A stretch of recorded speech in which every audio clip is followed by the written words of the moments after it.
Kenapa? Saya tertarik sama temamu.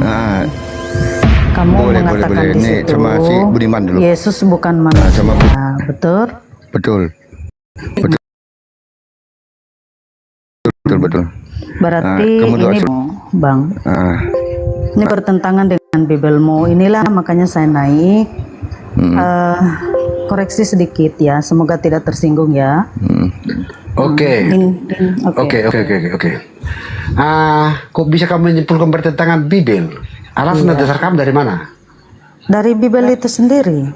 Seperti apa pemahaman kamu di Bibel itu? Iya. Nggak usah ngegas Pak Budiman ya.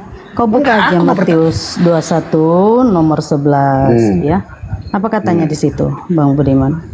Katanya apa? Bacakan Bu. Anda yang bawa ayat, silahkan bacakan. Di situ tertulis Yesus Nabi dari Nazaret. Bukan begitu, Bang Budiman?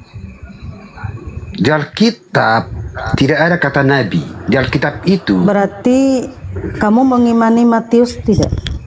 Bibel ini. Berarti ini terjemahan salah, betul? Matius berapa Bu? Matius 21 nomor 11, Bunda. Matius 21 nomor 11. Ada di situ kata Nabi enggak? Iron, coba lihat dulu.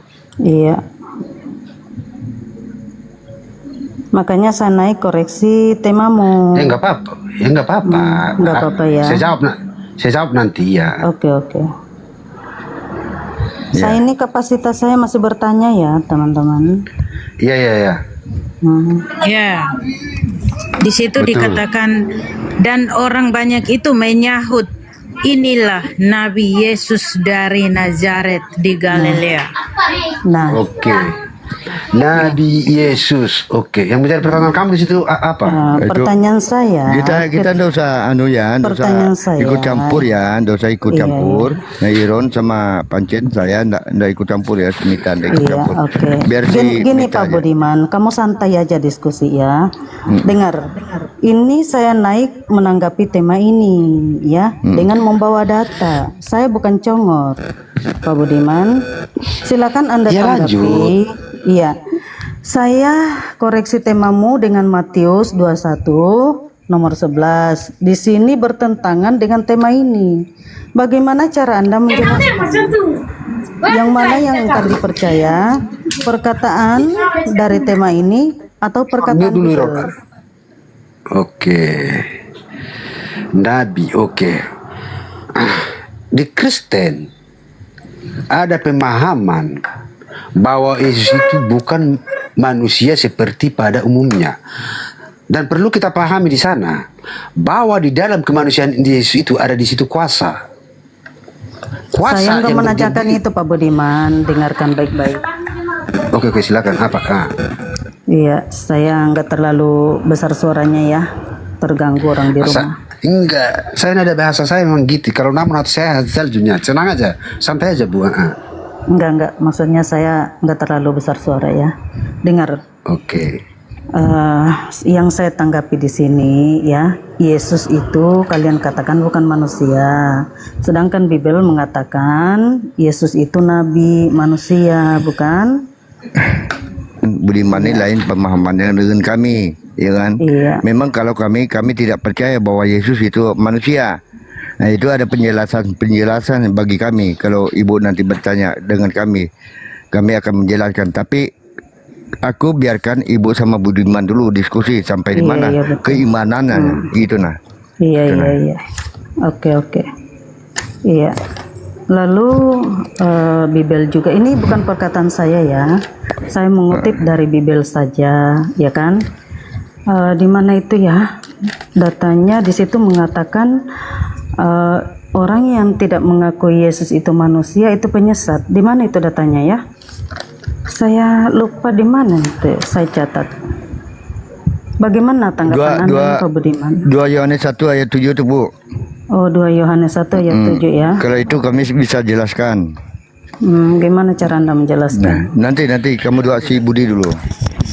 Silakan Bang Budi. Ini bukan perkataan saya ya, tapi perkataan Bibel itu sendiri. Bagaimana cara Anda menjelaskan? Coba ulang pertanyaannya Bu. Karena Iya, Ustaz tadi lagi ngomong, jadi nggak bisa simak dengan maksimal gitu. Coba ulangi pertanyaannya dulu. Oke, jadi pertanyaannya adalah Anda mengatakan Yesus itu bukan manusia, sementara Matius berapa tadi mengatakan dia adalah nabi dari Nazaret. Kalau nabi itu kan manusia, betul? Betul.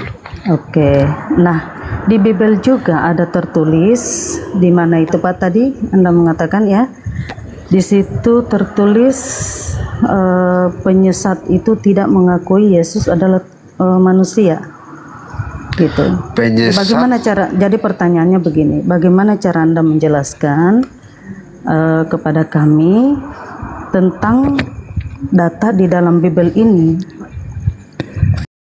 Silakan. Penyesat Yesus itu sebagai manusia. Iya. Penyesat. Ini Bible loh yang ngomong, bukan saya Pak ya. Penyesat tidak Bunyinya mengaku. begini Bang Budi, barang siapa yang tidak mengakui Yesus datang sebagai manusia adalah antikris. Nah itu betul. 2 Yohanes 1 ya, ayat 7. Gitu ya? Oke. Iya betul. Iya. Oke. Barang siapa tidak mengakui Yesus itu sebagai Tuhan, antikristus. Datang sebagai manusia. Datang sebagai manusia, tidak mengakui datang sebagai manusia. Ya, coba dijelaskan Oke. sama ibu ini. Ibu ini mau pingin penjelasan gitu. Oke. Iya.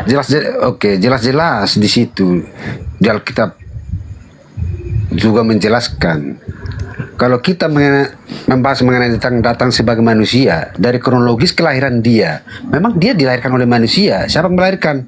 Bunda Maria. Ketika manusia melahirkan ketika manusia pasti melahirkan manusia.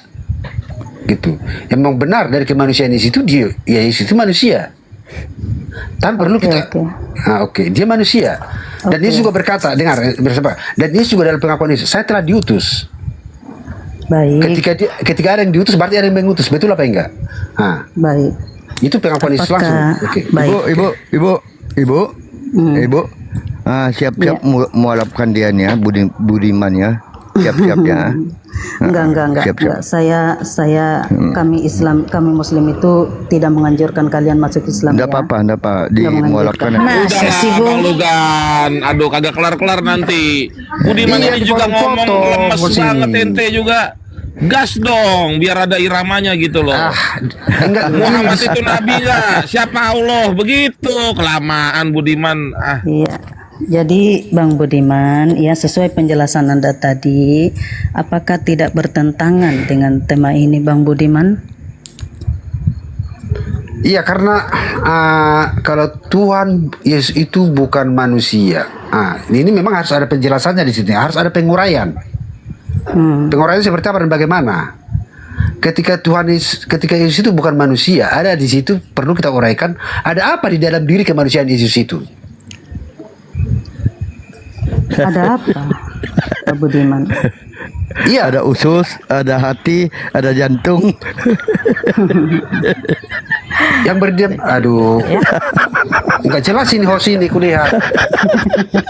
Jangan dulu Bang Lugan. Ini Budiman ini udah koplak makin koplak nanti dia, bingung dia. Iya. Jangan sampai bingung ya. Nanti kalau kutamnya kamu host. Udah jangan ke host lah Budiman. Kau Enggak, ke itu aja, enggak. ibu itu. Nanti kalau kutanya host nanti kelepotan.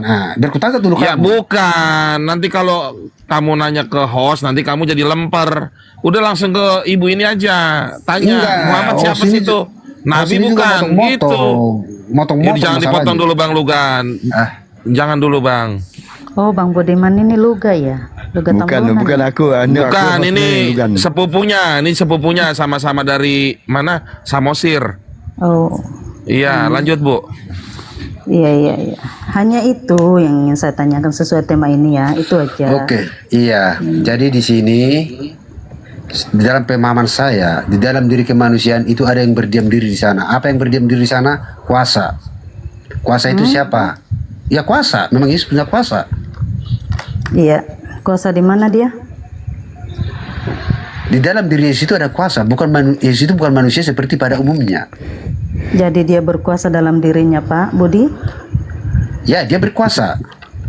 Saya juga berkuasa dalam diriku, Pak Budi. Oke, Kamu kuasamu memanggil saya seperti apa? Tuhan?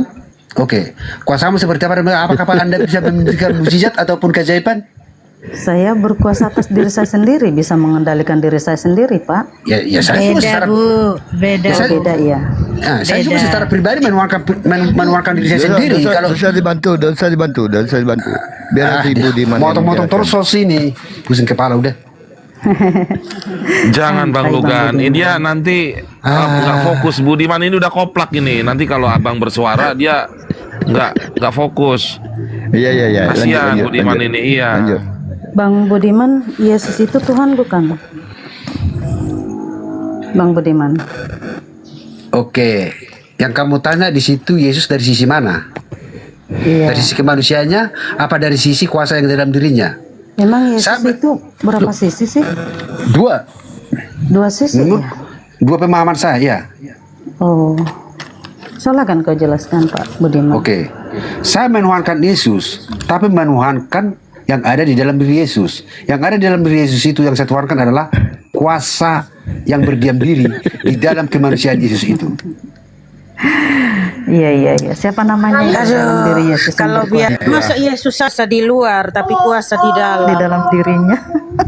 Padahal jelas-jelas Yesus melakukan mujizat bukan sembunyi-sembunyi atau melakukan mujizat dalam hati, Bang Budi. Dia melakukan mujizat itu di depan nggak banyak paham orang orang. ini kulihat. Aduh. Itulah Bang. Makanya tadi Oke, saya bilang kalau Anda masih belum mampu untuk berdebat, jangan mempermalukan. Oke, saya tanya Ini dulu kamu, soalnya Iron. ditanya Enggak. soal konteks Alkitab.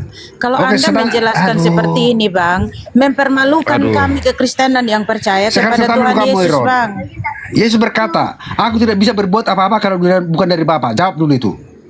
Ya, lalu Ya. bagaimana Yohanes 5:30, Pak? Jawab dulu, Iron. Bagaimana? Saya tidak bisa Bu, berbuat apa-apa jangan kalau bukan dari pindah-pindah Bapa. ayat, Bu. Jangan Oh, pindah-pindah jangan, ya. ayat. Oke. Jawab dulu, Iron. Apa? Enggak, Saya tidak bisa berbuat kau- apa-apa Udah, kalau bukan dari kau Bapa. jawab. Budiman. Ya, seolah-olah Bu- narasimu kau buka ayat-ayat seperti ini atau narasi-narasi seperti ini untuk memancing lagi daripada lawan bicara Anda untuk menegas Anda, sementara Anda tadi belum dapat menjelaskan apa yang ditanya. Makanya Kan udah konsisten kujelaskan. dikit, Pak.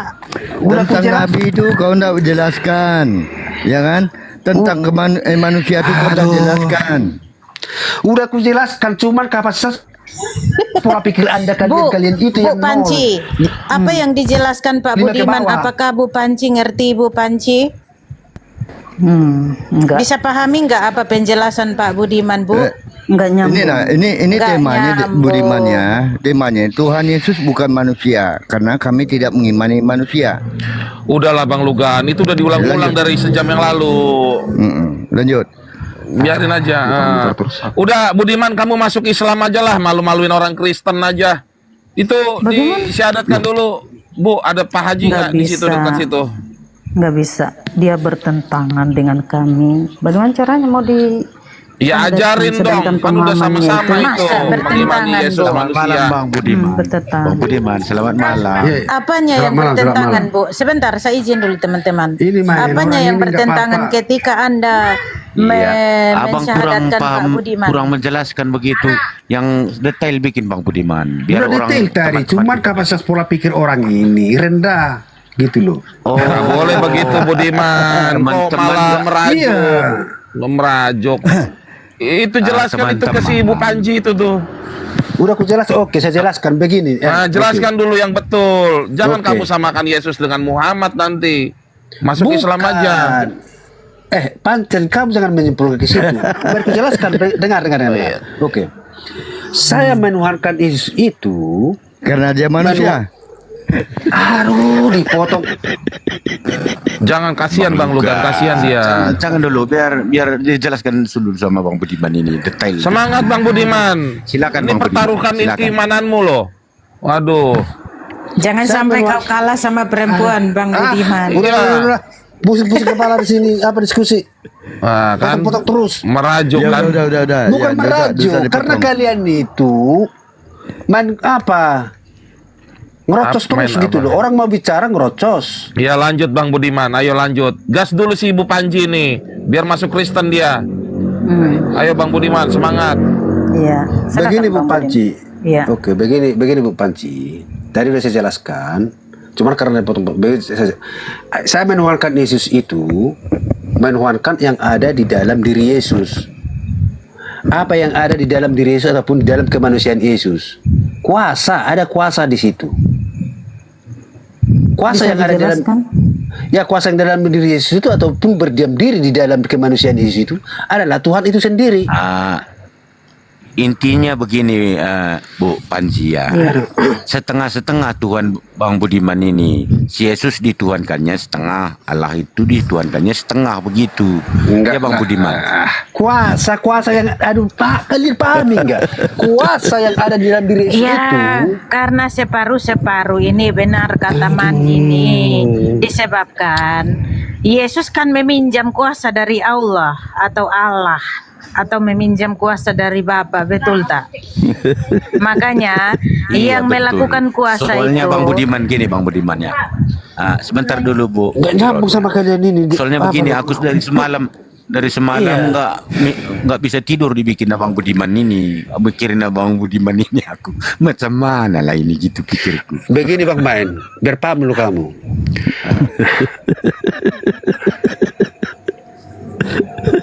Ketawa aku dijelaskannya, enggak sampai-sampai penjelasannya. Ya karena kalian nggak nangkap gitu loh. Ini ibu ini Islam loh, dia aja enggak nangkap dengan perkataanmu. Iya Saya karena kapasitas Islam. kepala pikir kalian itu di bawah 5. Kalau ini Rom Kristen bukan? Ya ini Iya. Janganlah Rum begitu, Kristen. Bang Budiman. Asli Bang, ibu. Yesus itu Tuhan Tapi bukan? setengahnya ya. Yesus Budiman. itu Tuhan di dalamnya Bu. Di dalam Iya. Yesus itu ada Sembunyi kata Tuhannya, Bang Budiman. sembunyi Tuhannya. Oh, jadi Tuhan Dalam. itu Kuasa. berada di dalam dirinya Yesus. Tuhan itu dengar Tuhan itu kuasa yang ada di dalam diri Yesus itu adalah Tuhan. Itu yang saya maksud, jelas nggak Bu Panji? Iya, jadi Tuhannya itu Yesus ya, menyatu dalam diri Yesus, begitu Betul. ya. Jadi Betul. Anda ingin mengatakan mereka itu adalah satu, begitu? Iya betul, karena kuasa yang ada kuasa Tuhan yang karena dalam diri Yesus itu Waduh, ada Pak kuasa Budiman, Tuhan. kok Anda membenarkan bahwa Yesus aduh, punya aduh. Tuhan, Pak Budiman? Ngadi-ngadi kau, Pak Budiman. Ketika Bu Panci menyatakan Yesus itu Tuhannya Yesus ada di dalam diri Yesus, Anda membenarkan berarti Yesus punya Tuhan. Astaga. Memang inilah manusia sesat di dunia ini. Bukan sesat Bu. Bukan sesat. Aduh, Bang Budiman ini Oke, paling taat loh orang ini. kalau Yesus dengar, kalau Yesus bukan tuh, kalau Yesus bukan Pak apa, kalau Budi, Yesus Tuhan. sudah minum berapa botol Bang Budi? Diam dulu Ron. Kalau Yesus dengar dulu. Ayo jujur dulu lah. Ini kita jujur-jujuran ini. Ini ada Islam loh sama kita nih. Coba dulu. Iya. Jelaskan keimananmu. santai gitu, aja nah. teman-teman ya, santai. Iya. Oke. Tapi saya izin turun dulu karena Bang iya, Budi iya. mabok, Kenapa, jadi nggak nyambung kita ngomong dengan Bukannya nggak Bang nyambung, Budi karena ya. orang ini potong-potong. Sudah 2 botol dihabisin, nanti sebentar lagi 3 botol ini. Iya. Oke, shalom semuanya. Aku Tuhan. izin Shalom, turun dulu ya, udah shalom, ngantuk shalom. aku. Oke, sekarang Iron begini aja. Semangat udah, kau udah Bang juga. Budi, karena Iya, ternyata malam ini Tritunggal memiliki Yesus punya Tuhan. Iya betul. Karena di Yohanes 15 Betul bilangnya lagi. Iya, Kalau jadi Yesus punya Tuhan punya berarti Tuhan dia ya. betul-betul dia manusia. Tuhan punya Tuhan, kan begitu perkataan Pak Budi, ya. Bukan, Dalam diri bukan Tuhan punya Yesus Tuhan. ada Tuhan, kan begitu. Di dalam diri kemanusiaan Yesus ada Tuhan. Jangan salah ngomong, jangan salah. Satu sama kata aja pun. itu, Pak Budi. Enggak, beda. Di dalam diri kemanusiaan Yesus ada Tuhan. Yaitu Tuhan Sama enggak teman-teman? kuasa. Ya beda. Sama aja. Di dalam diri kemanusiaan ataupun di dalam dan Yesus itu Tuhan Tadi sendiri beda. dia bilang tidak tidak jembat manusia. Kok ada manusianya lagi? Iya, sebenarnya Pak Budi ini bertentangan dengan Bibel loh. Perkataannya. Enggak ini. bertentangan, justru kalian enggak paham gitu loh. Kenapa aku bilang? Coba Pak Budi buka Yohanes Oke. 8 nomor 16 sampai 17. Karena Apa saya katanya di memahami sana? karena saya memahami Aku dan Bapa adalah dua loh, katanya di situ. Anda mengatakan satu. Ada dalam diri Yesus, berarti satu. Nah, Yohanes 8 nomor 16 17, aku dan Bapa adalah dua. Bagaimana Anda bisa membantah ini? di mana Bukan ada saya di situ aku dan ngomong. Bapa adalah dua. Yohanes 8. Aku dan Bapa adalah satu. Di situ Buka. ada tertulis. Buka Bukan di situ. Yohanes 8, buka. Yohanes 8 nomor 16 sampai 17. Ya, aku dan Bapa adalah dua, kecuali kau tidak mengimani Bibel ini, ya. Baru Anda boleh bantah.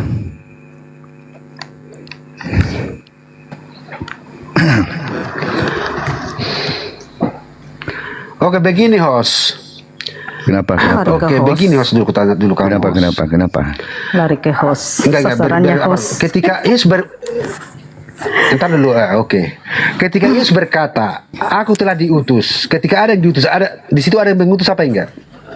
Nah itu urusanmu yang bisa menjawab. Kalau kami ada jawabannya. Berarti Bapak ini tidak pernah baca Bible. Tanya. Kok kalian beda? Loh, Sama-sama Kristen. kok lari ini siapa? Yes, di dalam pengakuan Yesus, aku telah diutus nggak oleh debat Bapa. sama orang Islam. Kan kamu yang sering debat dengan orang Islam. Kalau kami enggak Enggak jawab dulu ketika enggak dengar dulu ketika kamu mengatakan jangan bahwa Yesus itu kau adalah sama ibunya aja. bisa enggak kau Sama jawab? ibunya aja. Bisa enggak kau jawab? Aku enggak mau jawab. Aku enggak mau jawab.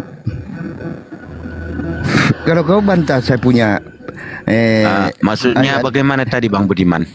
Begini, Maksudnya tadi bagaimana? di dalam pengakuan Yesus, aku telah diutus. Ketika ada yang diutus, ada yang mengutus. Betul apa enggak? Ya ini aku Betul, jawab ya betul. Bang. Oke. Bang, ya. Oke. Betul itu, betul. Yang diutus Betul siapa itu. dan mengutus siapa? Dengar. Yang mengutus siapa dan yang diutus siapa dan mengutus siapa? yang mengutus itu adalah Bapa itu sendiri. Yang diutus Terus, itu Yesus itu oke, berarti Yesus utusan. Betul apa enggak? Kemanusiaan Yesus Betul. utusan. Betul apa enggak? betul. Oke. Nah, tapi Ya. di situ Yesus juga berkata, aku tidak bisa berbuat apa-apa kalau bukan dari Bapa. Betul Betul apa juga. enggak? Betul juga dia bilang begitu. Betul. Oke. Karena apa? Betul. Karena kuasa yang ada di dalam diri Yesus itu adalah pemberian dari penguasa. Oh, siapa yang Penguasa memberinya? itu siapa? Siapa yang Lalu memberinya? siapa yang Tuhan? Bapak yang mengutus itu. Siapa namanya? Siapa yang Tuhan di sini? Bapak yang mengutus itu. Ya siapa yang namanya? memberikan. Nama Bapak. Biarin siapa? dulu Bang Lugan, biarin dulu. Ya, Berarti yang Tuhan Nah, di situ pertanyaan Bapaknya. ibu ini, pertanyaan ibu ini, yang Tuhan yang mana, gitu loh. Tuh yang Tuhan yang ya mana? sebentar dulu. Bang Budiman ya gini ya. Oke. Yang memberikan kuasa itu adalah Allah Bapa itu sendiri Bang Budiman. Betul. Dan kuasa itu Tapi begini. diberikan dan berdiam diri di dalam diri kemanusiaan Yesus. Betul apa enggak? Betul, tapi ada sisanya Bang Budiman, dia Allah Bapa itu. Di mana ada Kita tertulis semua bahwa ada sisa di diberikannya dalam Bapa kepada itu? Yesus. Di mana Ada ada sisanya, sisa? Ada Bang. sisanya. Kenapa ku bilang ada sisanya? Sewaktu Yesus berdoa, itu kepada siapa Yesus berdoa? Kepada Allah Bapa itu sendiri. Oh, ada Sewaktu- sisa Betul ya? apa enggak? Betul apa enggak? Jangan Jawab dulu sewaktu- pertanyaan ibu itu. Aku tidak bisa berbuat apa-apa dengan diriku kalau tidak melalui dengan Bapakku sendiri, kata Yesus. Ya Berarti betul. ada tersisa kuasa Allah Bapa itu bersama Allah Bapa itu, bukan dikasih semua sama anaknya Yesus Kristus itu. Oke, di mana Betul apa data? enggak? Oke, di mana datanya ada tertulis bahwa Bapak itu menyisakan untuk dirinya sendiri kuasa itu Iya, kalau begitu. Kalian jawab dulu itu pertanyaan ibu itu, yang Tuhan yang mana? Jawab aja Bang dulu Budiman. pertanyaan ibu tuh. Itu ibu itu Jawab tanya aja. dari tadi, yang Tuhan yang Apanya mana? yang Tuhan? Iya. Apanya yang Tuhan? Katanya apakah Udah aku jawab manusianya yang tadi, Tuhan Gitu. itu adalah Bapa. Karena di sini tertulis, aku Lalu telah Yesus? diutus. Lalu Aku telah Yesus? Aku Kalau telah Yesus? diutus. Yesus di situ dalam pengakuan dia, pengakuan dia dari diri kemanusiaan dia adalah utusan. Berarti Yesus bukan Tuhan ya. Dia hanya Kemanusiaannya. Ibu. Kemanusiaannya. Ibu mengaku enggak Yesus itu utusan? Yesus itu atau Nabi Isa itu adalah utusan. Sama kan? Sesuai perkataan dia Sama kan, Yohanes 17 nomor 3. Memang sama karena itu pengakuan Yesus. Baca Alkitab. Host. Bang Luga, Iya, iya. Bang Luga. Stop dulu Bang Luga. Ya lanjut. Baca Abang, Alkitab, jangan kau yakin. baca Alkitab itu Bentar, pengakuan Bang Yesus Budiman, langsung, Host. aduh. Enggak, si Host ini sosok apa Bentar, kulihat Bang itu? Budiman. Baca Alkitab itu. Itu Host, pengakuan Yesus langsung. Diam tadi- dulu, diam dulu bang, diam dulu bang, tadi bang, Bu Panji ini- diam dulu. Ya lanjut. Tadi Bu Panji bilang Nabi Isa sama dengan Yesus. Nggak utusan Abang ya, percaya utusan ya, nggak? utusan ya, Nabi. utusan yang disebut ini. Isa itu sama dengan Yesus apa enggak, Bang Hos? Jangan dulu, jangan ke sana. Itu kan dikatakan Tadi Isa kan- itu, Isa Tadi, itu kan tadi kan Bu Panji begitu bilang. Udahlah kalian jawab aja itu yang Tuhan yang mana. Nggak usah tanya-tanya ke host lah. Aduh. Yang Tuhan Bapa. Kalian jawab Pancet. yang Tuhan yang mana. Oke, Tuhan Bapa, Yesus Tuhan bukan. Yesus itu dari sisi kemanusiaannya utusan. Kan udah Iya jelas Tuhan kejawab. atau bukan? Iya Tuhan atau bukan? Dari sisi mana yang kamu tanya? Dari Ya, sisi bukan lah. kemanusiaannya apa? Oh Dari berarti sisi- besok-besok jangan bilang Yesus, Tuhan Yesus jangan ya. Kalian jangan bilang Tuhan Yesus ya. kan dari situ ada dua natur. Ya kan Tuhan manusia kamu sebut. Lo ibu ini bingung, kasihan ibu ini. Jadi yang Tuhan yang mana katanya dia? Ini ibu ini mau masuk Kristen ini, makanya mau tanya. Masa kamu tidak bisa anu sama dia? Lo ibu ini bingung loh, yang Tuhan yang mana? Yesus berdoa ke Tuhan Bapa. Sedangkan Yesus kalian panggil Tuhan juga. Jadi ada berapa Tuhan kan begitu ibu ini arahnya ke sana. Kan begini Pak Budi, Yesus itu datang menyampaikan apa? Coba baca Yohanes 17 nomor 3. Menyampaikan firman dan apa yang diperintahkan Tuhan dan apa yang diajarkan oleh Tuhan. Jadi Yesus di Berarti situ Yesus itu bukan berkata, Tuhan. mengenalkan Aduh, satu-satunya Tuhan motong-motong lah dong itu sini. adalah Allah. Jangan Bang Lugan, dia Ya. bingung dia. Dan mengatakan dirinya itu Ini hanya tertulis di Alkitab utusan. juga. Kamu jangan apamu gitu loh. Udah Ini ke ibu tertulis itu di Alkitab. aja, Bang Budiman fokus ke ibu itu Kalian aja. Gimana mau Kristenkan dia. fokus? Dipotong-potong kok. Ya udah jangan dipotong dulu Bang Lugan. Kristen Iya, kan iya, si iya, Bu iya. Panji ini. Iya, Nah. lanjut. Atau nanti Bang Budiman yang masuk Islam. Udah pertaruhannya itu ini sekarang nih. Kalian itu Lanjut Bu. Iya. Karena aku lihat orang ini. Tanggapi aja Bibelmu Budiman ya. Di situ Yesus datang mengajarkan, mengenalkan satu-satunya Tuhan itu adalah Allah dan mengenalkan dirinya itu adalah utusan. Kamu Betul. mengatakan Yesus itu ya ada dua natur. Itu aja siapa?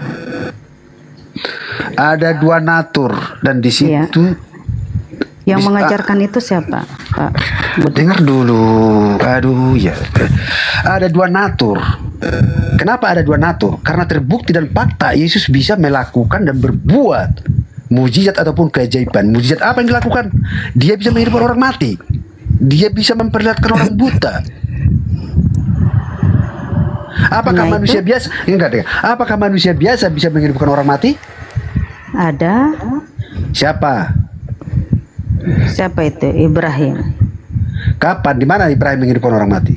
Di mana tertulis? Ia memotong-motong seekor burung lalu menaruhnya di satu bukit, ya. Lalu dia panggil hidup burung itu. Menghidupkan orang mati di sini. Sama-sama makhluk loh, Budi. Sama-sama makhluk. Di sini merujuk mengenai tentang menghidupkan orang mati tentang manusia, bukan mengenai tentang hewan. Lalu bagaimana dengan Nabi Yesaya? Apa kewajiban Nabi Yesaya? Iya, dia juga menghidupkan anaknya seorang ibu yang sudah mati. Di mana Kenapa tertulis nggak ada itu? yang panggil Tuhan? Di mana tertulis itu? Ya, kalian cari datanya, ada itu dalam Bible. Jangan asumsi ke sini. Di mana tertulis? Bukan asumsi, ada datanya itu ya. Saya Iya, nggak datanya di mana tertulis? saya nggak tulis. Di mana ya teman-teman Kristen ya? Di mana tertulis bahwa Yesaya bisa menghidupkan orang mati? Ada sejarahnya itu ya. Saya nggak ada HP ini mau buka data. Buka aja. Saya pernah baca ketika saya buka Google ya, saya temukan ternyata Yesaya itu menghidupkan anaknya seorang wanita gitu. Tapi di mana itu tertulis ya? Iya, buktikan di mana tertulis. Iya ada, buka aja di Google itu. Nabi Yesaya ya, ya menghidupkan anaknya seorang ibu itu ada di situ. Tapi kenapa nggak dituhankan itu Yesaya ya? Siapa namanya ya? Yesaya kah siapa itu? Tidak ada tertulis Yesaya menghidupkan orang mati, nggak ada. Ada. Di mana tunjukkan? Nah itulah, saya nggak ada HP mau buka data ya. Tunjukkan. Itu saya baca di Google itu. Tapi kalau orang yang Hanya pernah baca itu Yesuslah pasti yang tahu. bisa. Hanya Yesuslah yang bisa menghidupkan orang mati. Itu bukan jaminan. Berapa orang yang dihidupkan Yesus, Pak, sehingga dia jadi Tuhan? Oke, berapa orang di sana tidak ditentukan, tapi termasuk salah satu orangnya dihidupkan dia. Berapa orang yang dia hidupkan? Banyak Bukan orang mengenai ini di dunia. Bukan mengenai tentang berapa orang, yang penting bisa menghidupkan orang mati. Lah, kalau begitu, Bang Budiman. iya, Iya. Sebentar Bu ya. Iya. iya, oke. Sewaktu Yesus itu menghidupkan orang mati itu Bang Budimannya. Itu kapan matinya yang hidup itu? Pertanyaanmu standar ganda, main. Ya jawabannya Iya, juga itu kan aku begitu. Loh, bingung aku itu. di mana jawaban saya standar ganda? Memang jelas fakta kok bahwa Yesus itu menghidupkan orang mati kok. Begini Bang Budimannya. Biar jelas dia. Janganlah dulu begitu kan. Enggak, jangan standar ganda pertanyaan kalau- itu. Kalau setiap undangan itu orang mati, akan ada undangan sama kita Bang Budimannya. Kalau istilahnya kita orang Batak kan begitu.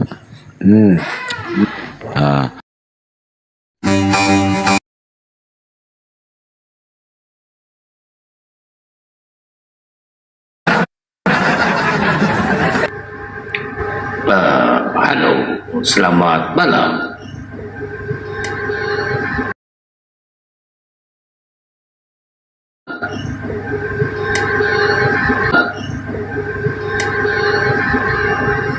Mbak Ismi, selamat malam.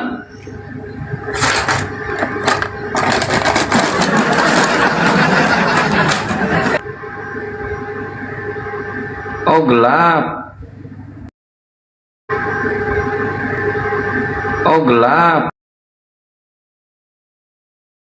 Adalah anak istri-istri yang mulia. Dalam Islam ini begitu. Mereka adalah istri dari dan dikatakan bapa segala bangsa yaitu Abraham dalam Kristen. Kalau di dalam Islam adalah bapaknya para nabi, para rasul. Dia itu Abraham. Jadi mulia mereka ini ya, baik Hagar maupun. Cuman ada cerita di dalam Kristen ini membeda-bedakan antara Hagar dengan Sarah. Nah, kita ikut narasi Anda bahwa dikatakan Hagar ini adalah tidak sah. Yang tidak sah ini kalau berdasarkan data adalah Hagar. Karena mengatakan saya katakan biadab. Ya kan? Biadab perkawinan yang biadab. Artinya kawin biadab ini tidak sah. Bagaimana adiknya bisa dinikahi Abraham? Atau bagaimana adik menikahi kakaknya? Atau Abraham kakaknya menikahi adiknya? Ini kan biadab.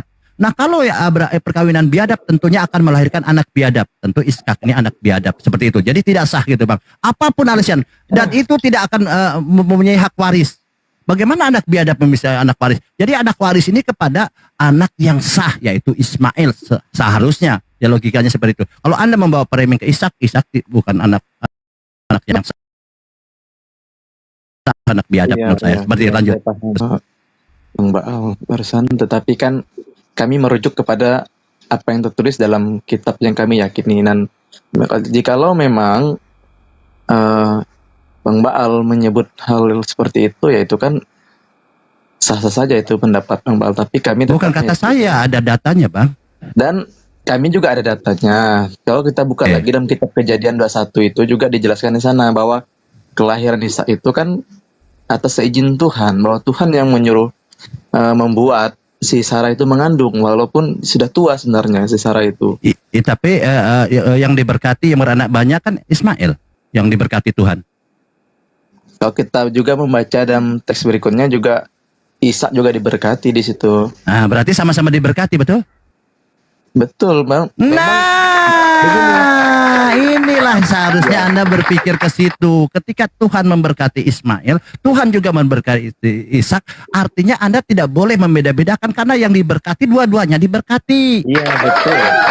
Nah, kalau Anda bergeser apa yang dikatakan Tuhan bahwa Ishak diberkati, Ismail diberkati, lalu Anda bergeser tidak menerima apa yang diucapkan oleh Tuhan, Anda bergeser membeda-bedakan. Nah, kita juga bisa ikut. Ternyata kalau berbicara lebih mulia Ismail. Ishak lebih biadab karena anak dari hasil biadab kan gitu. Tapi makanya dalam Islam ini kita tidak beda-bedakan antara Sarah dengan Hagar. Karena dia adalah istri dari Abraham. Abraham ini siapa? Malah kita dianjurkan di Kejadian itu kita mengucapkan berkat kepada Abraham. Makanya kita dalam sholat kita Allahumma sholli ala sayyidina Muhammad kama sholaita ala Ibrahim wa ala Ibrahim. Kita selalu mengatakan itu dalam sholat kita. Ibrahim itu kita memberkati Ibrahim. Inilah yang kita jalankan. Itu loh. Silakan. Iya. Nah, itu kan memang di dalam Alkitab juga atau dalam kitab kami yang kami yakini memang Ismail juga diberkati oleh Tuhan, oleh Elohim ya. Dan itu juga tertulis dan akan banyak keturunannya. Tapi Ishak juga demikian. Akan banyak seperti pasir di laut, seperti bintang di langit. Jadi tidak terhitung memang jumlah mereka. Dan terbukti hari ini. Di mana Ishak diberkati, silahkan. Oh, oke, saya cari dulu ya. Tadi sudah dibacakan sama Jospet. Saya sudah tahu. Cuman itu tadi sebenarnya untuk Ismail. Tapi Anda klaim untuk Ishak nggak apa-apa, itu kan saya bilang manipulasi sejarah itu. Ismail itu. Ya Anda coba Tuhan yang langsung ngomong kok. Tuhan yang ngomong langsung. Tuhan yang ngomong akan aku berkat, Ismail akan kuku berkati, beranak cucu banyak. Jelas. Iya memang iya Ismail sebenarnya. Kenapa ditulis Ishak? Inilah saya bilang manipulasi sejarah.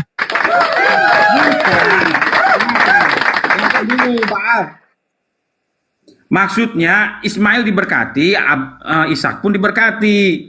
Nah, dia berkat untuk Ishak itu di Kejadian 22 ayat 17. Iya gini aja ya teman-teman, kita damai aja.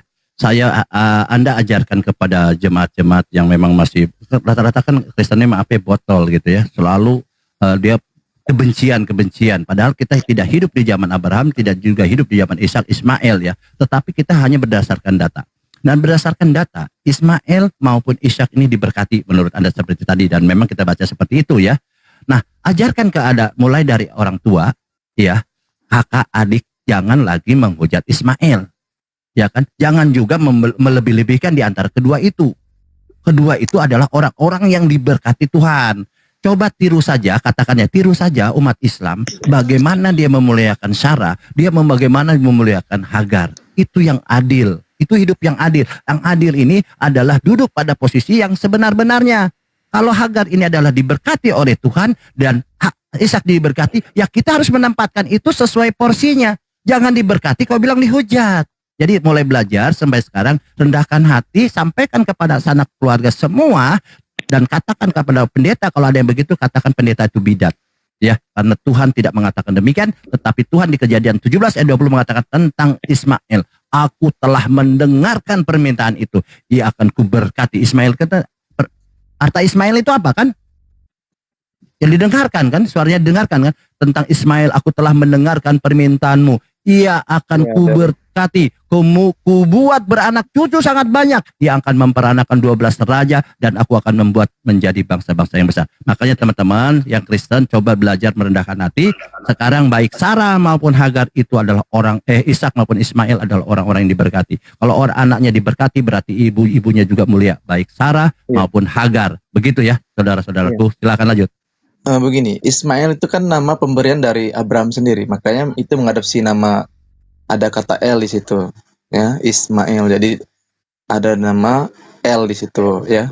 Memang El itu kan sudah menjadi sebutuk Tuhan ya, tapi bukan nama itu ya, gelar. Tapi di dalam sejarah Abraham sampai kepada keturunannya itu nama itu melekat. Jadi banyak keturunan Abraham ini memakai nama El. Tapi kalau Ishak, kita harus tahu dulu sejarah kenapa ada nama Ishak. Bang Baal tahu itu arti nama Ishak? Tahu tapi nggak hafal. Lanjut. Arti nama Ishak itu adalah tertawa. Nah, jadi agak berbeda dari yang lain memang. Ishak itu artinya tertawa ya. Sebelum itu artinya itu karena waktu itu malaikat datang kepada Sarah di masa tuanya, lalu Abraham menyambut malaikat itu, dan ketika itu berkatalah malaikat kepada Abraham bahwa nanti tahun berikutnya kami datang, istrimu akan melahirkan dan punya anak. Nah, si Sarah ini tidak percaya sebenarnya dalam hatinya, dan dia tertawa. Nah, ketika dia tertawa maka dikatakan oleh malaikat itu, maka nanti engkau akan tertawa, jadi nama anakmu juga akan menjadi itu, tertawa itu. Ishak itu artinya tertawa, Bang Baal ya. Terima kasih. Oke, jadi mudah-mudahan dalam diskusi ini setelah kita kan jarang diajari di gereja. Bang Andi, assalamualaikum warahmatullahi wabarakatuh. Jarang sekali diajari di gereja tentang siapa Ismail, yang di framing adalah Ismail adalah budak, dia adalah ini segala macam lah ya. Akhirnya ada rasa kebencian. Padahal tidak, kita membenci ini apa yang Tuhan benci ya. Kita cinta apa yang Tuhan cinta, kan begitu ya. Kalau Tuhan mencintai Ismail dengan Ishak, ya kita juga ikut harus mencintai, kan begitu. Kan dalam diri Anda selalu dikatakan bahwa Tuhan adalah gambar Allah, manusia, Allah ini adalah gambar manusia adalah gambar serupa dengan Allah. Maksudnya seperti itu. Kalau Tuhan menciptakan, kalau Tuhan memberkati Ismail, ya kita juga harus segambar dengan Allah. Ya, kita juga harus mencintai Ismail. Kalau Tuhan memberkati Ishak, ya kita juga harus memberkati Ishak. Seperti itu. Nah, Anda selalu kan bahwa manusia adalah gambar Allah. Selalu begitu terus, tetapi aplikasinya tidak seperti itu. Nah, tolong kembali lagi ke tentang ini. Tadi udah jelas ya. Yesaya 11 nomor 1. Untuk siapa itu? Bang Jospet, silakan.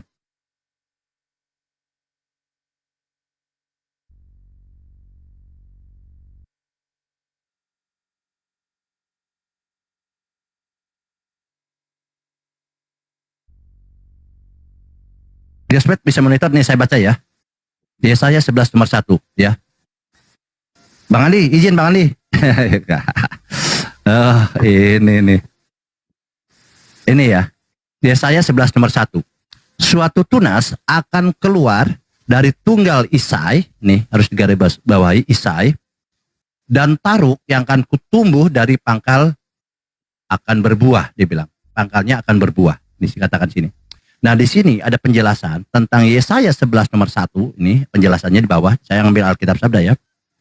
Di sini bahwa tunas akan berbuah, Yesaya memberitakan bahwa gambaran yang indah tentang dunia baru masa depan, berarti nubuatan ya, yang diperintah oleh sang tunas, yaitu Yesus Kristus. Nah, dalam ini persepsi Kristen, ini klaim Kristen ya, maaf ya, bahwa Yesaya 11 ini untuk Yesus. Padahal dalam tradisi Yahudi tidak mengenal seperti ini. Tapi kita harus hormati ya. Kenapa di sini dituju kepada Yesus? Silahkan Bang.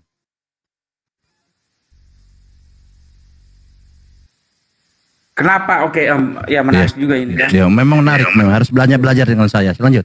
Nanti terakhir dengan Bang Andi ya. Kalau dengan Bang Andi setelah ini dengan Bang Andi ya. Suatu tunas akan keluar dari tunggul Isai, dan taruk yang akan tumbuh dari pangkalnya akan berbuah. Nah, mengapa ini ditujukan kepada referensinya kepada Yesus? Karena di ayat 2, nanti ya, jangan dulu potong ya, karena ini nanti panjang ininya, karena kita bahas Yesaya 11. Roh Tuhan akan ada padanya, roh hikmat dan pengertian, roh penasihat dan keperkasaan, roh pengenalan dan takut akan Tuhan. Ya, kesenangannya ialah takut akan Tuhan.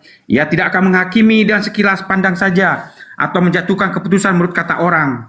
Tetapi ia akan menghakimi orang-orang lemah dan keadilan dan menjatuhkan keputusan terhadap orang-orang yang tertindas di negeri dengan kejujuran. Ia akan mengajar bumi, jadi mencakup bumi dengan perkataannya seperti dengan tongkat dan dengan nafas mulutnya. Jadi dengan nafas mulutnya ia akan membunuh orang fasik. Ia tidak akan menyimpang dari kebenaran dan kesetiaan. Seperti ikat pinggang tetap terikat pada pinggang. Nah, mengapa ini ditujukan kepada Yesus? Karena ayat 6 juga. Serigala akan tinggal bersama domba dan macan tutul akan berbaring di samping kambing. Anak lembu dan anak singa akan makan rumput bersama-sama dengan seorang anak kecil akan mengiringnya. Lembu dan beruang akan sama-sama makan rumput dan anaknya akan sama-sama berbaring. Sedang singa akan makan jerami seperti lembu. Anak yang menyusu akan bermain-main dekat liang ular tedung dan anak yang cerai susu akan mengulurkan tangannya ke sarang ular beludak. Tidak ada yang berbuat jahat atau yang berlaku busuk di seluruh gunungku yang kudus. Jadi ini menerangkan tentang seluruh gunungku yang kudus. Sebab seluruh bumi penuh dengan pengenalan akan Tuhan. Seperti air laut yang menutupi samudera dasarnya. Nah, ayat 10. Maka pada waktu itu, Taruk dari pangkal Isai akan berdiri sebagai panji bagi bangsa-bangsa. Dia akan dicari oleh suku-suku bangsa dan tempat kediamannya akan menjadi mulia. Jadi atas dasar bangsa-bangsa, terus seluruh gunungku yang kudus, seluruh bumi, terus kemudian janji bahwa lembu dan beruang rumput, singa makan jerami.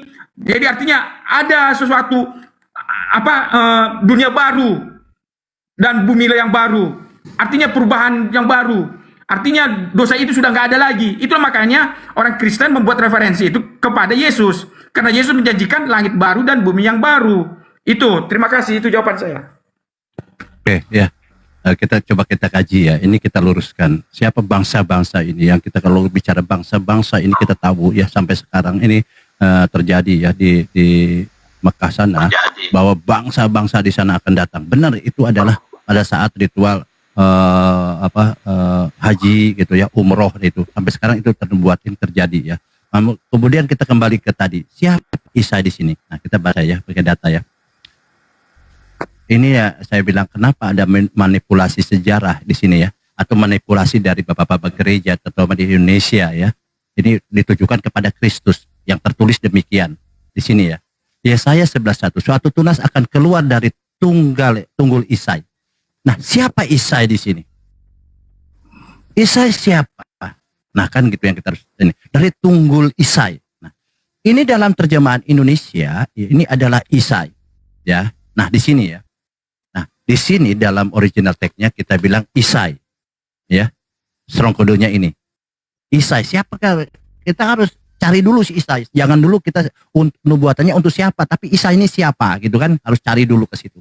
Dalam original text ya, Isai di sini adalah Yesai, atau di sini dikatakan di sini Yesai Ise.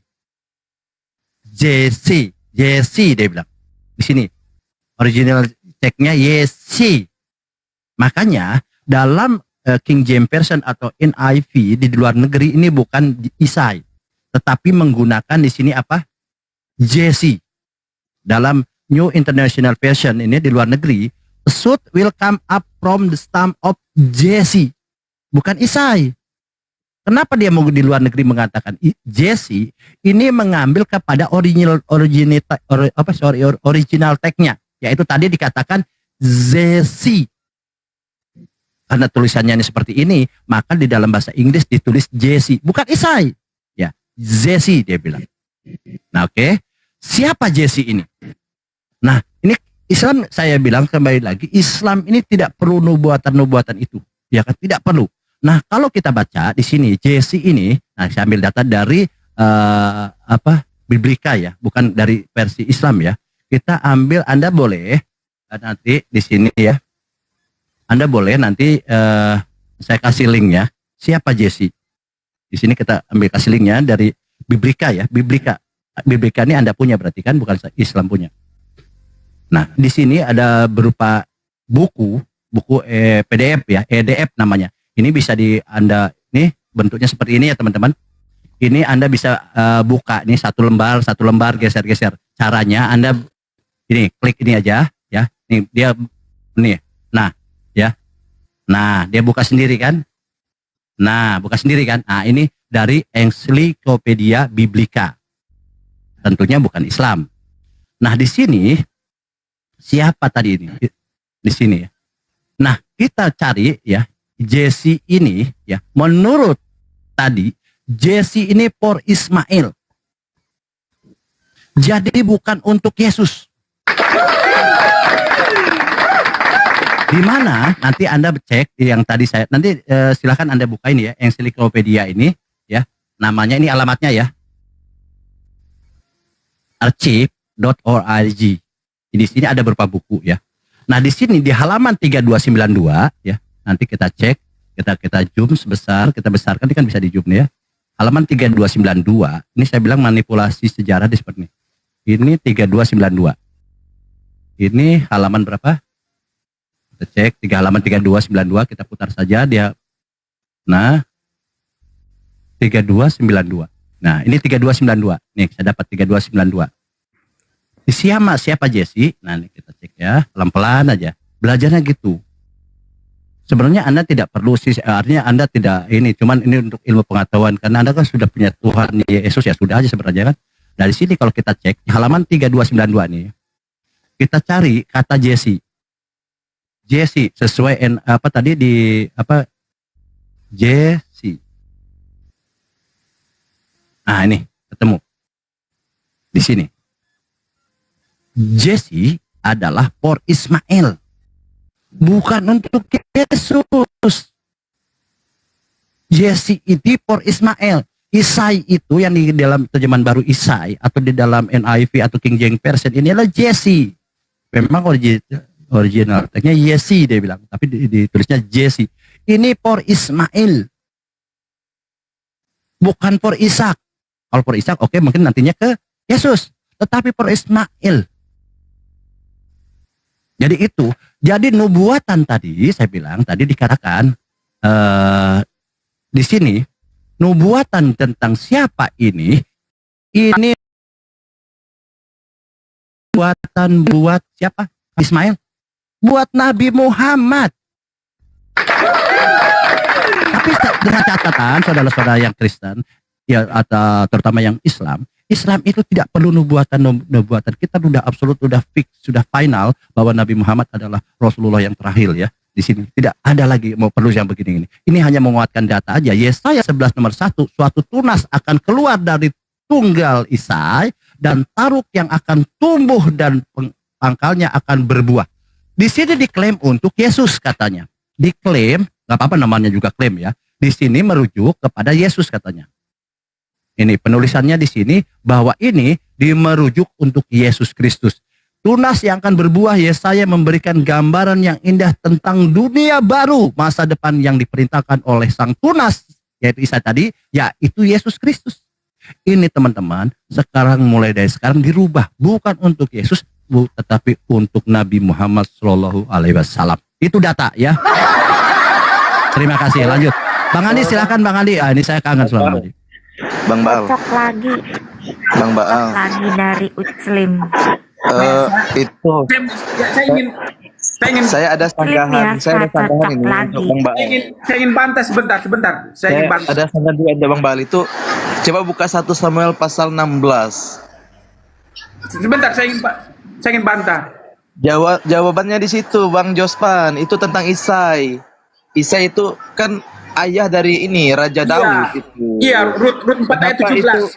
Di dalam penjelasannya Bang Baal itu jadi berubah-berubah itu Isai jadi kepada Ismail lalu kepada Baal itu ngaku-ngaku aja. Rut 4 ayat 17. Dan sebentar saya bacakan. Rut 4 ayat 17. Dan tetangga-tetangga perempuan memberi nama kepada anak itu katanya, pada Naomi telah lahir seorang anak laki-laki, lalu mereka menyebut namanya Obed. Dialah ayah Isai, ayah Daud. Kalau dalam bahasa Inggris disebut, saya bacakan bahasa Inggrisnya ya. Saya bacakan bahasa Inggris King James Version-nya. He is the father of Jesse, the father of David. Nah, jadi Jesse itu namanya Daud. Keturunan opungnya Daud. Jadi and they called his name Obed. He is the father of Jesse, the father of David. Jadi Jesse itu adalah bapaknya Daud. Jadi gitu itu maksudnya ya. Jadi itu bantahan dari Alkitab. Dan banyak bukti-bukti Alkitab yang menunjukkan bahwa Isa itu, makanya Matius 1 menerangkan bahwa Yesus itu adalah keturunan Daud, keturunan Isai atau keturunan Jesse. Itu. Terima kasih, itu jawaban saya. Terima kasih. Oke, nggak apa-apa. Itu kan itu menurut klaim Anda ya. Ini kan berbicara data aja ya. Di sini dikatakan. Sabar gantian nanti soal ini Anda ya boleh. Jangan dipercaya. Kenapa sih, santai aja ya. Jadi di sini. Karena ngaku-ngaku doang. Di sini kan saya ngambil dari Encyclopedia Biblica ya. Saya udah kasih arsip originnya, bukan Islam punya ya. Saya kasih ya, silakan di screenshot ya. Bukan kata saya. Jadi sini dibahas tentang silsilah semua ini. Uni for Anna, Shili, Samnem, Omet, Wit, Behiset, Ahzai. Ini bahasa-bahasa yang luar biasa kita tidak paham ya. Nah di sini ada kata Jesse. Jesse for Ismail. Ini data loh, bukan kata saya. Saya bilang kembali ke kaidah Islam, kita tidak perlu seperti ini ya, tidak perlu.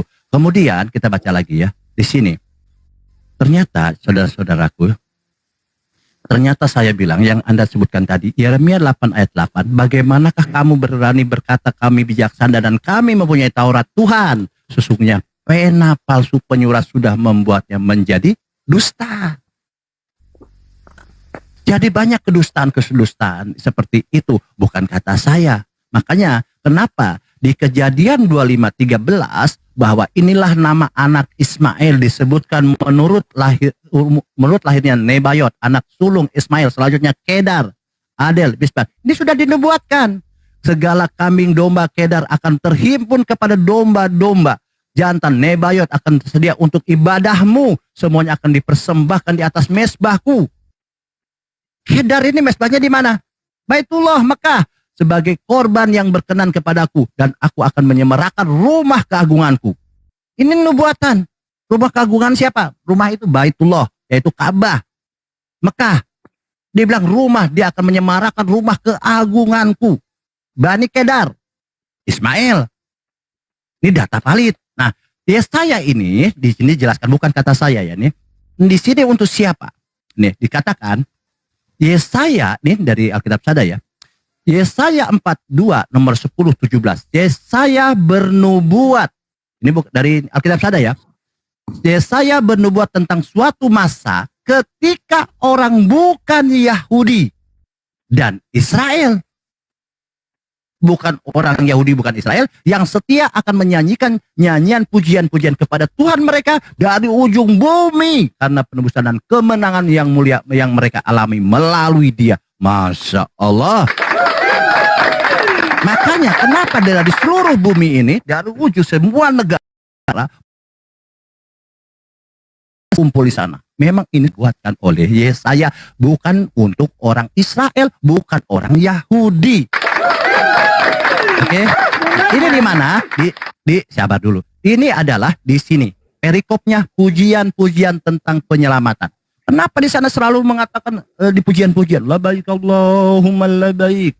Nah, semua memuji-muji Tuhan. Apa di sini? Yesaya 42:10-13. Pujian-pujian tentang penyelamat. Nyanyikanlah nyanyian baru bagi Tuhan dan pujilah dia dari ujung bumi. Luar biasa kan? Dari Indonesia, dari Malaysia, dari semua negara datang. Baiklah laut bergemuruh serta segala isinya dan pulau-pulau dengan segala penduduknya. Baiklah di padang gurun menyaringkan suara dengan kota-kotanya, dengan desa-desanya. Kalian suka menghujat. Padahal ini sudah dinubuatkan yang didiami Kedar dari Ismail. Baiklah bersorak-sorai penduduk bukit batu, baiklah mereka berseru-seru di puncak gunung, baiklah mereka memberi penghormatan kepada Tuhan. Ini sudah dinubuatkan, tetapi apa yang terjadi? Kalian menghujat. Ketika orang berhaji, kalian ketika berumroh, padahal ini dinubuatkan. Yesaya 42 nomor 10 ini sudah dinubuatkan oleh Yesaya bahwa ini untuk siapa?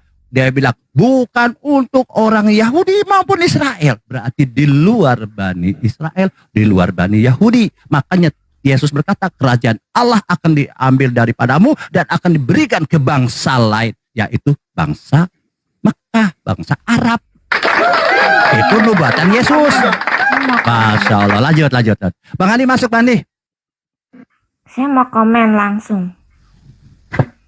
Memang itu orang bukan Israel, Yahudi memang akan memuji kepada YHWH. Semua nanti akan mengetahui siapa Tuhan yang benar. Itu bukan yang bernama Allah, yaitu YHWH. Dan bahkan orang Arab pun yang dulu menyembah yang bernama Allah juga nanti akan mengetahui Tuhan yang benar YHWH. Tapi itu semua tidak merujuk kepada Muhammad. Pakai data. Diskusinya jangan gitu data. Kepada orang bangsa manapun akan mengenal. Orang bangsa manapun termasuk yang dulu menyembah berhala akan mengenal Tuhan yang benar YHWH.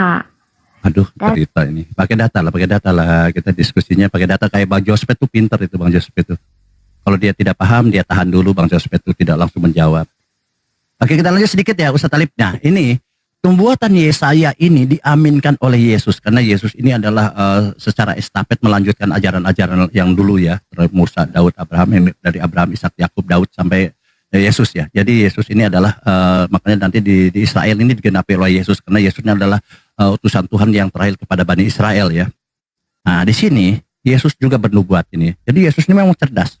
Cuman yang mengklaim sebagai pengikut Yesus yang botol. Maaf ya, katakan saya botol ya. Di sini saya pakai data ya.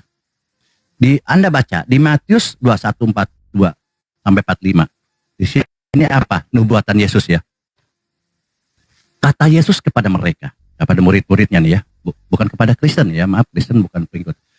Kata Yesus kepada mereka, belum pernahkah kamu baca dalam kitab suci? Nah, maksudnya apa? Udah tertulis di perjanjian lama atau cerita para nabi atau di Mazmur. Belum pernahkah kamu baca dalam kitab suci, dia bilang. Apa kitab sucinya? Yaitu kitab suci yang diturunkan kepada Musa, kepada Daud. Ya kan seperti itu. Taurat Musa, Taurat Mazmur, dan para nabi. Dia bilang, belum pernahkah kamu baca dalam kitab suci? Ini kepada murid-muridnya. Batu yang dibuang oleh tukang-tukang bangunan telah menjadi batu penjuru. Hal ini terjadi dari pihak Tuhan. Suatu perbuatan ajaib di mata kita. Sebab itu, ayat 43-nya, sebab itu, aku berkata kepadamu, bahwa kerajaan Allah akan diambil daripadamu. Kerajaan Allah akan diambil dari orang-orang Yahudi, pada murid-muridnya, dan akan diberikan kepada suatu bangsa yang akan menghasilkan buah kerajaan. Jadi seperti yang dinubuatkan oleh Yesaya diberikan ke bangsa lain, itu kan betul. Nah, karena Yesus pun mengutip bahwa kerajaan Allah akan diambil daripadamu. Jangan sekali lagi mengatakan maaf ya, oh orang Yahudi itu orang pilihan. Betul. Tetapi pada saat Yesus menggenapinya bahwa kerajaan Allah akan diambil daripadamu dan akan diberikan kepada suatu bangsa yang akan menghasilkan buah kerajaan. Ini nubuatan Yesus. Makanya Yesus menjanjikan adalah seorang penolong lain. Setelah dia terangkat, dia bilang akan mengutus seorang penolong lain. Siapa penolong lain itu? Yaitu bukan dari Bani Israel. Karena kerajaan dari Israel sudah dicabut oleh Yesus. Kepada siapa? Kepada bangsa lain. Siapa? Nabi Muhammad Sallallahu Alaihi Wasallam. Luar biasa itulah. Jadi silakan Anda bantah pernyataan Yesus. Apa Anda bantah aja gitu kan? Kebiasaan Anda ini apa yang dikatakan Yesus selalu dipelintir. Perasaan Yesus kata pelintir. Ya silakan. Itu kan data yang tervalid ya. Silakan. Ustaz Talib masuk. Ustaz Talib masuk masih. Yang memelintir itu karena saya diskusinya nggak bisa kalau tidak dengan ini. Silakan. Tuntasin dulu, saya baru nggak nyampe 5 menit lah. Ya, baru aja nyalain. Oh baik. Bentar. Tuntasin dulu aja nggak apa-apa. Komen. Dalam bahasa Inggris, therefore I say to you, the kingdom of God will be taken from you and given to a nation bearing the fruits of it. Jadi A nation Ngomongnya yang bahasa Inggris aja, of it. bahasa Inggris tapi ngomong bahasa Inggrisnya yang begitu. No perfect. Kenapa? Itu kan aku Nggak bahasa Inggrisnya nggak kayak apa ini modis, language-nya apa? gaya-gaya. Language-nya nggak bagus gitu. Kau bagus, kau aja nggak ngerti nggak bahasa Inggris? Nggak bagus gitu maksudnya. Jadi apa kayak Pinter aku begitu memang. oh ya udahlah. Banyak gaya. Jadi gini ya, aku bilang ya. Kalau aku tuh bukan tinggal di luar negeri, jadi aku mah ngertinya secara Indonesia. Nih ya. Iya bahasa Indonesia tapi mau pakai bahasa Inggris tapi bahasa Inggrisnya nggak bisa juga, nggak bagus. Oh bagus, Jadi kita coba ngomong. Iya. Ayo adu sama aku. Oke, kita lanjut ya. Iya, kita lanjut ya. aja. Jadi di sini ya Bilangin teman-teman. ya. Maaf. Sebelum ke Bang Alip 5 menit ya, kita jangan buang-buang waktu ya. Kita harus edukasi. Di sini Yesus berkata, sebab itu aku berkata kepadamu bahwa kerajaan Allah akan diambil daripadamu dan akan diberikan kepada suatu bangsa yang akan menghasilkan buah kerajaan itu. Kenapa Yesus sampai begitu? Ya kan? Kenapa sampai segitu? Ya kita tahu lah ya orang-orang di sana itu menolak, menghina, menghujat kepada Yesus gitu sampai ini. Dan memang selain itu Yesus juga sudah membaca nubuatan Yesaya itu ya kan. Nah, memang ular beludak mereka dikatakan seperti dibilang ular beludak dan lain. Makanya Yesus berkata sebelum dia terangkat ke langit, masih banyak yang harus kukatakan kepadamu, tetapi sekarang kamu belum dapat menanggungnya. Masih banyak. Jadi pada saat Yesus pengajaran 3 tahun sekian bulan, masih banyak dia bilang yang harus aku sampaikan. Tapi kamu belum sanggup menanggungnya. Jadi masih punya PR Yesus ini. Makanya Yesus menjanjikan ini. Yohanes 14 selanjutnya, aku akan minta kepada Bapa dan ia akan memberikan kepadamu seorang penolong. Karena masih banyak dia bilang. Seorang penolong yang lain supaya menyertai kamu selama-lama dalam, yaitu roh kebenaran. Dan dunia tidak dapat menerima dia sebab dunia tidak melihat dia, yang tidak mengenal dia, tetapi kamu mengenal dia sebab ia menyertai kamu dan akan diam di dalam kamu. Artinya apa deh? Ini roh kebenaran. Siapa roh kebenaran? Siapa seorang kebenaran? Seorang penolong. Roh kebenaran itu adalah terkorelasi dengan seorang penolong. Seorang penolong ini adalah manusia, bukan sosok makhluk yang tidak kelihatan. Seorang penolong, yaitu yang mempunyai roh kebenaran. Yaitu siapa? Para nabi. Yesus punya roh kebenaran, Musa punya roh kebenaran, Nabi Muhammad punya roh kebenaran. Karena dia adalah utusan Tuhan, seorang penolong. Dia bilang, Yesus yang ngomong loh ini. Kenapa saya mengatakan bahwa ini adalah seorang penolong ini bukan kepada merujuk kepada siapa? Karena kita lihat di Yohanes 16 ayat 23 dikatakan dia rincikan seorang penolong ini siapa. Masih banyak hal yang harus kukatakan kepadamu, tetapi sekarang kamu belum dapat menanggungnya. Tetapi apabila ia datang, roh kebenaran, ia akan memimpin kamu ke dalam seluruh kebenaran. Seluruh kebenaran. Ia tidak akan berkata-kata dari dirinya sendiri. Siapa yang tidak berkata-kata dari dirinya? Yaitu dia berkata dari apa yang dikatakan Tuhannya, baru dia sampaikan kepada umatnya. Yaitu wama yantiku anil hawa, dia bilang. Siapa? Ya, Nabi Muhammad. Nabi Muhammad dikatakan tidaklah yang diucapkannya itu adalah menurut keinginannya. In huwa ila wahyuni yuha, dia bilang. Tidak lain adalah wahyu yang diwahyukan. Itulah Nabi Muhammad. Oke. Nah kemudian kita lanjut di sini. Yohanes 16 ayat 7. Seorang penolong ini siapa? Menurut Yesus nih. Namun benar yang kukatakan itu kepadamu adalah lebih berguna bagimu jika aku pergi. Namun benar yang kukatakan kepadamu adalah lebih berguna bagi kamu jika aku pergi. Titik. Sebab jika aku tidak pergi, penghibur ini tidak akan datang kepadamu. Jadi Yesus ini harus berangkat dulu baru datang penghibur.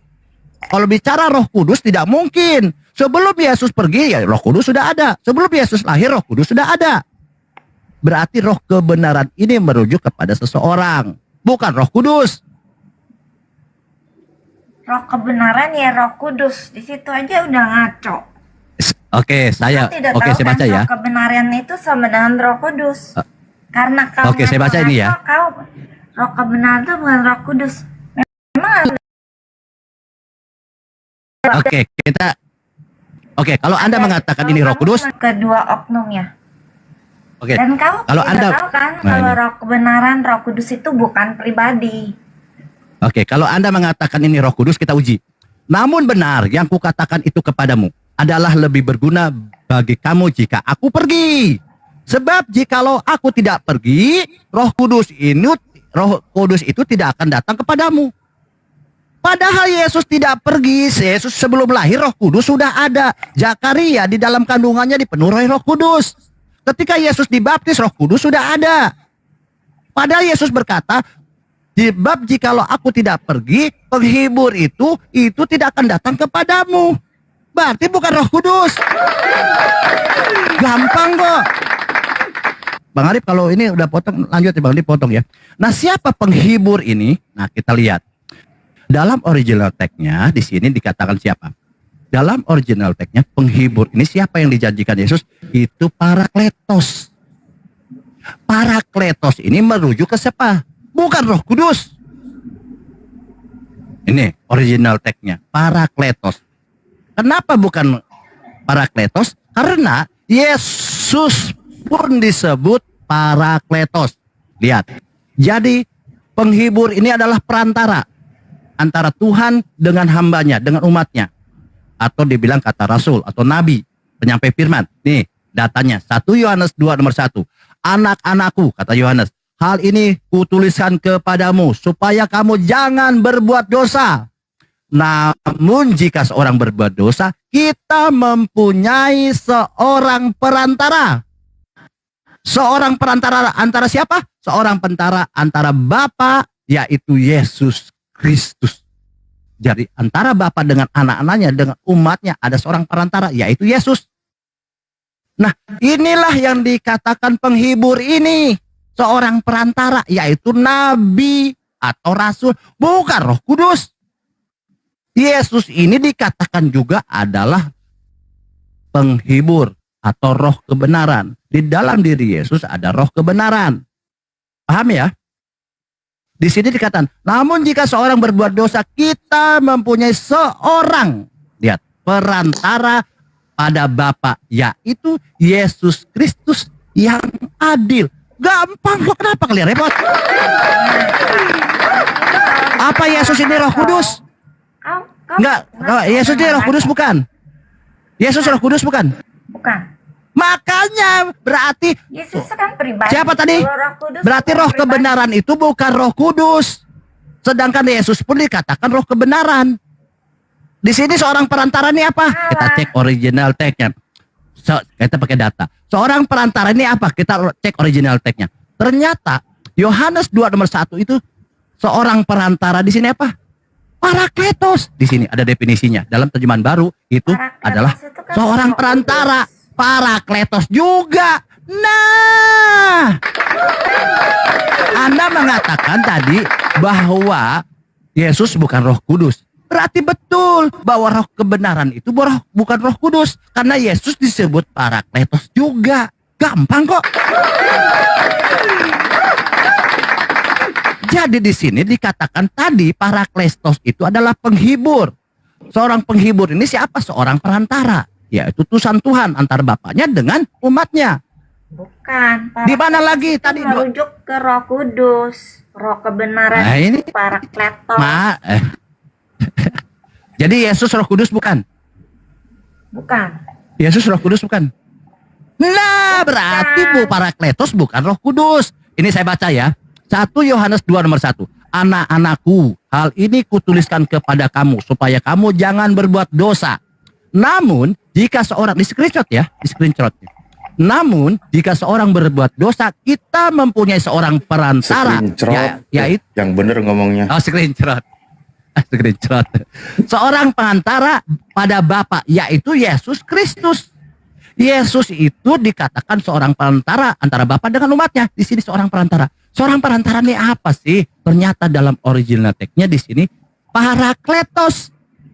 Kau bilang Parakletos adalah Roh Kudus. Tetapi kalau kita lari ke Yesus, kau bilang Yesus bukan Roh Kudus.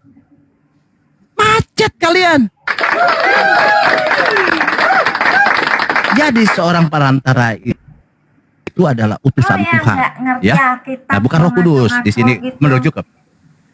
Supaya Oke, kita satu lagi. tambah kacau, tambah nggak ngerti ya.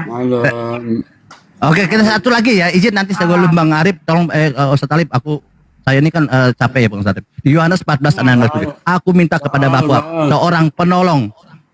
seorang penolong roh kebenaran. Siapa seorang penolong di sini dikatakan tadi di 14:67 ini, di sini seorang penolong di sini siapa? Parakletos. Ya betul. Jadi Parakletos, Yesus di Parakletos. Jadi para nabi ini adalah Parakletos, penyampai Kalau kebenaran. Yesus bukan Roh Kudus, Ya, Yesus ya. pribadi. Nah, berarti betul. Yesus bukan Roh Kudus, berarti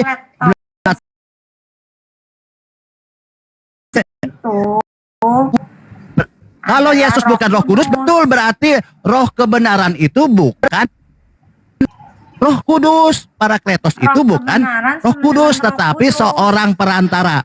Oke, demikian Ustaz Alif, langsung aja udah. Terima kasih Ustaz Alif. Penolong, Gitu Roh ya teman-teman. kebenaran, Roh Bang Josbet ya, terima kasih Bang Josbet. Ya, silakan. Bang Dar, terima kasih kita hanya menyampaikan data-data dari Tujuannya kamu mau ngaco-ngaco terus ada yang beritahu gitu. Bukan ngaco-ngaco. Itu pembahasan data. Sebelum saya masuk demi keadilan waktu, ada yang mau ditanggapi dulu yang tadi dari pihak Kristen? Ya, saya ini. Saya Apa udah itu? biasa membahas Roh Kudus, Roh kebenaran, Roh penolong. Oh, ya udah kalau gitu. Tunggal lain lagi ya. Kalau Kalau sudah Tritunggal kalau beda sudah, lagi. berarti saya izin Cara masuk dulu ya. berpikir. Saya izin ya. Cara Kalau memang sudah. Definisinya. Nanti bisa kita buktikan. Nanti kita bisa buktikan bahwa apakah roh kebenaran itu maksudnya Roh Kudus yang diminta oleh Yesus. Nanti kita bahas. Tapi sebelum ke situ, izin saya baru masuk dan teman-teman ya, mohon izin pada host dan Bang Handi, anak baik Pak Jospen, kita diskusi baik-baik, kita diskusi by data. Sebelum saya ke teman-teman, saya izin dari pandangan Islam dulu, saya menyampaikan beberapa ayat Al-Quran sebagai bahan edukasi untuk kami dan juga informasi sebagai batas pengetahuan untuk teman-teman Kristen. Pertama ada satu surah namanya surah Al-Mujammil. Di situ dikatakan Bismillahirrahmanirrahim, ya ayyuhal muzammil, wahai orang yang sedang berselimut, maksudnya orang yang sedang tidur, bangunlah, bangkitlah. Qumil laila illa qalila, bangunlah untuk sholat pada malam hari kecuali sedikit darinya. Nisfahu awinkus minhu qalila, dan seterusnya. Saya bacakan ke poin-poin pentingnya. Ini tentang Nabi kami, ya, Nabi kami Nabi Muhammad SAW itu satu diperintahkan untuk bangkit sebagai seorang Rasul nih. Suruh bangkit, suruh ibadah. Di ayat lain dikatakan, bangkitlah dan berikanlah peringatan kepada mereka. Nah, di situ dikatakan, di dalam ayat 5, Inna sanulki alaika kaulang syakila. Sesungguhnya kami akan menurunkan kepadamu perkataan yang berat. Artinya akan ada amanah. Amanah yang sangat besar. Amanah yang akan ditanggungnya. Dia akan menerima wahyu, aturan, dan seterusnya. Oke? Nah, poin yang penekanannya yang akan saya sampaikan adalah di sini. Mohon maaf, di ayat 15, Bismillahirrahmanirrahim, Inna arsalna ilaikum rasula. Sesungguhnya kami telah mengutus kepada kamu, hai orang-orang kafir di Mekah, seorang Rasul. Maksudnya kepada Nabi Muhammad SAW.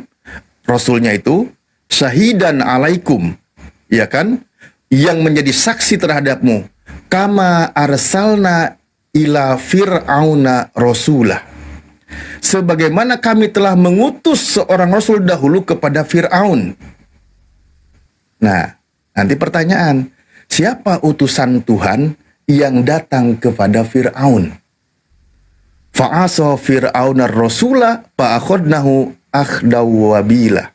Maka Fir'aun mendurhakai Rasul itu, lalu kami siksa dia dengan siksaan yang berat. Oke? Al-Quran mengabarkan Nabi Muhammad SAW dalam surah Al-Muzammil ini, nanti ada penekanannya tadi yang disebut Al-Mudassir. Maaf, saya sedang membahas Al-Muzammil, jangan ke distract saya ya. Al-Mudassir betul, ini Al-Muzammil. Nah, di situ Rasulullah Nabi Muhammad SAW diberitahukan, aku mengutus engkau wahai Muhammad, aku mengutus seorang Rasul di tengah bangsa orang Arab, kaum Mekah, yaitu Nabi Muhammad SAW, sebagaimana kami pernah mengutus seorang Rasul kepada Fir'aun. Nah, tentu di sini teman-teman juga sudah pada paham siapa utusan Tuhan yang datang kepada Fir'aun. Misal, di dalam Keluaran 7 nomor 1, Tuhan mengutus Musa kepada Fir'aun, bahkan mendapat gelar sebagai Elohim. Artinya di sini adalah Tuhan sedang mengabarkan seorang Rasul sebagaimana persamaan ada utusan lain sebelumnya, yaitu Nabi Musa alaihissalam. Nah, menariknya di sini adalah kalau kita lihat sejarah ketika Nabi kami diutus, ini sejarah ya, fakta sejarahnya. Kaum bangsa Yahudi yang mengenal ciri-ciri Nabi yang akan datang, mereka sudah banyak berbondong-bondong pergi ke tanah Arab. Mereka sudah banyak datang berbondong-bondong. Oke? Baik. Ini saya dari perspektif Islam ya. Saya ingin sampaikan dulu edukasi teman-teman. Berikutnya adalah memang Nabi ini sudah sangat masyhur. Toh kalau kita buka di dalam kitab Ulangan, misal Ulangan 18 nomor 15 sampai 18 dan seterusnya, kan kita baca tuh. Seorang nabi dari tengah-tengahmu, dari antara saudara-saudaramu,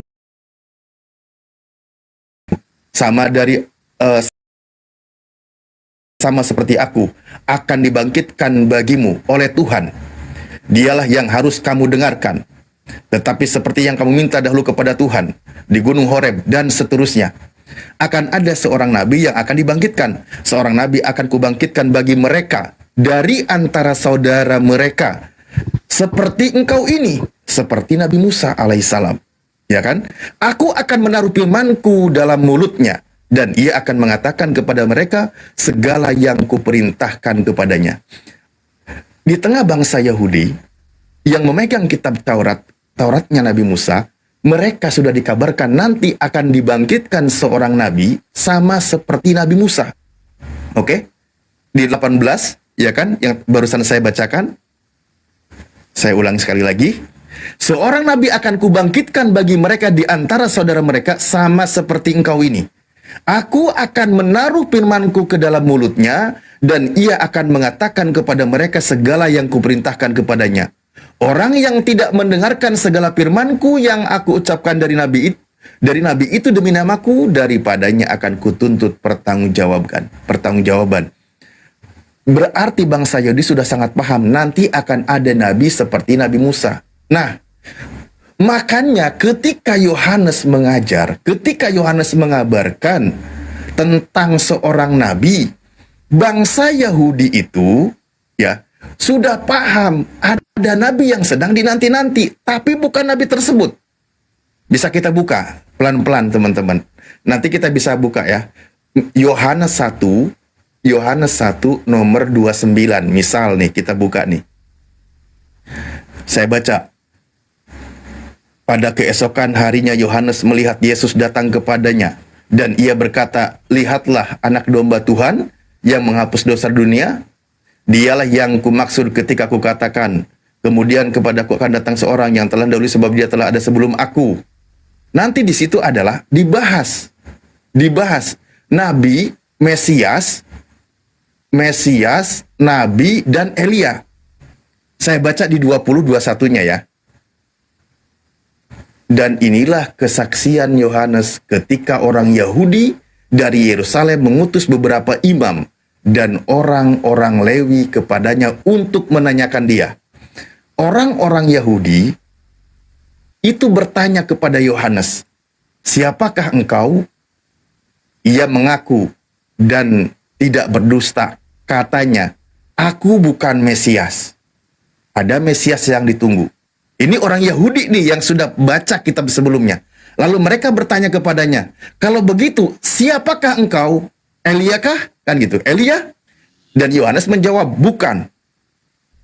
Engkaukah nabi yang akan datang? Dan ia menjawab, bukan. Nah ini teman-teman Kristen, orang Yahudi mengindikasikan ada 3 yang ditunggu. 1 Mesias, 2 Elia yang dia tanyakan, ketiga nabi yang akan datang. Yohanes mengatakan ketiganya dia bukan. Oke, Yohanes mengatakan ketiganya bukan. Kalau Mesias digenapi oleh Yesus, ya kan? Elia tentu bukan. Maka nabi yang akan datang itu siapa? Karena sudah sangat masyhur di tengah bangsa Yahudi. Oke? Berarti nabi yang akan datang itu setelah Yesus. Karena Yesus masuk kriterianya Mesias itu. Mesias dengan nabi merujuk kepada 2 sosok. Bukan maksudnya adalah sang nabi yang Mesias itu, bukan. Makanya di sini orang Yahudi itu tahu ada yang Elia, nabi, dan Mesias. Bukan dijadikan satu, bukan.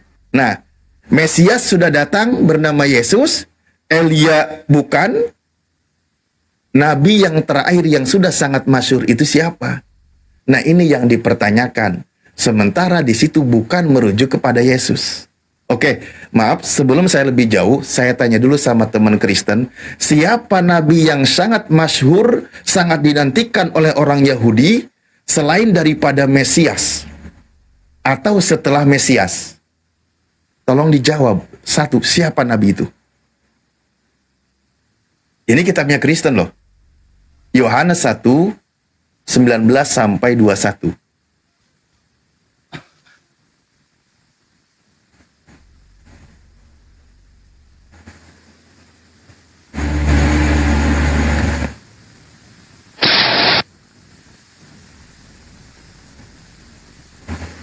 Ini jaringanku apa gimana sih?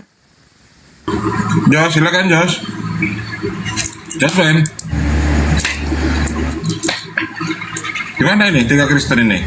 Ini sebelum lebih jauh nanti ke pembahasan yang tadi ya, aku cuma ngerangkum lagi dari coba yang aku sampaikan ketika tentang seorang nabi. Ternyata Al-Quran mengabarkan Allah mengutus seorang nabi di tengah bangsa Arab sebagaimana Allah pernah mengutus seorang nabi kepada Fir'aun. Siapa? Nabi Musa. Dalam Al-Quran, dalam Perjanjian Lama juga di situ Nabi Musa. Musa diutus untuk Fir'aun, kan gitu. Nah, maka kalau saya ngambil perspektif Al-Quran, Rasulullah di situ sedang mengisahkan antara Rasulullah dengan persamaan nabinya, yaitu Nabi Musa. Nah, sekarang kita dari kitab Perjanjian Lama. Di dalam kitab Perjanjian Lama, seorang nabi akan dibangkitkan di antara saudara mereka. Bahkan di situ tegas, yang tidak mendengarkan nabi itu akan dimintai pertanggungjawaban. Kalau kita buka di KPR 3 nomor 20 sampai 23, di situ dijelaskan lebih jelas lagi. Nabi tersebut itu setelah Yesus terangkat ke langit. Ketika khutbah Petrus, Yesus terangkat ke langit dalam masa pemulihan, lalu ada firman, bukankah ada tertulis di dalam kitab Torah Musa, seorang nabi akan dibangkitkan bagi mereka di antara saudara mereka. Kan gitu. Dan bagi yang tidak percaya terhadap nabi itu akan dibasmi. Kalau merujuk kepada Yesus, Yesus sudah terangkat. Atau coba lagi ke Yesus. Bukan Yesus membasmi yang membantah. Malah Yesus ya yang dikejar tentara Romawi. Dibasmi. Oke. Lebih jelasnya, Yesusnya sudah terangkat ke langit. Kan gitu. Nah, sekarang saya tanya. Ternyata benar kalau saya buka Yohanes 1 nomor 20, 21, 19 ya. Sampai 23. Di situ jelas ada yang sangat dinanti oleh orang Yahudi karena sudah sangat masyhur. Makanya Al-Quran menyebutkan alladzina atainal kitaba ya'rifunahu kama ya'rifuna abna'ahum. Alladina ataina humul kitaba gitu ya.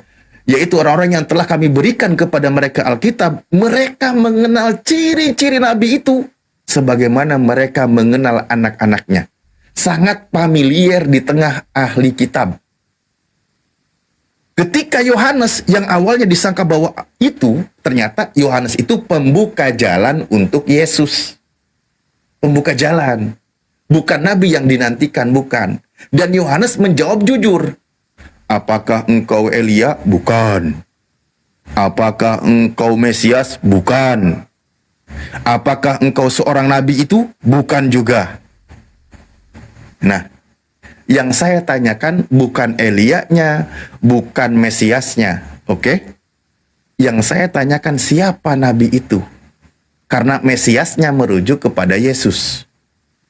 Yang nabi itu siapa? Yang sudah sangat masyhur di tengah ahli kitab, di tengah kaum Yahudi, di tengah pemegang kitab Torah Musa. Woi, jangan biarkan aku sendirian. Aduh. Jos, bukanlah Jos. Ya, aku lagi nyimak. Iya, begini. Oke, tidak ada bantahan, saya lanjut kalau gitu. Tidak ada tanggapan, saya lanjut. Saya mau tanggapi. Mereka ngomong Bantah Jos. mengenai Yohanes Pembaptis. Evita dulu. Ya, saya udah lihat itu kan merujuk kepada Yohanes Pembaptis. Baca di 21-nya, Neng, Tante. Orang Yahudi, ingat loh, perikop itu, baca coba dari 19. Dan inilah kesaksian Yohanes ketika orang Yahudi dari Yerusalem mengutus beberapa imam. Berarti ahli Taurat, imam dong. Imam ahli Taurat, dia kan berarti orang-orang hebat kan. Dan orang-orang Lewi kepada Yohanes untuk menanyakan dia tentang siapa Yohanes ini. Karena ada yang sedang dinantikan oleh orang Yahudi yang sudah sangat masyhur di tengah mereka. Ditanya, "Hei Yohanes, kamu Mesias?" "Bukan." "Kamu Elia?" "Bukan." "Apakah kamu nabi yang akan datang itu?" "Bukan." Nah, dia jujur. Mesias jelas kepada Yesus. Kristen saya tidak juga akan membantah. Pertanyaan saya, nabi yang akan datang itu siapa? Karena sudah sangat familiar di tengah orang Yahudi. Saya jawab aja lah. Saya yang menjawab. Baik, kita buka Kisah Para Rasul 3 ya. Kisah Para Rasul 3. Nah, Kisah Para Rasul 3 ayat 22. Jadi di situ ada khotbah Petrus ya, Kisah Para Rasul 3 ayat 22. Petrus sendiri yang bilang begini. Bukankah telah dikatakan Musa, Tuhan Allah akan membangkitkan bagimu seorang nabi dari antara saudara-saudaramu, sama seperti aku. Dengarkanlah dia dalam segala sesuatu yang akan dikatakannya kepadamu. Dan akan terjadi bahwa semua orang yang tidak mendengarkan nabi itu akan dibasmi dari umat kita. Dan semua nabi yang pernah berbicara mulai dari Samuel dan sesudah dia telah bernubuat tentang zaman ini. Kamulah yang mewarisi nubuat-nubuat itu dan mendapat bagian dan perjanjian yang telah diadakan Allah dengan nenek moyang kita. Ketika ia berfirman kepada Abraham, oleh keturunan bangsa di muka bumi akan diberi. Dan bagimulah pertama, dengarkan dulu, dan bagi kamulah pertama-tama Allah membangkitkan hambanya dan mengutusnya kepada kamu, supaya ia memberkati kamu dan memimpin kamu kepada kamu masing-masing kembali dari segala kejahatanmu. Jadi ini ayatnya ini berbicara tentang Yesus Kristus. Makanya di ayat 11 dikatakan, karena orang itu tetap mengikuti Petrus dan Yohanes, maka seluruh orang banyak yang sangat keheranan itu datang mengerumuni mereka di serambi yang disebut serambi Salomo. 12. Petrus melihat orang banyak itu. Sebentar. Terakhir. Kamu kan udah panjang. Kamu minta tanggapan, saya kasih tanggapan, kamu langsung motong. Sebentar, kasih dulu waktu. Bukan motong. Iya, saya nggak ngerti. Kamu bilang kepanjangan atau apa, nanti sebentar. Dan kalau kamu sela-sela nanti tambah panjang.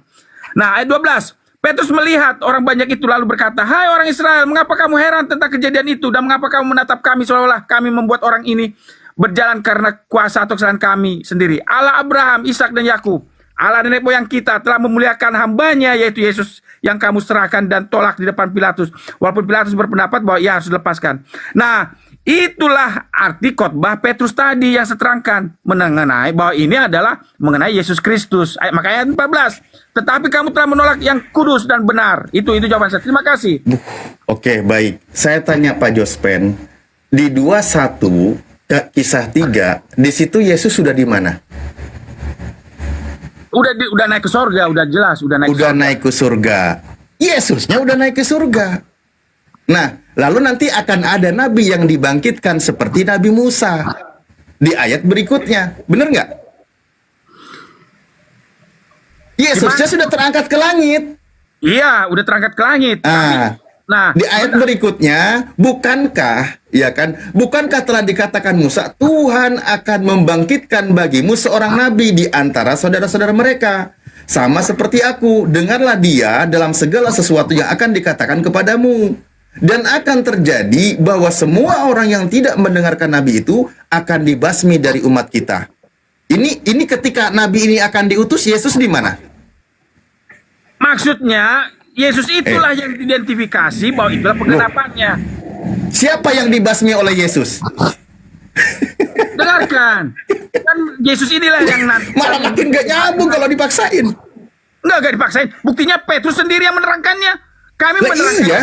Yesusnya sudah terangkat. Yesusnya sudah terangkat ke langit. Nah, lalu seorang nabi akan dibangkitkan di antara mereka dari saudara mereka. Kan gitu. Oke? Dan akan terjadi bahwa semua orang yang tidak mendengarkan nabi itu akan dibasmi. Siapa yang dibasmi oleh Yesus? Saya tanya. Yesus dibasmi atau Yesus membasmi? Oke, ini jawabannya. Yohanes 12 ayat 48.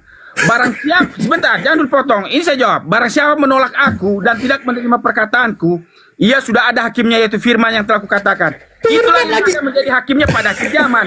Jadi pada akhir zaman, seperti Musa lo berperang. Aduh, kayak mana sih? Kan seperti Musa. Seperti Nabi Musa. Oke, kembali ke yang tadi biar nyambung. Yohanes 1 dari 19 sampai 23. Oke. Di situ jelas dikatakan ada seorang nabi yang akan datang yang dinantikan oleh orang Yahudi. Betul? Di mana tertulis? Kasih tahu dulu, jangan kamu spekulasi. Astagfirullah, dari tadi saya baca innalillahi wa inna ilaihi raji'un. Enggak, kadang kamu ngambilnya satu ayat tapi dimelencengkan, disimpangkan untuk sesuai dengan. Mana yang saya pelencengkan, woi? Iya, bukti. Yohanes 1 dari 19 sampai dengan 22. Ya, terus lanjutkan. 21. Di situ orang Yahudi itu, orang imam-imam bertanya ke Yohanes, maneh teh saha? Salah. Yohanes, kamu itu siapa? Apakah Mesias? Bukan. Apakah Elia? Bukan. Apakah nabi yang akan datang itu? Bukan juga. Nah, ada 3 toh? Ada 3 yang dicari oleh orang Yahudi. 1 Elia, 2 Mesias, 3 nabi yang akan datang. Berarti sekarang yang Mesias itu siapa? Yesus. Ya. Oke. Pertanyaannya, nabi yang akan datangnya siapa? Karena ada 3 orang di sini yang dicari oleh orang Yahudi. Yang dinanti-nanti. Karena sudah sangat masyhur di kitab mereka. Ya, itu. Jawab. Sebentar. Apa Paulus.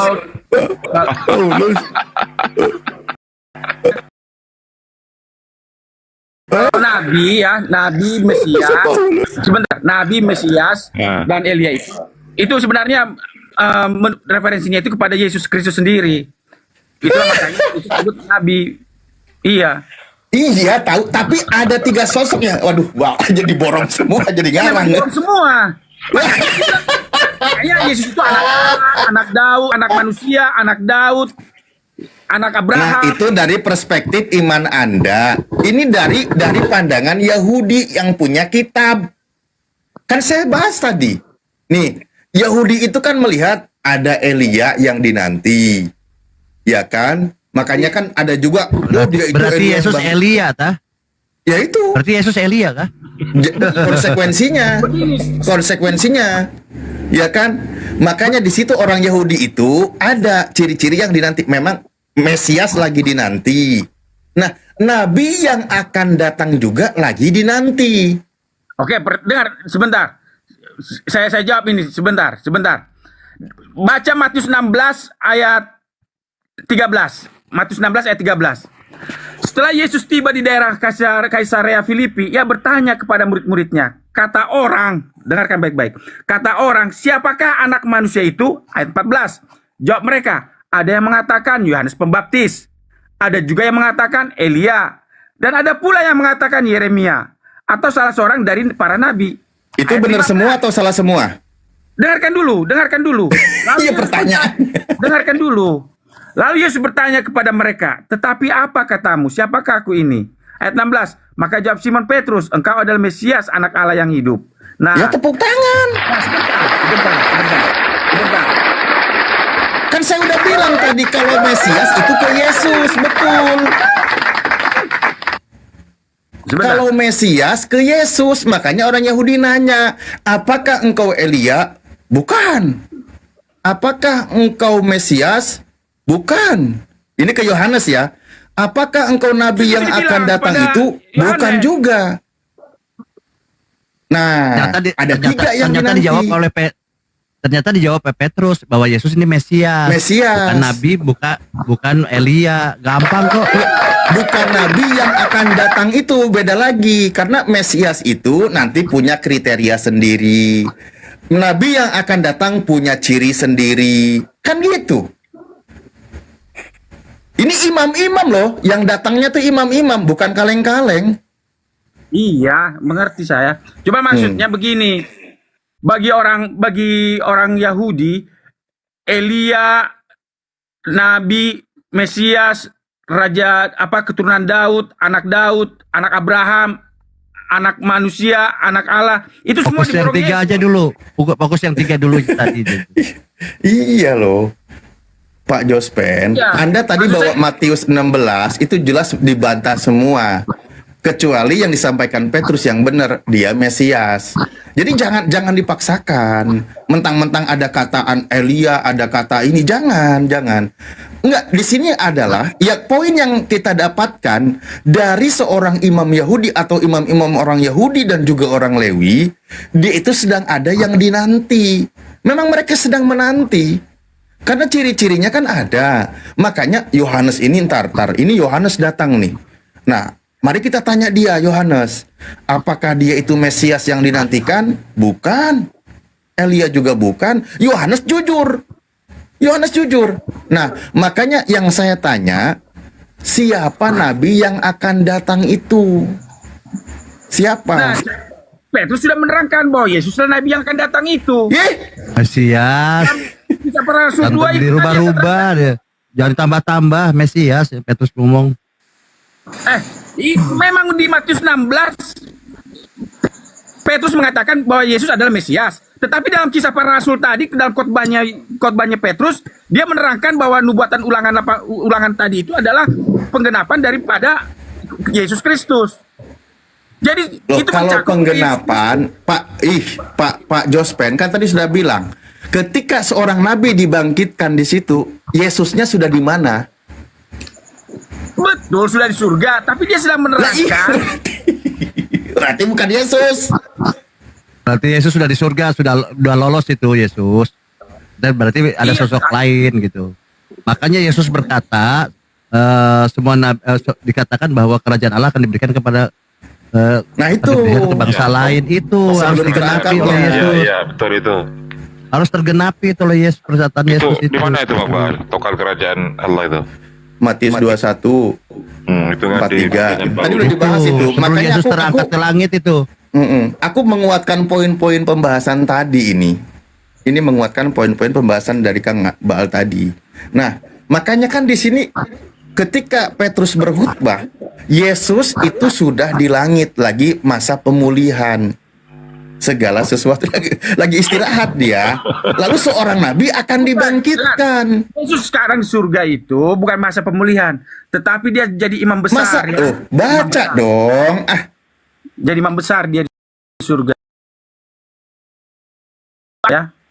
Jadi imam surga ini apa lagi sekarang? Iya, Kenapa jadi imam besar? Sedikit, coba sedikit saya dapat ya. Saya kasih ayatnya. Gini Bang Jospet, izin Bang Jospet sedikit.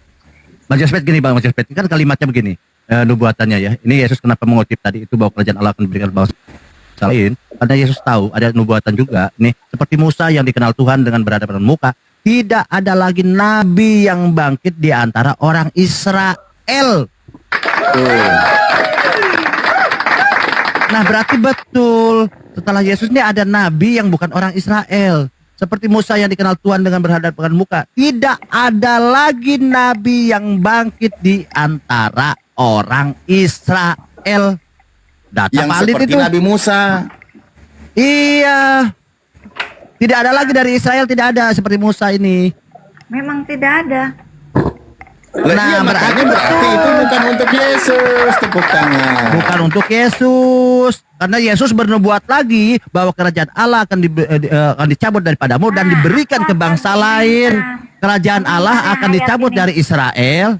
Jadi menurut Yesus ini nubuatannya Yesus diestafet. Yesus mengatakan bahwa kerajaan Allah akan dicabut dari bangsa Israel dan diberikan ke bangsa lain. Nah ini harus terpenuhi. Gampang kok. Ya kita tidak dulu berbicara Muhammad. Berarti nubuatan Yesus ini harus tergenapi. Siapa Makanya itu dari tadi- di luar bangsa Israel? Dari tadi kan kita nanya tuh, dari tadi kita nanya, ya kan? Sebentar, dari tadi kita nanya, siapa nabi yang akan datang yang dinantikan oleh Yahudi? Ada 3. Dibuatkan oleh Yesus. Itu dia. Siapa nabi yang akan datang? Kalau Mesiasnya jelas udah ke Yesus. Nabi yang akan datangnya itu siapa? Itu yang dari tadi kita tanya. Kan tidak ada nabi lain. Iya, di luar bangsa Yahudi itu kan Israel itu tidak ada lagi nabi Tidak itu. ada. Ya aku Lah itu di situ di Yohanes 1 ada nabi yang akan datang. lain ini yang aku mau komentari. Kerajaan Mana? Allah akan diberikan kepada bangsa lain. Ini aku mau komentari komentar Baal. Oke, bangsa apa itu? Matius 21. Maksudnya kan karena orang. Boleh nggak saya lanjut dulu yang tadi biar tuntas nih ya, biar makin terguncang Pak Jospen. Nih, saya katakan nih ya, nih yang tadi dikatakan bahwa kamulah yang mewarisi nubuat-nubuat itu dan mendapat bagian dalam perjanjian yang telah diadakan oleh Tuhan dengan nenek moyang kita ketika berfirman kepada Abraham, oleh keturunanmu semua bangsa di muka bumi akan diberkati. Nah ini, saya tadi kan nyambung ke Ismail juga. Nah, di sini menyinggung Abraham dan seluruh keturunannya. Ya. Ya kan? Ya, makanya Ya itu, makanya ciri-cirinya adalah bukan dari Bani Israel, ya kan? Nabi itu akan dibangkitkan seperti Nabi Musa, ya toh? Nabi yang sangat masyhur di tengah bangsa Yahudi yang dinanti-nantikan dari keturunan Abraham, di Ya, mana aku seluruh tahu, bangsa di muka bumi akan diberkati, kan gitu? Iya, aku tahu. Jadi yang seperti Musa itu contohnya Musa kan mau dibunuh tuh. Jadi dilarikan kan oleh ibunya ya ke Mesir dia. Musa bukan Tuhan, Yesus Tuhan, kan berarti bukan Yesus itu. Gampang kok. Bukan Yesus. Jadi tentang Abraham. Nah, saya barusan dikucang ya.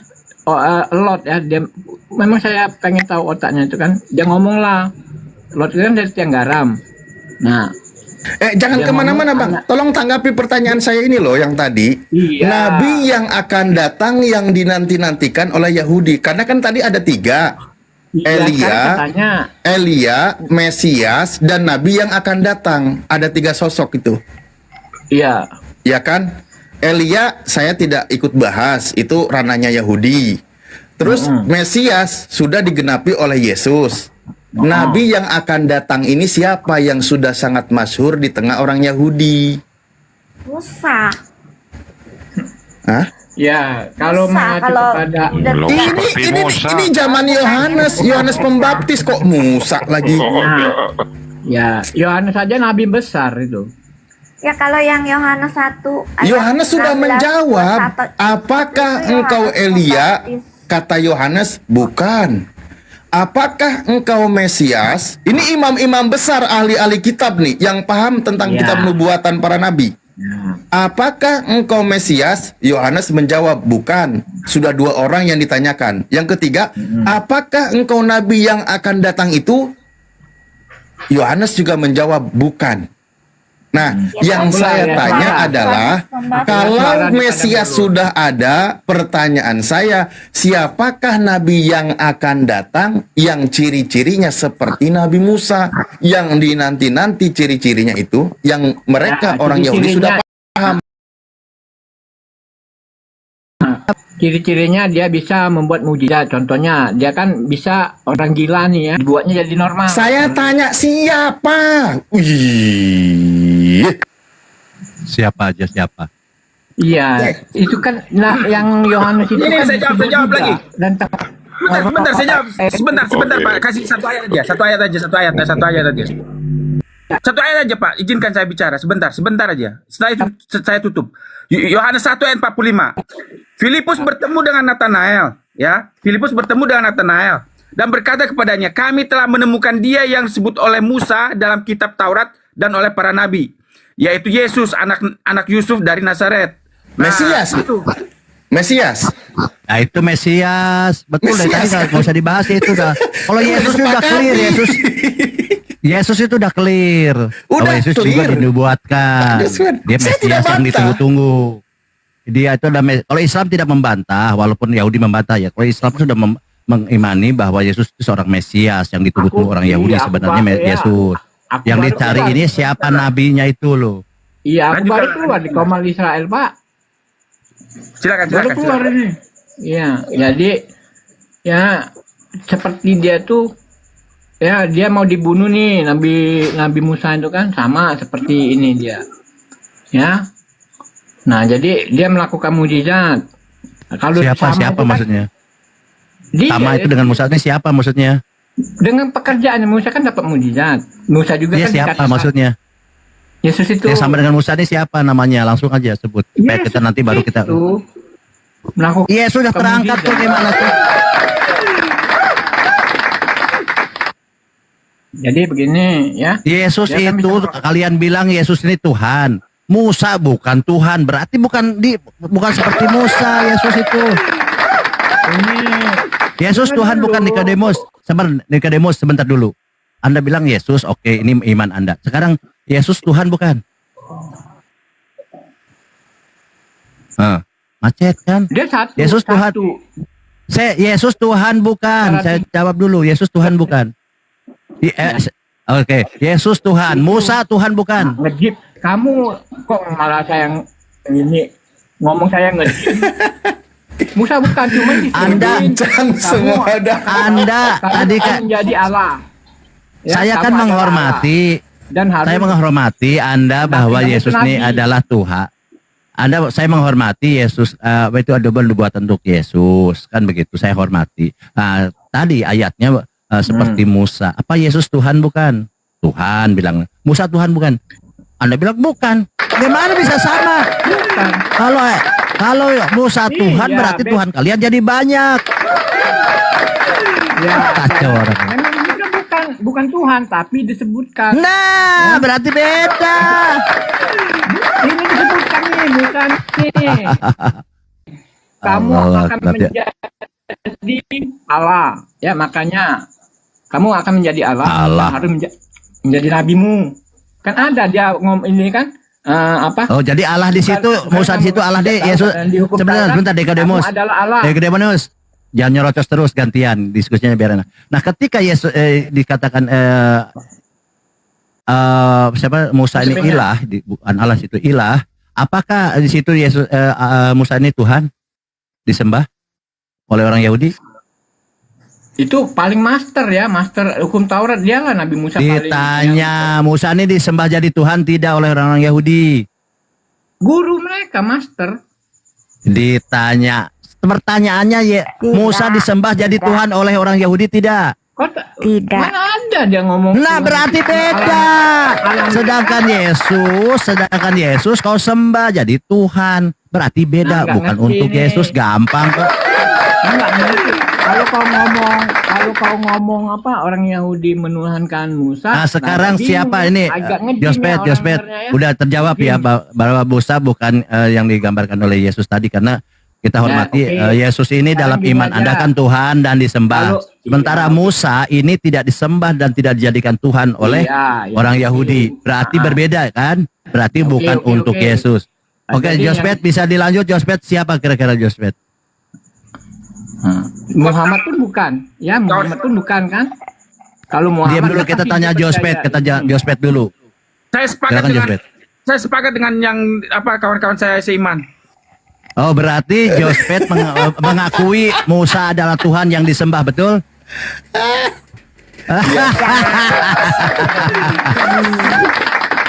Oke, jadi gitu Pak. Jadi Ustadz Alif udah jawabannya, mereka mengatakan memang nggak bisa dipaksa ya. Ini walaupun mereka ngarang, mereka tuh kalau baca data ya Bible itu dia tidak paham, tidak hafal, tidak paham. Nah, tapi kalau mengarang pinter, gitu ya. Nah, dia mengatakan bahwa mereka bukan Tritunggal lagi, tetapi catur tunggal. Ada Musa, ada Bapa, Putra dan Roh Kudus, ya. Jadi Pancatunggal sekarang pada hari ini. Bang Jospet, Bang Nikodemus, Bang Epita mengatakan Musa ini adalah Tuhan yang disembah, sama dengan Yesus. Saya tidak bilang itu. Kau yang berpendapat sendiri. Oke. Musa ini sama dengan Yesus nggak? Musa macet itu kalian. Beda pribadi. Nah, kalau beda berarti betul Mi Epita bahwa Musa ini tentang nubuatan yang seperti nabi yang sama seperti Musa, bukan Yesus. Karena Musa beda dengan Yesus. Beda. Berantem sudah kalian. Bedanya itu. Aduh. Persamaannya. Oke, jawabannya seperti itu. Sama. Bapak di sorga. Sama. Dan manusia Nabi Muhammad perantara. manusia, Musa manusia. Kalau Muhammad itu kan beda. Mati kan kau? Tuhannya beda. Ngejim dengan nih otaknya Yesus. ngejim. Oh, kok ngejim sih? Nih, kalau Muhammad iya. tuh Tuhannya Lanjut, Bang beda Alif. dengan Yesus dan Musa. Jadi itu beda nggak ada jawaban sendiri. kelihatannya balik mereka stuck dia. Kalau nggak ada jawaban boleh sedikit lagi Bang Alif, saya masuk sedikit boleh ya Bang Alif? Boleh. Sebenarnya kita ya. Tadi kita ajari ya teman-teman. Roh Kudus ini adalah bukan roh kebenaran ya. Saya izin ya. Tadi saya membahas tadi ya. Jadi udah jawabannya tadi bahwa yang dimaksud tadi itu bukan Yesus, tapi tidak, karena Yesus tidak sama dengan Musa. Mereka mengatakan demikian. Nanti saya bicara tentang Roh Kudus dan roh kebenaran tadi itu ya. Roh kebenaran yang dimaksud itu adalah sosok kepada manusia. Ya. Roh Kudus itu bukan roh kebenaran. Roh kebenaran itu bukan Roh Kudus. Roh Kudus yang dimaksudkan Yesus ini adalah manusia. Ya, karena seorang dia bilang. Oke, di mana datanya? Datanya di sini ya. Kita datanya sepertinya. Ini ya, kita pakai data izin ya. Ini kata Yesus, kata Yesus sendiri ya. Mbak Eva, Davita. Sebenarnya ini ya. Nah, kenapa kalau Ini. Roh Kudus, roh kebenaran? Kita aku pakai ngerti 1 banget. Yohanes 5 nomor 6 ya. Ini Bang Jospet silahkan pakai data ya. Saya ajari kalian biar cerdas lah ya. Karena kita sebagai umat Islam ini ikut membantu program pemerintah mencerdaskan anak bangsa ya. Di sini teman-teman. Oh ya, untuk internet. Coba kita pakai 1 Yohanes 5 nomor 6. Ngaco. Ya, ini kita baca aja ya. Islam tidak boleh menafsir, menjelaskan atau framing ya. Jadi Roh Kudus ini bukan roh kebenaran ya. Ya, Roh Kudus ini adanya pada seorang manusia. Jadi manusia Salah besar. pilihan Tuhan, manusia utusan salah Tuhan besar. itu diberikan roh kebenaran. Ya, contohnya di mana? Tadi dikatakan Yesus ini adalah perantara antara Bapa dengan manusia. Ya, adalah Parakletos. Di dalam diri Yesus ada roh kebenaran. Oke? Tetapi di dalam diri Yesus tidak ada Roh Kudus. Ingat ya. Tetapi di dalam diri Yesus ada roh kebenaran. Baca 1 Yohanes 5 nomor 6. Ya.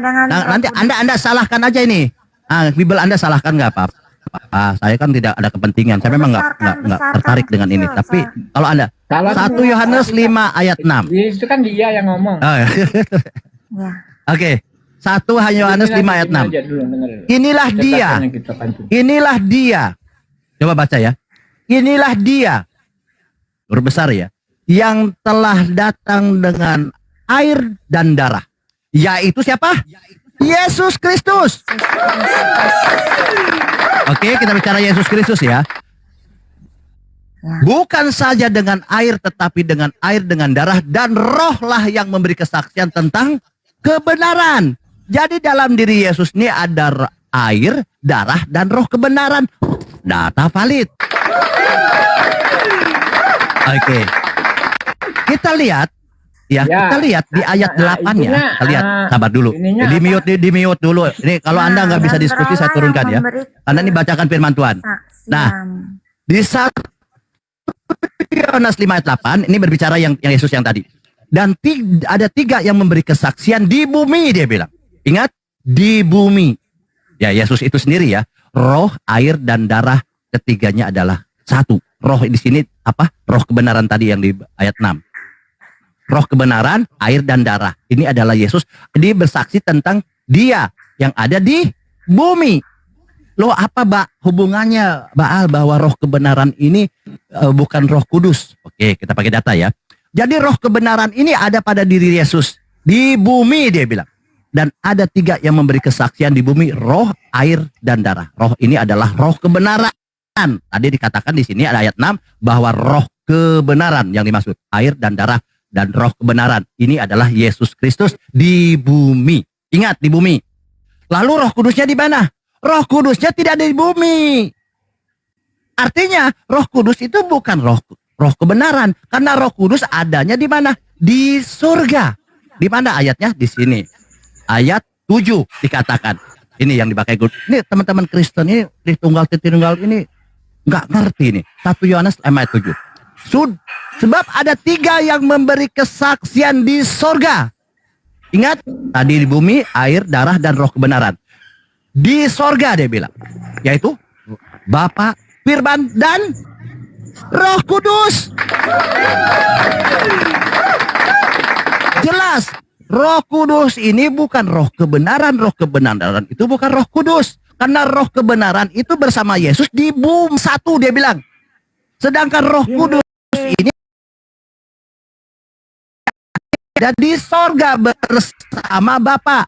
Sebab ada 3 yang memberi kesaksian di sorga. Yaitu siapa? Bapa, Firman, dan Roh Kudus. Dan ketiganya adalah satu. Roh Kudus di sorga. Roh kebenaran ada di bumi bersama Yesus. Berarti poinnya apa? Bahwa Roh Kudus ini bukan roh kebenaran. Roh kebenaran itu bukan Roh Kudus. Data valid. Saya terangkan paham? sebentar ya. Jadi Roh Kudus ini ada di mana coba? Roh Kudus ada di mana nih? Menurut data ini. Ya, Roh Kudus ada di mana ini? Di sini menurut data ini. Di surga kan tadi bilang kan. Gampang kok. Baal, saya mau tanya. Gampang kok. Jadi oke, jadi terjawab ya. Nah, kalau di dalam iman Islam, karena nih Roh Kudus ini diambil dari Islam ya, Rohul Kudus ini adalah merujuk kepada malaikat. Ya, kalau di dalam Islam ya. Kalau kalian ini kan karena tidak paham, kalian ini ngambil tapi tidak paham. Jadi di sini. Oh iya. Ya, jadi kalau kita buktikan, sabar dulu. Aku mau kasih tahu Apakah Roh Kudus ini malaikat yang bersama-sama Bapa di sorga? Iya. Bukan. Malaikat. Bukan. Oke, malaikat. Roh Kudus bukan malaikat. Di mana datanya? Di mana datanya? Nah, Epita kan dari tadi nyerotos setelah dibuktikan diam-diam. Roh Kudus ini ada malaikat. Mana datanya? Yang bersama Bapa di sorga nih. Oke, di mana datanya? Ini, menurut Yesus loh ya. Menurut Yesus adalah malaikat. Di mana datanya? Menurut Yesus ya. Kalian kan anti Kristus, jadi memang tidak percaya. Menurut Yesus nih. Roh Kudus itu malaikat. Menurut Yesus, lihat. Nah ini nih. Tadi yang bersama dengan Bapa ini Roh Kudus di sorga kan. Matius 18 ayat 10. Ini menurut Yesus. Ingatlah. Nah, ingin oten-oten botol, ingat dia bilang. jangan menganggap rendah seorang dari anak-anak kecil ini. Karena aku berkata kepadamu, Oten botol, ada malaikat, ada malaikat mereka di sorga yang selalu, nih di sorga dia bilang, yang selalu, always menjadi satu, selalu memandang wajah Bapakku di mana? Di sorga. Jadi menurut Yesus ada malaikat yang selalu bersama Bapa di sorga. Jadi kalau Yesus ini mengajarkan sesuatu yang benar selaras dengan Islam. Bapa yang selalu dengan Bapa bersatu nih, mereka menjadi satu ini adalah malaikat. Jadi bilang Roh Kudus dalam Islam. Kalian comot, kalian curi kalimat Roh Kudus itu. Nah, ternyata menurut Yesus ada yang malaikat mereka di sorga yang selalu always di mana bersama Bapa di sorga. Makanya betul. Maksudnya Bapak Makanya di sorga tuh betul. dikelilingi malaikat. Makanya betul kata Yohanes, sebab ada 3 yang memberi kesaksian di sorga, Bapa, Firman, dan malaikat menjadi satu di sorga sana. Gampang kok. Maksudnya ada malaikat yang Jadi teman-teman, selalu inilah berada yang di sorga. dimaksudkan oleh Yesus. Jadi roh kebenaran, Maksudnya sekali lagi apa? roh kebenaran Bapak itu di bukan sorga roh itu kudus ya. dalam Jadi roh kudus itu adalah bukan roh itu kebenaran. dikatanya Roh dikelilingi kebenaran oleh itu para adalah malaikat. bukan roh kudus. Karena roh kudus ini ada di bumi bersama roh kebenaran ini bersama Yesus di bumi. Sedangkan roh kudus ada di sorga. Gitu ya teman-teman. Tolonglah Kudus sekarang itu belajar dengan baik. bagian dari Berdamai dalam dengan diri Yesus. Allah. Berdamai dengan Yesus. Berdamai dengan Bible. Jangan anti Kristus gitu loh. Jangan anti Bible gitu loh. Belajar dengan baik. saya mau Jadi sudah terangkan terjawab ya bahwa Roh Kudus itu bukan roh kebenaran. Karena kalau memang Roh Kudus itu ada kebenaran, kenapa di sini dikatakan Roh dan Kudus ada sama 3 dengan yang roh memberi kebenaran. kesaksian di bumi.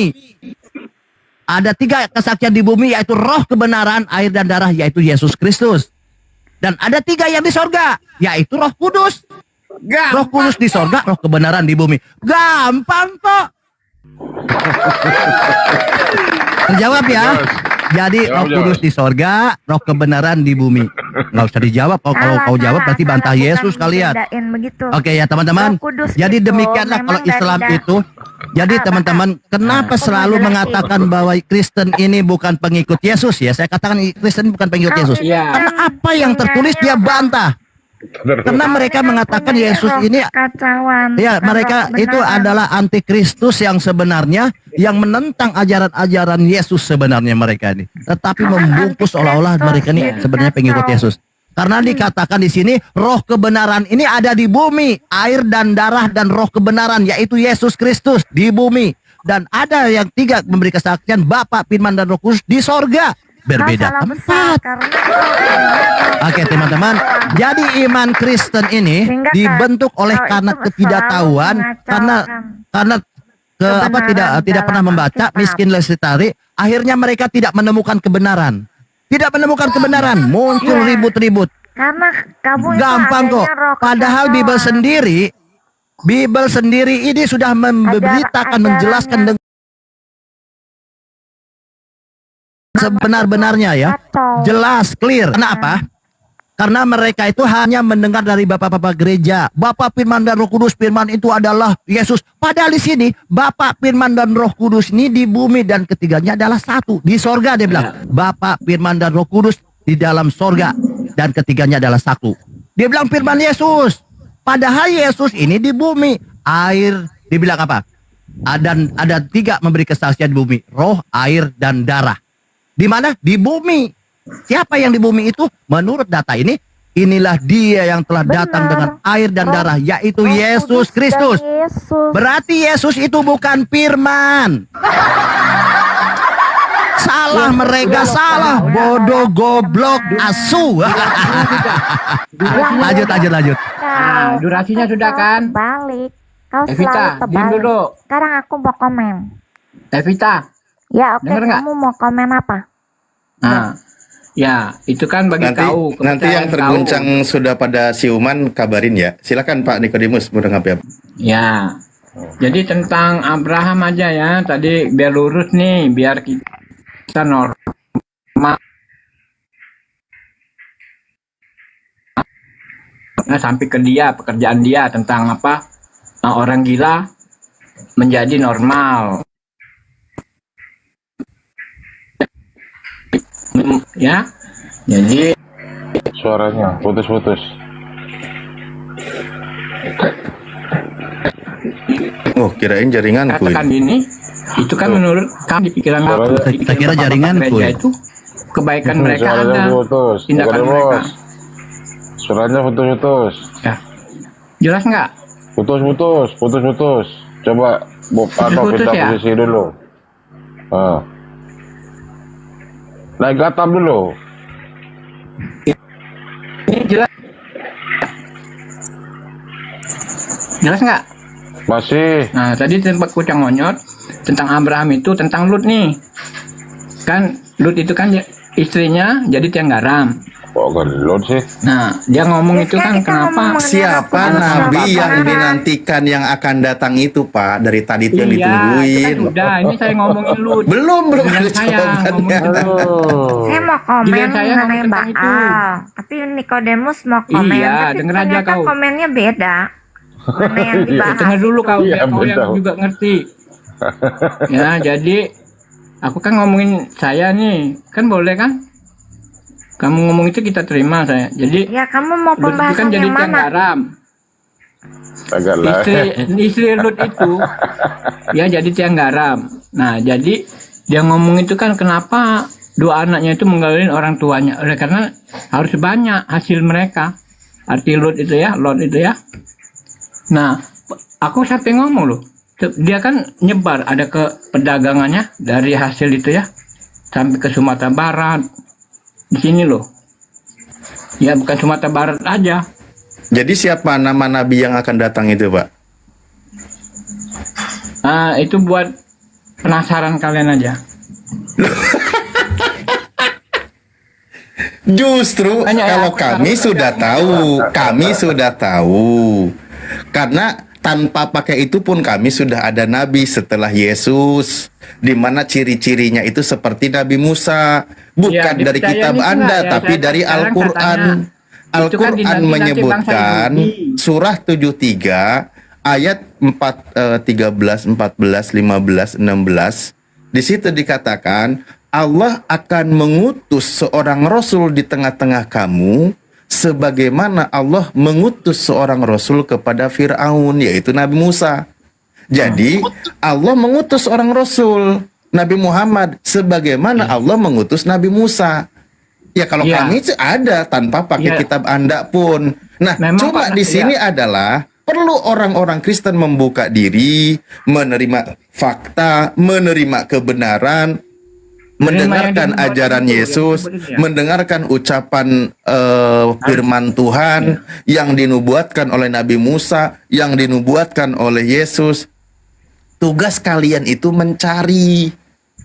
Tapi Iya. kalian tuh karena gengsi dengan Islam tidak mau menerima, lebih baik Islam dibantah tapi kalian tidak punya jawaban. Artinya selama Anda tidak punya jawaban, selama itu pula Anda tidak setia kepada Yesus. Siapa bilang? Kenapa saya katakan tidak setia kepada Yesus? Siapa Karena bilang? Yesus menubuatkan mesti harus ada penggenapan. Penggenapan menurut itu harus pikiran ditemui. Siapa bilang? Tidak percaya dia. Makanya saya tadi tanya, siapa nabi yang akan datang itu yang ditunggu-tunggu oleh Bani Israel, oleh imam-imam. Ya, Pak Alif, karena Alkitab tidak akan menubuatkan Nabi biar seperti kasih penasaran ya. Muhammad. Contohnya Yang aja. Kan saya Yang sudah oleh bilang tadi, hawa nafsu. memang kalian akan menolak. Kalian akan Yesus menolak, itu tuh hak kalian udah loh. satu Saya tidak sosok paksa yang juga. perfect, Udahlah, ya. ini Saya Evita tidak ini paksa. tidak akan. Bu Udah lama Epita, lah. Nanti aja Bu kapan-kapan Epita ya. dengerin ya. Saya tidak kalian mempercayai Nabi ini. Ketika nubuatan tentang nabinya dengan Nabi kami adanya di Al-Quran. Di Al-Quran kami. Kami nggak perlu ngemis ke kitab kalian. Tapi Ingat, kitab Anda itu masih memberikan teka-teki yang mesti dijawab, nubuatan-nubuatan yang mesti digenapi. Maka kalian itu harus cari tugasnya. Kalau Dia dilantik jadi Tuhan. Begitu Yesus keluar dari gua gelap, Yesus dilantik jadi Tuhan. Yang di gua gelap itu iblis. Makanya Yesus dikubur di gua gelap. Pas keluar dilantik jadi Tuhan. dari gua. Muhammad Yesus dari dalam gua. Yesus dikubur di gua. Terus terima Yesus wahyu dikubur di mana? katanya. Yesus dari dikubur di di mana? dalam gua. Bapak lu Terus siapa picak. saksinya? Bapak lu picak. Yesus itu Apa dikubur beda di gua. Muhammad dengan Eden? Apa bedanya Muhammad dan dia Apa Eden? bedanya Yesus dengan iblis? Apa bedanya Yesus tanya dengan kau. iblis? Saya Oh, tanya beda, kau, beda jauh. apa beda? Oh sama, Beda jauh. iblis terkutuk, Yesus juga terkutuk. Sama. Tidak, Yesus kami sama. terkutuk. Yesus terkutuk, Yesus kami tidak terkutuk. iblis juga terkutuk. Yesus kami yang bangkit. Satu-satunya Bangkit dari manusia mana? tidak berdosa adalah Yesus di dunia. Bangkit dari mana? Dia bangkit, dia wafat Bangkit dan dari bangkit. mana? Bangkit dari mana? Assalamualaikum warahmatullahi Bagi kau wabarakatuh. tidak percaya. Waalaikumsalam warahmatullahi wabarakatuh. Masya Allah, ternyata ada acara makan-makan ini. Lagi Iya, makan apa semuanya? Sate domba, Gurunda. Oke, sekarang saya tanya. Kok domba? Kalau kau tahu Gak salah itu. artikan ini. Gak salah itu. Ini ada sate domba. Artikan. Kok domba? Domba itu Bani Israel. Kadang-kadang juga. Oh iya, serigala. Kadang-kadang ya. Serigala. Kadang-kadang juga abangku ini. Sahabat. Sate serigala. Iya, kau pakai bicara nu. Langir kau. Diskusi bang, diskusi kita yuk. Ayo bang, diskusi aja kita, nggak usah kayak gitu. Diskusi kita.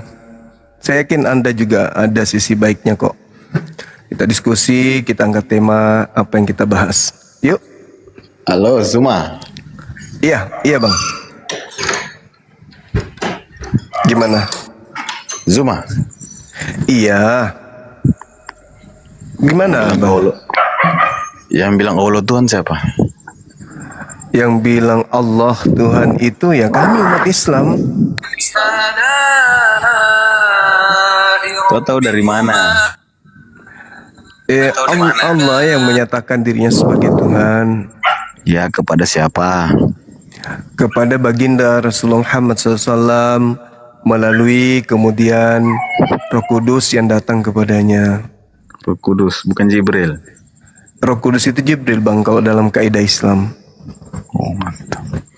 Berarti yang menyatakan bahwa Allah itu Tuhan adalah Muhammad. Iya, dari Jibril. Iya. Terus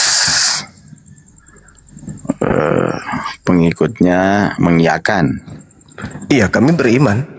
Itu wajib kami beriman kepada apa yang dibawa oleh baginda Rasulullah Muhammad SAW. Karena Tuhan yang diperkenalkan kemudian itu pencipta langit dan bumi yang tidak serupa dengan makhluk. Makanya dan bumi. Iya. Abang sendiri nyembah siapa abang? Yang jelas bukan Tuhanmu. Oh iya pastilah. Anda kan Kristen kan ya? Pasti beda Iyalah. Tuhan kita lah. Iya. Terus yang saudara saya sembah ini apa? Ya Allah Bapa. Allah Bapa. Maksudnya Allah Bapa gimana? Emang Allah Bapa pernah perkenalkan dirinya kepada Kristen? Menyatakan diri maksudku. Allah Bapa menyatakan dirinya kepada Yohanes Pembaptis. Oh, orang Yahudi. Itulah anakku yang kukasihi. Iya, itu kan dari goa. Ini abangku, ini kan ucapan-ucapan keluar dari goa, tiba-tiba ada sang pencipta. Mending saya yang menciptakan tung kriung. Ucapan-ucapan Yesus itu kan untuk Bani Israel kan ya? Mending saya saja yang bilang ke kau kalau sang pencipta itu tung kriung. Kau percaya tidak kalau saya bilang sang pencipta tung kriung? Oh, nggak bisa dong. Karena kaidah yang ada di dalam Al-Quran ya, soalnya saksinya tidak ada. Kalau kita nyata. Maksudnya saksi gimana ini? Dibaptis, ada suara dari langit mengatakan bahwa ini Maksudnya saksi gimana bang? Saksi gimana? Saksi seperti apa? Tidak ada saksinya. Udah diturunkan aja Kang. Kang diturunkan Kang sebelum Tiba-tiba saya emosi. adalah nama itu. Kang diturunkan ya bagus. Daripada saya jengkel kumaki nanti pemakan babi tadi, mending diturunkan. Kalau dia sudah agak tenang, suruh lagi naik kan gitu ya. Dia cakupannya hanya ingin menghujat, menista, bukan mau diskusi gitu. Kalau mau diskusi artinya kita tanya jawab, bukan hanya menyerang bisanya, tapi ketika ditanya nggak sanggup. Dia menyetarakan dirinya dengan Tuhan dan menyetarakan diri bagi Nabi Muhammad. Dia turun daripada saya maki-maki nanti di sini. Allah Subhanahu wa taala menjelaskan di dalam Al-Qur'anul Karim, Bismillahirrahmanirrahim. Fariqan hada wa fariqan haqqa alaihimud dalalah. Innahum ittakhadhu syayatin awliya min dunillah wa yahsabuna annahum muhtadun. Sekelompok manusia telah diberikan kemudian petunjuk dan sekelompok manusia lainnya telah pasti kesesatan atas mereka. Pantas untuk sesat. Sesungguhnya kenapa mereka sesat kata Allah? Karena mereka menjadikan iblis sebagai pelindung selain daripada Allah. Mereka mengira bahwa mereka adalah orang-orang yang mendapatkan petunjuk. Lalu kemudian Allah Subhanahu wa taala menjelaskan di ayat yang lain, Qulu amanna billahi wa ma unzila ilaina wa ma unzila ila Ibrahim wa Ismail wa Ishaq wa Yaqub wal asbat wa ma utiya Musa wa Isa wa ma utiyan nabiyyuna min rabbihim la nufarriqu baina ahadim minhum kata Allah wa nahnu lahu muslimun. Jadi bagi kita tak ada ruang untuk menghina, menghujat pada nabi-nabi yang telah datang sebelum Nabi Muhammad SAW, karena Al-Quran sendiri yang mengatakan bahwa nabi-nabi yang diutus oleh Allah tidak kemudian dibeda-bedakan oleh Allah seorang pun di antara mereka. Begitu juga kita sebagai orang beriman yang mengikuti baginda Rasulullah Muhammad SAW, yang bisa kita kemudian jadikan sebagai acuan bahwa wa nahnu lahu muslimun. Kita ini berserah diri kepada Allah, kepada Tuhan yang mengutus nabi-nabi tersebut. Ada hal menarik sebenarnya ingin aku diskusikan dengan teman-teman kita non-muslim. Sekiranya mereka dalam keadaan tenang, tidak emosi, tidak kesurupan, dan benar-benar ingin berdiskusi. Sama seperti Saudara Arom, saya suka pola diskusi seperti itu. Edukasi yang ingin kita sampaikan itu sampai dengan cara-cara yang baik, bukan dengan cara-cara yang menurut mereka itu adalah sebuah metode yang tidak baik karena menggunakan dengan nada yang keras dan tegas. Padahal keadaan itu mereka yang memancing. Di sebuah kitab, tepatnya di 1 Korintus 15, kitabnya saudara-saudara kita Kristen, ada pertanyaan besar di situ yang harus diselesaikan oleh saudara-saudara kita Kristen. Sejatinya mereka mau diskusi dengan baik. Data di data 20 itu diterangkan begini. Tetapi yang benar adalah bahwa Kristus telah dibangkitkan dari antara orang mati sebagai yang sulung dari orang-orang yang telah meninggal. Yang ingin saya pertanyakan di sana adalah Yesus ini bangkit sebagai yang sulung.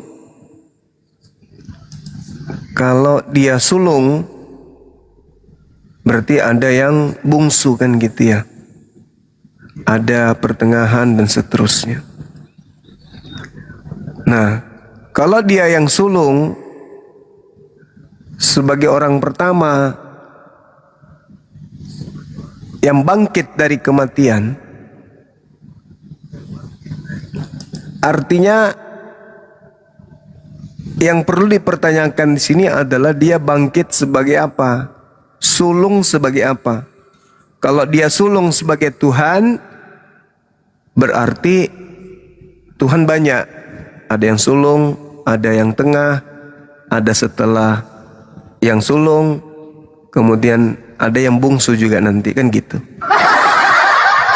Itu kalau dia sulung, dia bangkit dari kematian sebagai Tuhan, maka dia bangkit dari kematian sebagai Tuhan yang sulung. Berarti ada Tuhan yang bungsu.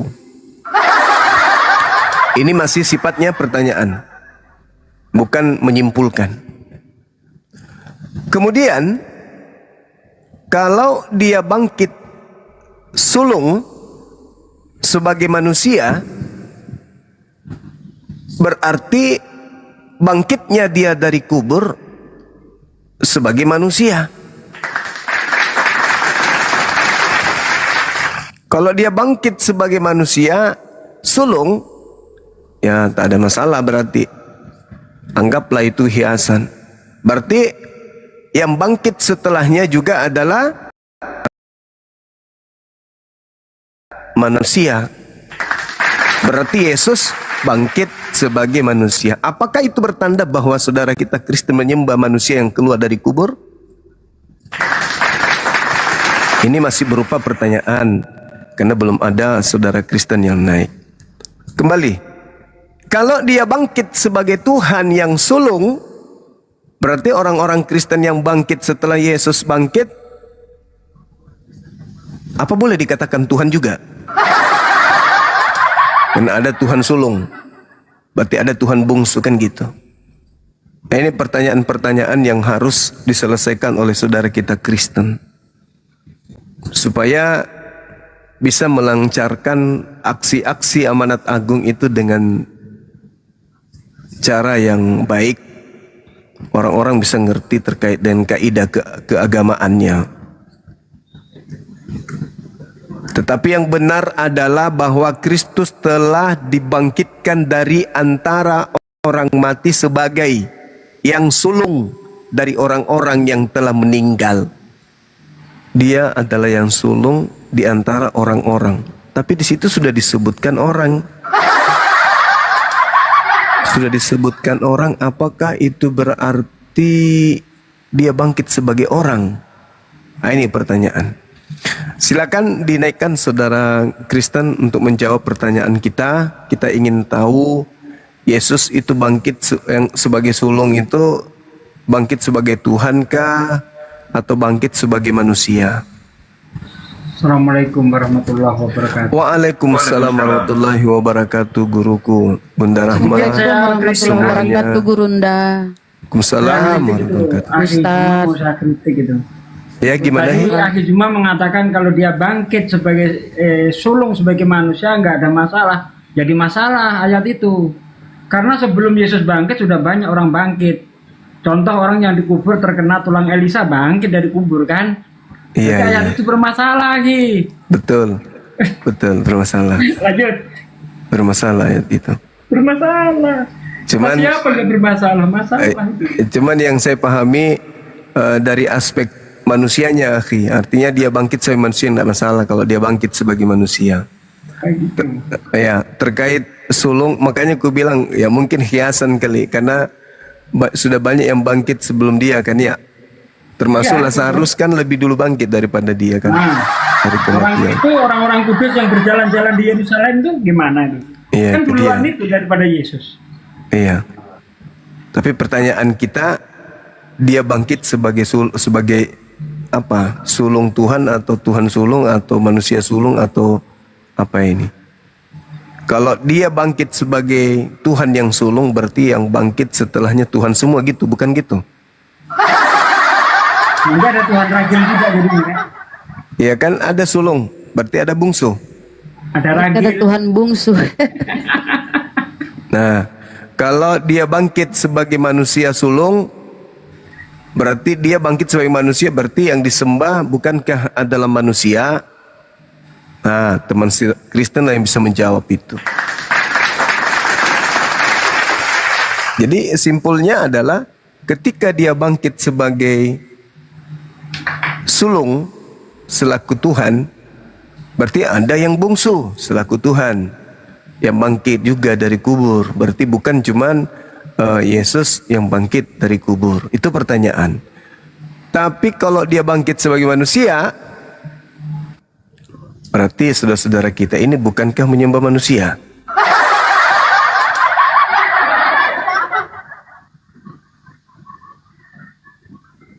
Seperti itu. Itu pertanyaan-pertanyaan yang menarik untuk dibahas oleh saudara-saudara kita Kristen. Karena bagi kita sebagai seorang Muslim, yang bangkit dari kubur itu udah pasti makhluk. Apapun ceritanya. Apakah itu kemudian nanti sama jawabannya dengan apa yang saya pertanyakan? Ya kita tunggu mereka untuk menjelaskan. Karena banyak yang sulung ya, anak sulung, apalagi selain manusia sulung, apalagi yang sulung, bambu sulung, apalagi. Apalagi ya? Gua sulung. Hah? Gua sulung. Goa sulung. Ya, gua sulung. Sulung, susu balung.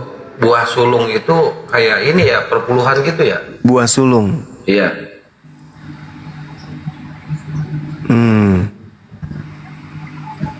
Anak sulung, tante sulung, ada nggak tante sulung? Nggak ada. Sulung bambu? Suling. Oh, suling. Suling bambu.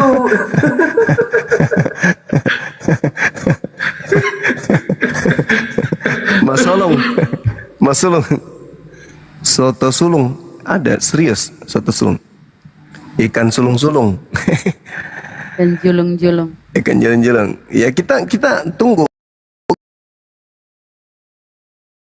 Nah, kita hanya bertanya. Kristus ini bangkit dari kubur sebagai yang sulung itu bangkitnya sebagai manusia sulung atau sebagai Tuhan sulung kan gitu.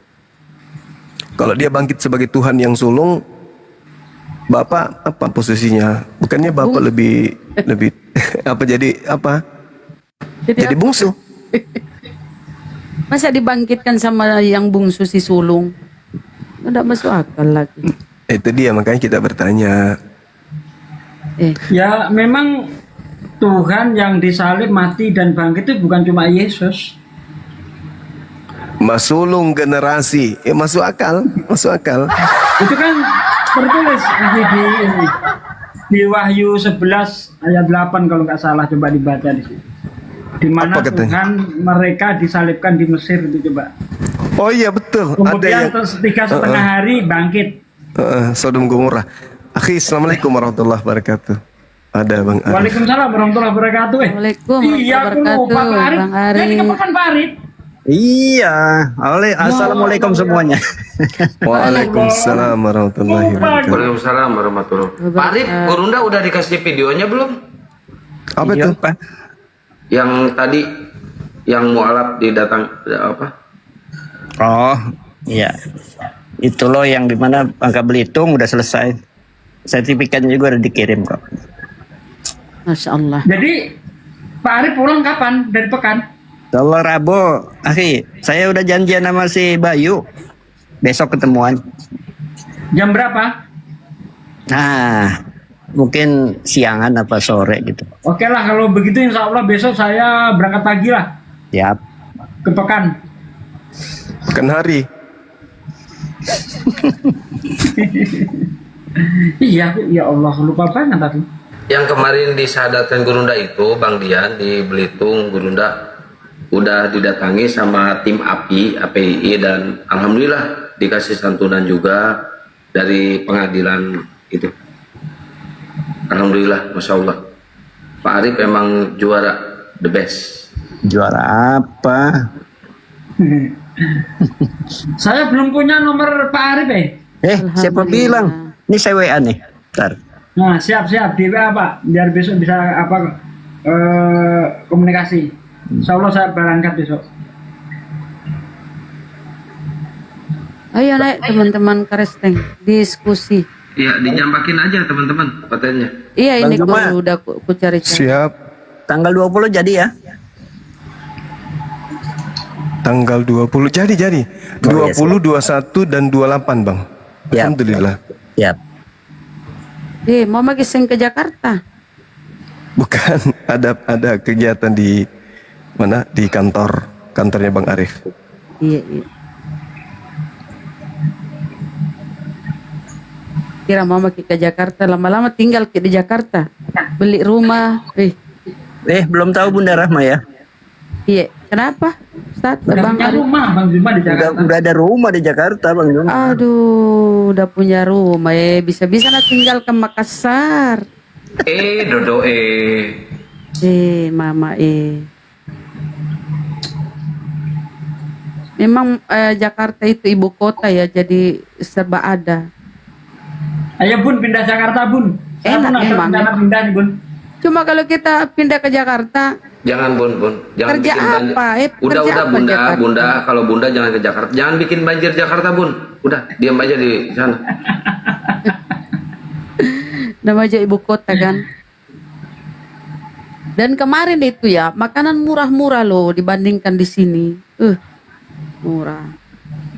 Kalau kita di sini beli ini, naik lah, jangan ceritain. Ayo teman-teman Kristen. Gurunda belum diskusi, ayo. Tadi ada naik itu si Ibrahim, siapa? Kristen itu, siapa yang turunkan itu Kristen? Udah saya WA Ustaz. Akhi, udah saya WA Akhi. Siap. Arif. Maya. Ibrani, bukan Ibrani tadi kah? Saya mau cerita nih, boleh ya? Boleh.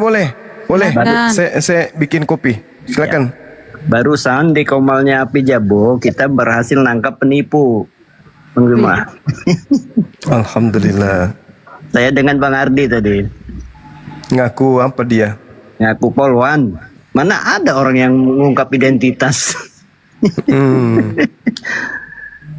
Mau masuk Islam bla bla bla, ngaku, akhirnya ketangkap.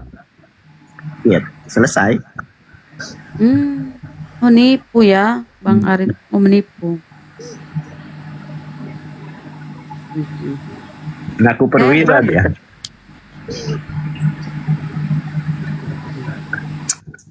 Ngaku perwira. mau syahadat. Ya, Gila, jadi dia bilang perwira karir. Saya bilang masuknya dari S1 apa SMA? Dari SMA. Mana ada perwira karir masuk dari SMA? Ini sama ceritanya seperti bom daftar polwan. Mana bisa, udah 4 kali katanya daftarnya, nggak bisa lolos lah. Pasti tidak lolos lah. Karena dia laki-laki tau Gurunda. Gendut lagi.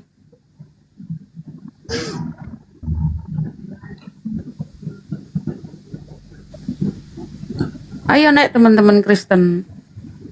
Buktikan tuh. Siapa yang ini si sulung?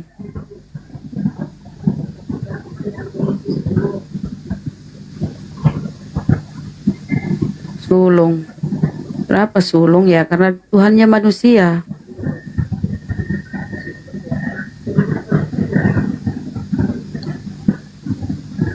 Ayo teman-teman. Apa mereka ini memang seharian ini nggak ada oten. Mungkin mereka Banyak kok. Tadi di saya banyak, Bunda. Di sini banyak. Ada ya? Seharian itu aku tengok nggak ada kan. Wah, mana ada, nggak ada. Dari Pikir siang. mereka mempersiapkan kelahiran Tuhannya kan, Monat alam.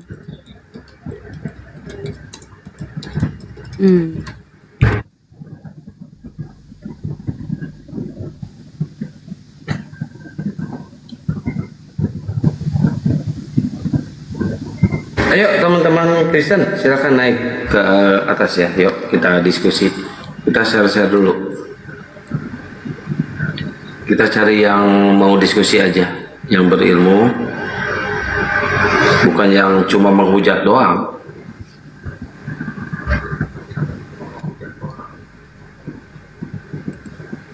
Udah mau punah oten ini.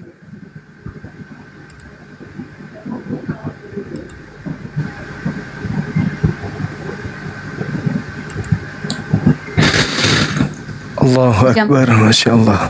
Dijambak-jambak pun nggak ini. Iya, ya itu diulang-ulang aja itu. Ini yang ku pertanyakan, benar-benar bertanya.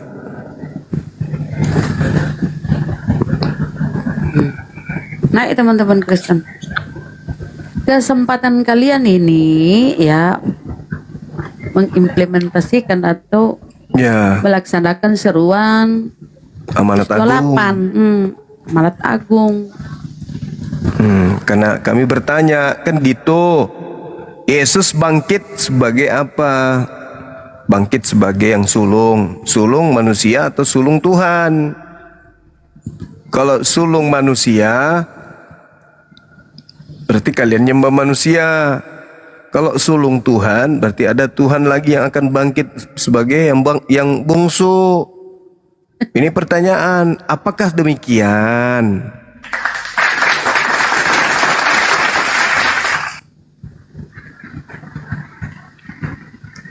Pendeta jujur. Iyalah.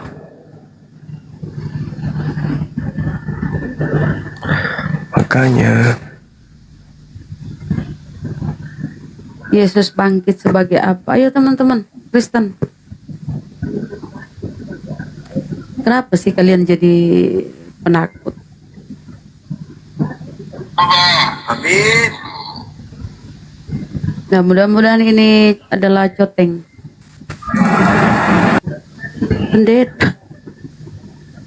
Pendeta jujur. Selamat malam, assalamualaikum.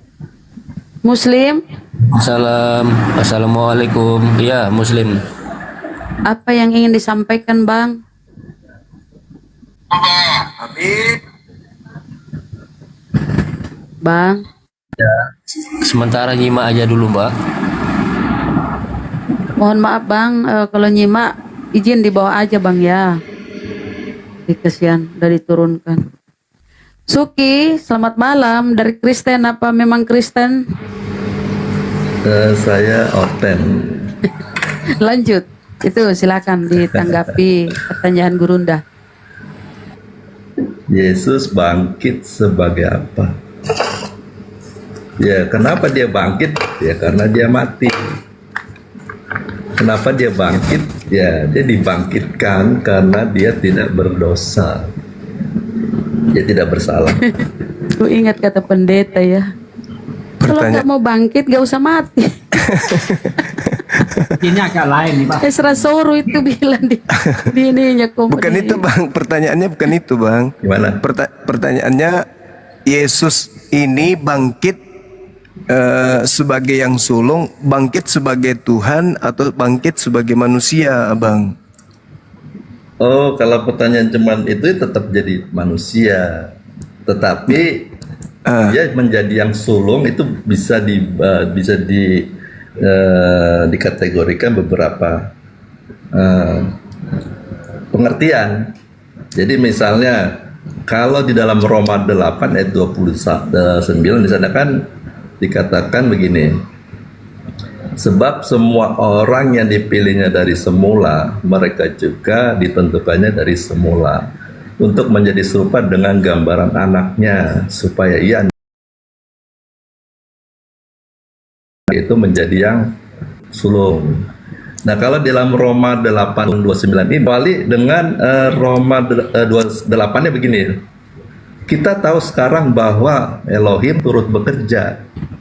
Nah, dalam segala sesuatu untuk mendatangkan kebaikan bagi mereka yang mengasihi Dia, mengasihi Bapa ya.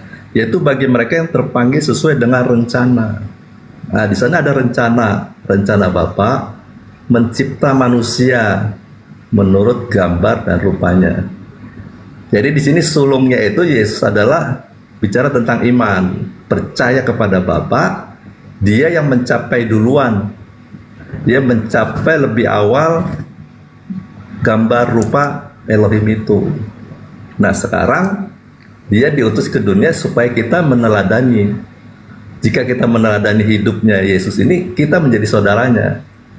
Nah, dia sulung. Nah, ini bicara tentang iman. Sulungnya sulung iman. Tetapi kalau di dalam Kolose 1 ayat 15, Di sini ia adalah gambar Elohim yang tidak kelihatan, yang sulung lebih utama dari segala yang diciptakan. Nah, kalau sulung di sini dia bicara tentang ini, bukan apa ya? Bukan urutan waktu, tetapi memiliki suatu hak warisan ya, kedudukan sebagai kepala dia. Kalau dilanjutkan di dalam ayat 18-nya, dia kan dikatakan ialah kepala tubuh. Nah, di sini jadi dia pemimpin. Ya, pengikutnya itu anggota tubuh. Nah, Yesus sulungnya di sini sebagai pemimpin. Jadi dia dibangkitkan menjadi yang sulung. Nah, bisa menjadi pemimpin, juga bisa menjadi sebagai yang utama di dalam iman itu kepada Bapa di surga. Begitu Bang Juma. Berarti dia bangkit sebagai manusia, Bang? Ya, memang dia manusia seutuhnya. Berarti jadi, Tuhan itu berarti yang menyembah Yesus menyembah manusia dong ya? Ya, saya katakan Yesus tidak dapat disembah. Tidak bisa. Tidak bisa disembah. Nah, saya bacakan ya. Berarti yang menyembah Yesus salah ya Bang ya? Nggak mungkin bisa. Bagaimana caranya dia menyembah Yesus? Orang-orang Kristen kan Tuhannya Yesus, nyembah Yesus Abang. Ya, dia menganggap menyembah Yesus, tetapi saya memandang dia tidak menyembah Yesus. Lah faktanya begitu, nah, sebab gimana? Gini, itu hanya pengertiannya Bang. Faktanya begitu. Jadi, iya gini, jadi pengertian dalam waktu kita tanya, dia memberi penjelasannya dia menyembah, tetapi sesungguhnya tidak. Nah, sini saya jelaskan di dalam Yohanes ya, Yohanes 13 ayat 20. Ini bagus ini. Yesus mengatakan begini, Aku berkata kepadamu, sesungguhnya barang siapa menerima orang yang kuutus, ia menerima aku. Dan barang siapa menerima aku, ia menerima dia yang mengutus aku. Nah, tentu di sini kita bertanya, sebetulnya apa yang diterima oleh orang yang diutus oleh Yesus itu?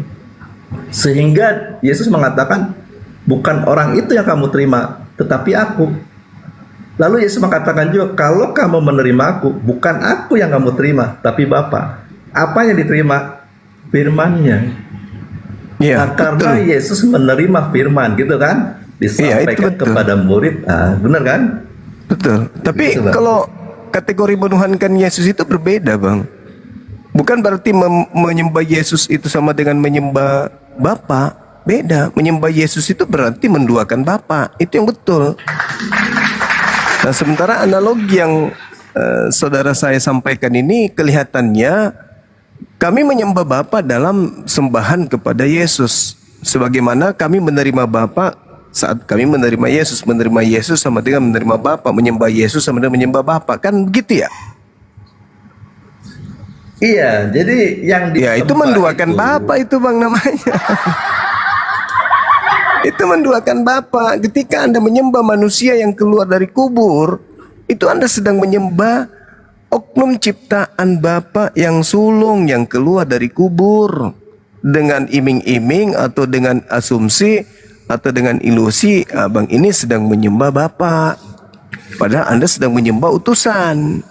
Ketika Pak Prabowo kemudian mengutus seorang utusan, lantas Anda menganggap beliau itu adalah Prabowo, itu Anda telah mengecewakan Pak Prabowo.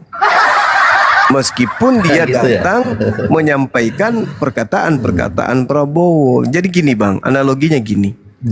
Pak Prabowo meminta kepada ajudan untuk sampai ke negeri Malaysia sana. Sampailah di sana, dia mengatakan, aku Pak Prabowo yang ngutus aku. Orang peduli, yang jelas kau adalah Prabowo. Bukan ya, kau Prabowo. Jadi diperlakukanlah kemudian utusan ini seperti Prabowo, sehingga Prabowo sendiri disepelekan, tidak lagi didengarkan. Utusan Prabowo-nya yang dianggap sebagai Prabowo. Nah sekarang kalau kondisi seperti ini terjadi, Ucapan apa yang pantas diucapkan kepada orang yang menganggap utusan Prabowo itu adalah Prabowo, meskipun itu hanya duta, hanya utusan? Apa yang harus kita katakan kepada orang yang seperti itu, Bang? Ya, saya harus baca ini, Bang. Di dalam Matius 11 ya, ayat 27. Kamu bego.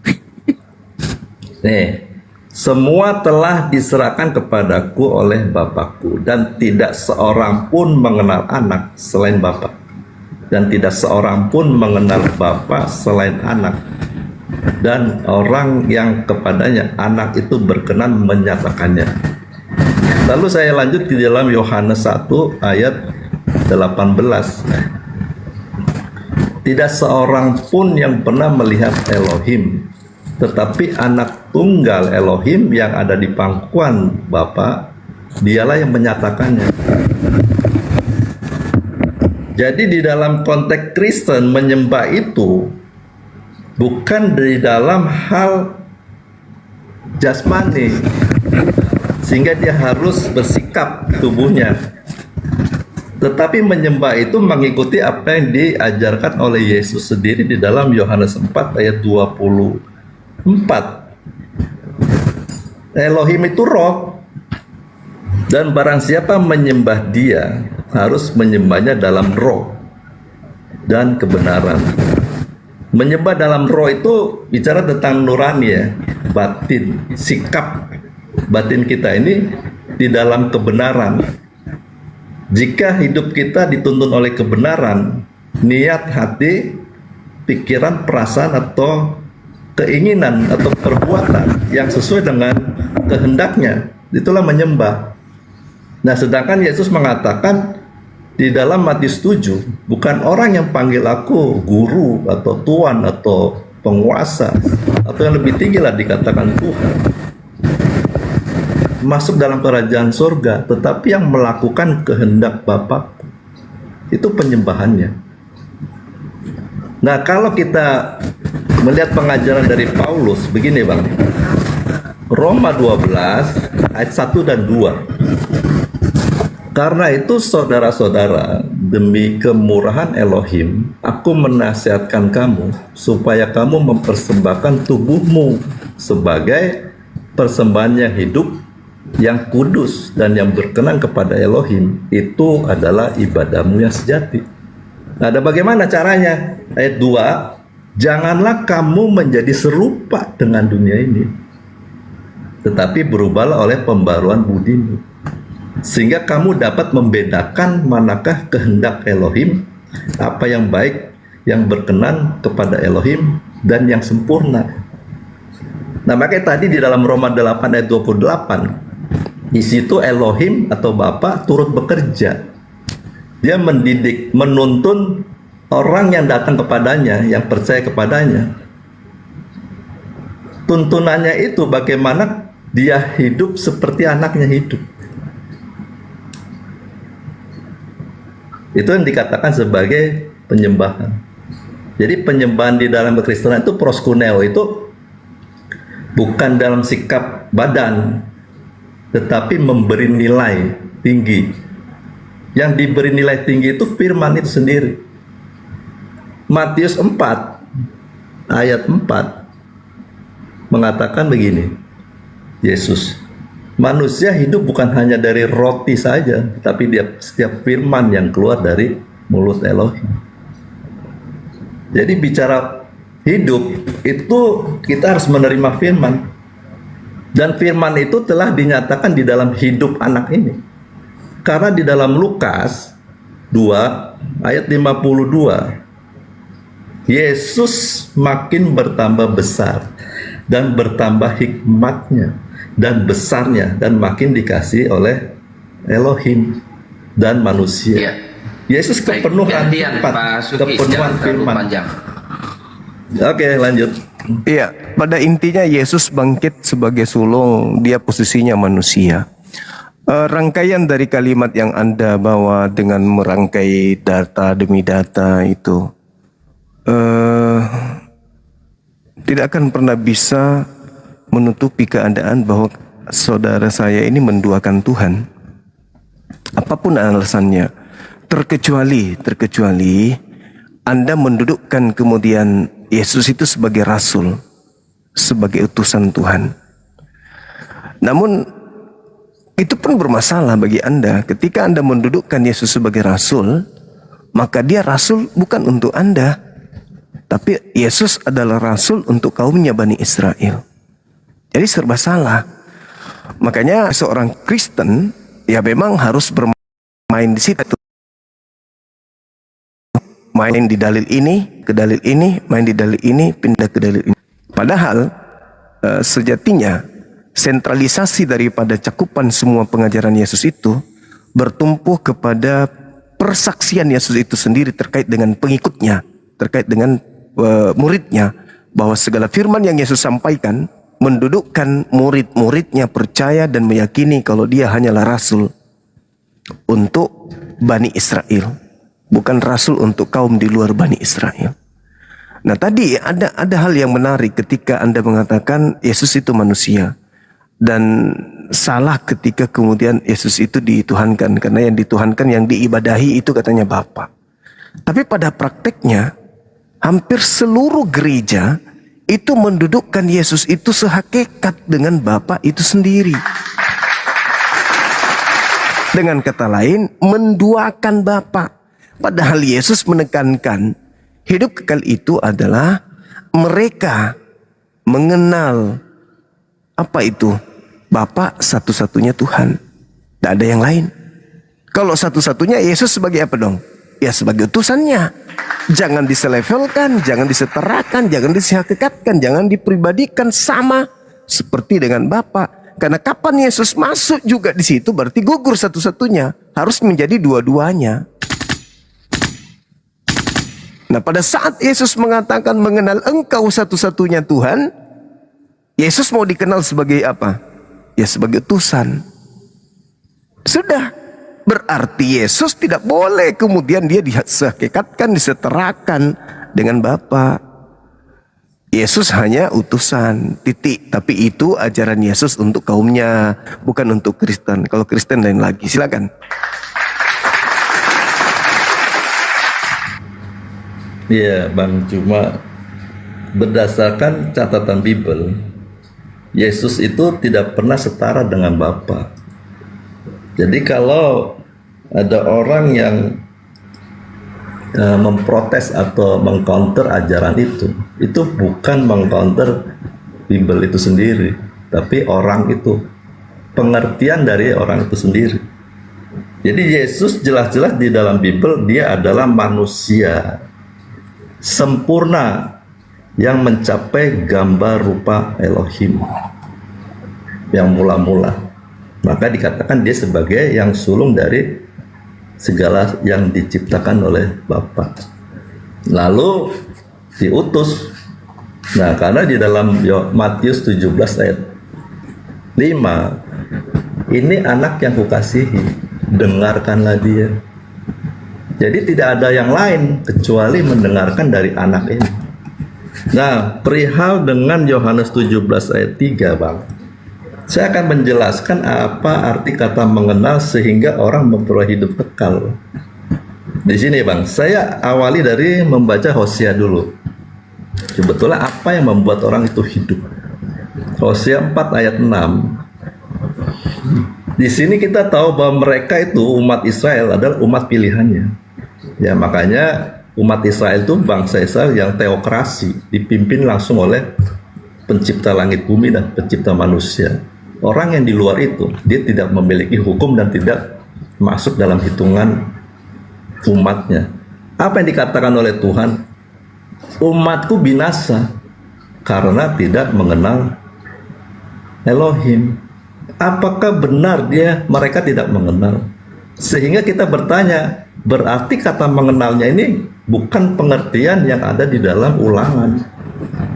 Ulangan 6 ayat 4. Dengarlah hai orang Israel, Tuhan itu Elohim kita, Tuhan itu Esa. Mereka mengenal Elohimnya Esa. Mereka beribadah selalu mengumandangkan kalimat Adonai Tetapi Tuhan mengatakan umatku binasa. Nah, jawabannya kenapa mereka binasa di dalam Hosea 4 ayat 6 ini, jawabannya ada di ayat 1 dan 2. Ayat 1 ini begini, dengarlah firman Tuhan, hai orang Israel, sebab Tuhan mempunyai perkara dengan penduduk negeri ini. Sebab tidak ada kesetiaan terhadap terhadap Tuhan, terhadap apanya? Hukumnya, perjanjiannya, dan tidak ada kasih. Nah, dan tidak ada pengenalan akan Elohim di negeri ini. Ayat 2-nya hanya mengutuk, berbohong, membunuh, mencuri, berzina, melakukan kekerasan dan penumpahan darah, menyusup penumpahan darah. Ayat 2 ini yang menunjukkan mereka tidak mengenal. Sekalipun mereka tahu, mengenal dalam pengertian Tuhan itu Esa. Sebab di dalam ulangan itu mereka lupa, ulangan 6 ayat 4, mereka lupa baca ayat 5-nya. Ayat 5-nya itu kasihilah Tuhan Elohimu dengan segenap hatimu, dengan segenap jiwamu, dan dengan segenap. Karena mereka tidak mengasihi Elohim, maka mereka melanggar semua hukum itu. Mereka dinyatakan binasa. Nah, Oke, mungkin jawaban yang lebih udah tepat sekali terpanjang. ini, Bang. Ini Masih, terakhir. masih lanjut. Oke. Ya, terakhir sedih. Satu ayat lagi untuk menyatakan mengenal Elohim bagaimana. Di dalam 1 Yohanes 4 ayat 7 dan 8. Saudaraku yang kekasih, marilah kita saling mengasihi, sebab kasih itu berasal dari Elohim, dan setiap orang yang mengasihi lahir dari Elohim dan mengenal Elohim. Barang siapa tidak mengasihi, ia tidak mengenal Elohim, sebab Elohim adalah kasih. Nah, begitu Bang Sul. Oke, sangat melenceng jauh ya dari bahasan. Silakan Gurunda. Jadi gini Bang, itu lagi-lagi pengertian Kristen ya, berbeda dengan pengertian orang Yahudi. Kenapa Yesus menekankan hidup kekal itu adalah mereka mengenal Engkau? Ketika mengenal Tuhan, itu artinya orang itu sudah menanamkan hukum Torah di dalam batinnya. Jadi ketika mereka mencanangkan hidup, ya, membumikan kemudian dirinya dengan menjadikan hukum Torah itu membatin pada dirinya, maka mereka sudah mengenal Tuhan. Itu dalilnya jelas tuh. Aku akan mengadakan perjanjian baru dengan Bani Israel dan Bani Yehuda. Kristen tidak dianggap, karena Kristen ini memang bukan golongan dari Yahudi. Aku akan mengadakan perjanjian baruku. Aku akan memasukkan hukum Torah ke dalam batin mereka dan berkata ke dalam hati mereka. Tentang apa? Hukum Taurat. Maka nomor 34-nya, oleh karena itu jangan lagi orang berkata kepada saudaranya, kenallah Tuhan. Sebab mereka besar kecil telah mengenal aku, akan mengenal aku. Jadi mengenal Tuhan itu artinya adalah mereka yang sudah menjalankan hukum Taurat dengan sungguh-sungguh, dengan setia melaksanakan hukum Taurat, berarti mereka sudah mengenal Tuhan. Setelah mereka sungguh-sungguh sudah menjalankan hukum Tuhan, itu artinya dia sudah mengasihi Tuhan. Karena yang disebut mengasihi Tuhan itu adalah mentaati perintah-perintah Tuhan. Bukan cuma di mulut doang kasih Tuhan, tapi tidak ada kemudian prakteknya. Kasih kepada Tuhan artinya taat kepada perintah Tuhan. Yosua 22 nomor 5, Ulangan 11 nomor 1. Itu jelas itu, nggak bisa dipungkiri. Ulangan 4, Ulangan 6. Jadi ketika Tuhan membuat perjanjian baru, perjanjian barunya adalah aku akan menanamkan hukum Taurat dan akan menuliskan hukum Taurat di dalam batin mereka sehingga mereka mengenal aku. Jadi mengenal Tuhan adalah menjalankan hukum Taurat. Titik. Setelah mereka menjalankan Taurat, konsep kedua hidup kekal itu mengenal Yesus Kristus sebagai apa? Sebagai Rasul. Makanya Yesus mengatakan dalam Matius 19 nomor 16 dan seterusnya. Apa kata Yesus? Ketika ditanya, apa cara kami untuk mendapatkan hidup kekal? Apa kata Yesus? Lakukan segala perintah Bapa. Berarti hukum Taurat. Syarat pertama, hukum Taurat dulu. Tapi Kristen bisa nggak ke situ? Nggak bisa. Kenapa? Karena Kristen nggak ada lagi hukum Taurat. Bagaimana mau mengasihi Tuhan? Bagaimana mau mendapatkan hidup kekal? Syaratnya pun sudah tak ada. Oh, kami mau hidup kekal. Oh, syarat sudah kau hilangkan lebih dulu. Apa itu? Dengan matinya Kristus, Dia telah membatalkan segala hal yang menyebabkan manusia mengasihi Tuhan, yaitu hukum-hukum yang ada dalam Taurat berupa perintah, ketetapan, ketentuan, larangan, dan perintah. Nah, jadi sekali lagi saudara, jadi kalau orang Kristen berbicara mengenai harus diperiksa dulu, harus berhati-hati. Jangan sampai kejebak. Mengasihi Tuhan artinya mentaati Tuhan. Hidup kekal itu adalah mereka mengenal. Ketika dikatakan mereka mengenal, artinya mereka menjalankan hukum Taurat lahir dan batin. Itu mengenal Tuhan. Mengenal Yesus artinya apa? Mentaati segala apa yang Yesus perintahkan. Bukan mengenal, oh ini kakinya dua, oh ini kepalanya, oh ini rambutnya pirang, oh ini ada berotot badan. Bukan.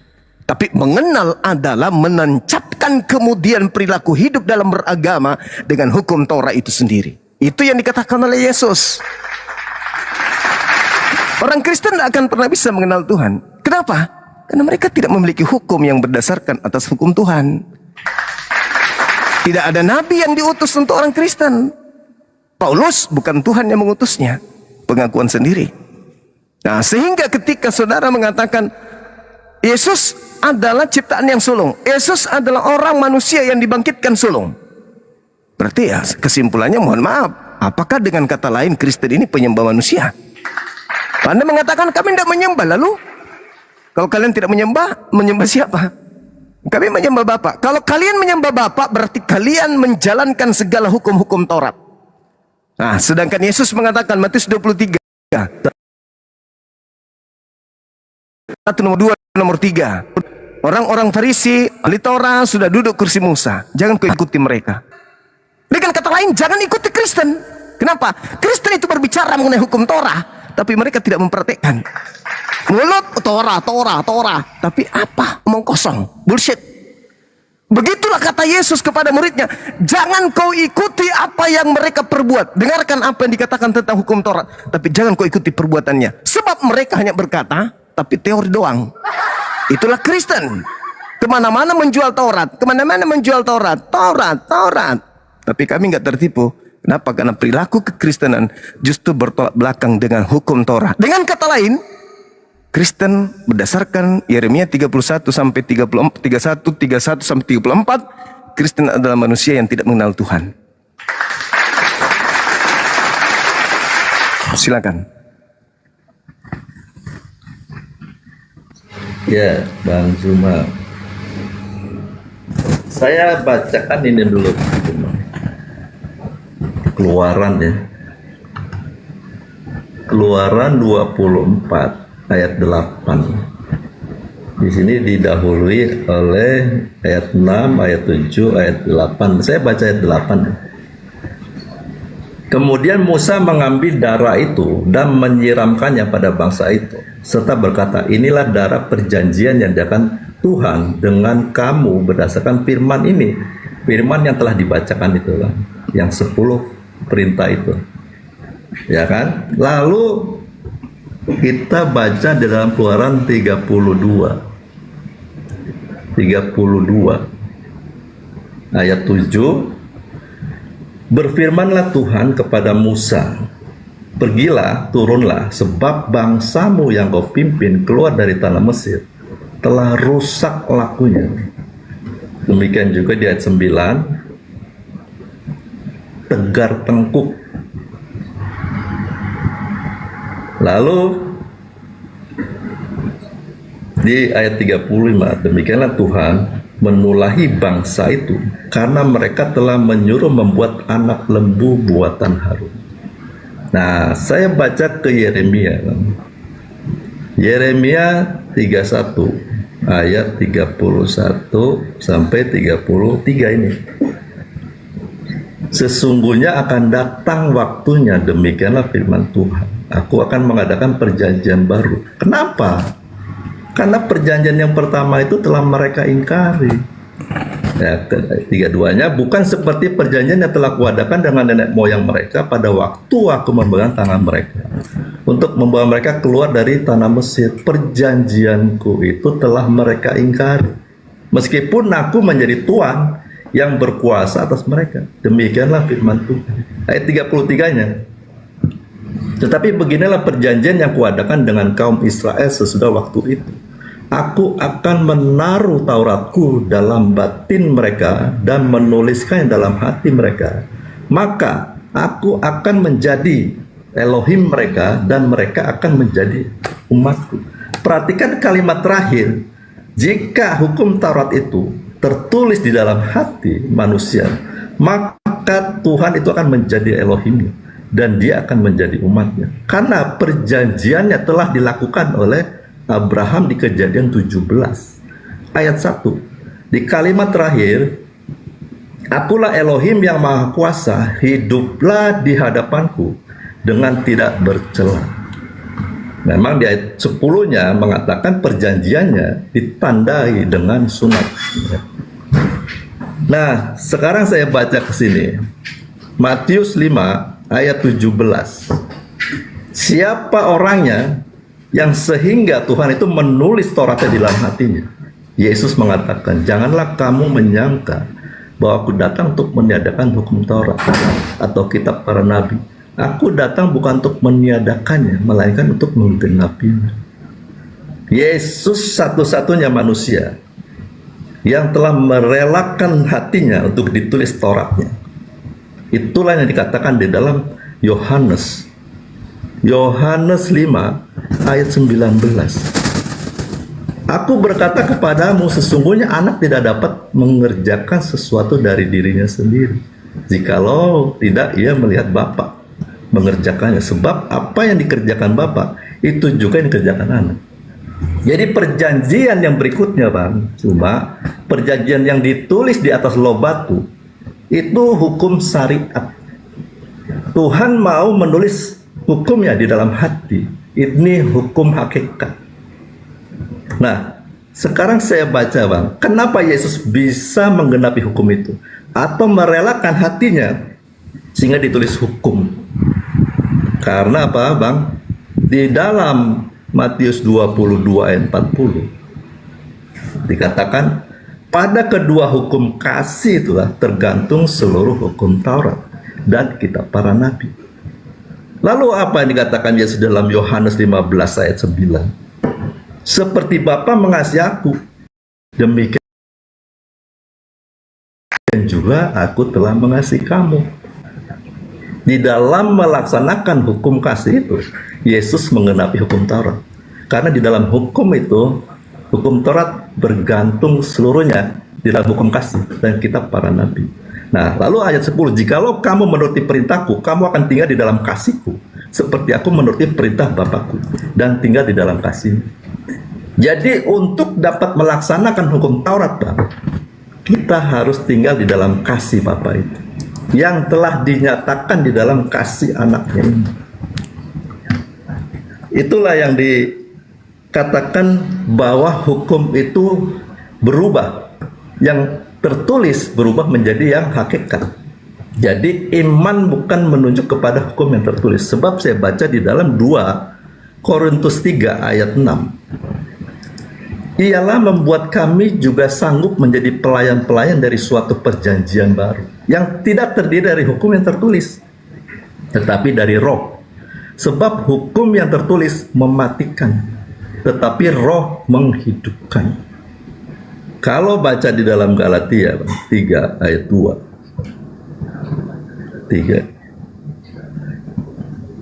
hanya ini yang hendak ku ketahui daripada kamu. Adakah kamu telah menerima roh karena melakukan hukum Taurat, atau karena percaya kepada pemberitaan Injil?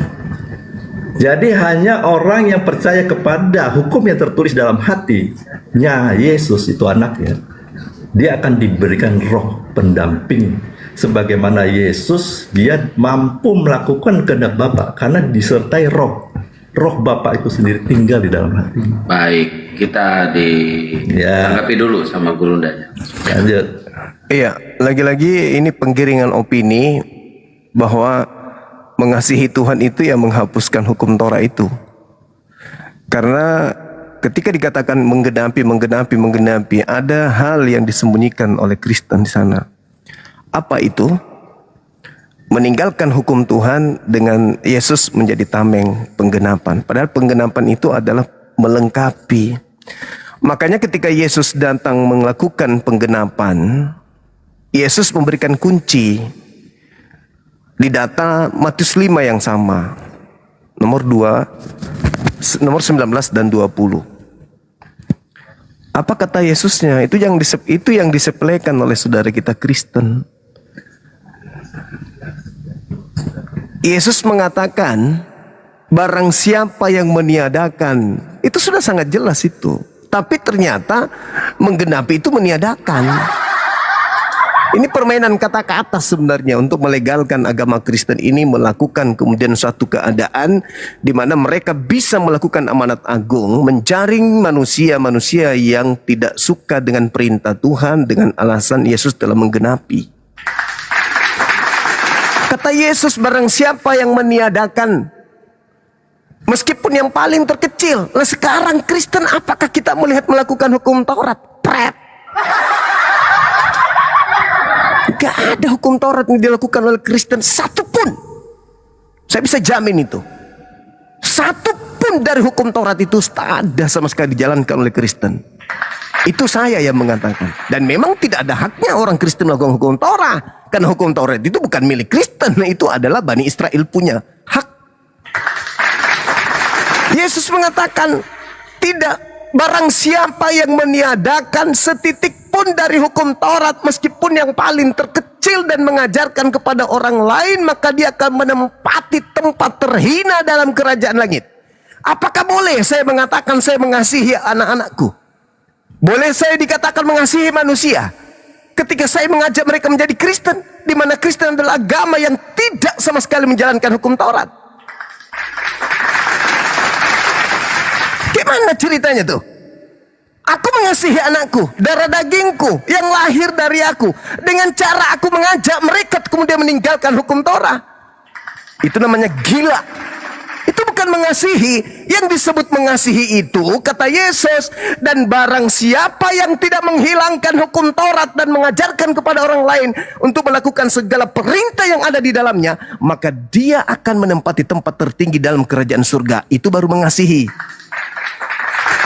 Ini Kristen dengan matinya Yesus, dia telah membatalkan hukum Taurat beserta segala hukum-hukum ketetapan yang ada di dalamnya. Halilintar. Ini yang dikatakan kasih. Ulangan 11 nomor 1 jelas menerangkan, haruslah engkau mengasihi Tuhan Elohimmu dengan cara apa? Melaksanakan dengan setia segala kewajibanmu terhadap dia, senantiasa berpegang kepada ketetapan, hukum-hukum, ketentuan, peraturan dan perintahnya. Sekarang pertanyaannya, apakah Kristen melakukan itu? Tidak. Jadi mengenal Tuhan itu, saudara Suki, adalah menjalankan perintah Taurat. Itu mengenal Tuhan. Ketika Anda tidak melakukan Taurat, Anda salah. Anda tidak mengenal Tuhan, Bung. Anda tidak mengenal Tuhan. Anda menuhankan makhluk kuburan. Yang kemudian Anda katakan, oh kami menyembah kepada Tuhannya Yahudi melalui makhluk kuburan ini. No. Kalau Anda menyembah Tuhan pencipta langit dan bumi, ingat kata Yesus. Apa kata Yesus? Jika hidup keberagamaanmu tidak lebih baik dari ahli Taurat, maka engkau tidak akan masuk ke dalam surga. Jadi Kristen tolong berhenti bermimpi. Matius 23 kata Yesus, ahli Taurat, orang Farisi telah menduduki kursi Musa. Dengarkan setiap apa yang mereka ucapkan, tapi jangan kau ikuti pekerjaan mereka. Kenapa bisa, Bang? Karena mereka cuma mampu berteori jualan obat. Keluaran, Bilangan, Hosea, bisa dia jualan obat, tapi nonsen. Mereka tidak menjalankan hukum Tuhan, hanya bisa berbicara tentang kitabnya orang, tapi tidak mampu menjelaskan kemudian dalam perilaku keagamaan. Kata Yesus, barang siapa yang tidak meniadakan hukum Taurat meskipun yang paling terkecil dan mengajarkan kepada orang lain untuk melakukan segala perintah yang ada di dalamnya, maka dia akan menempati tempat tertinggi. Maka Yesus mengatakan di data 20-nya,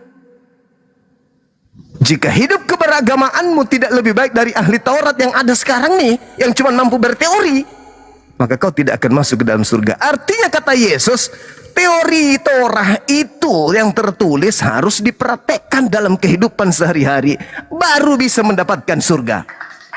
Jadi kembali kepada yang saya uraikan tadi di awal, Yeremia 31 nomor 31, jangan Anda pelintir.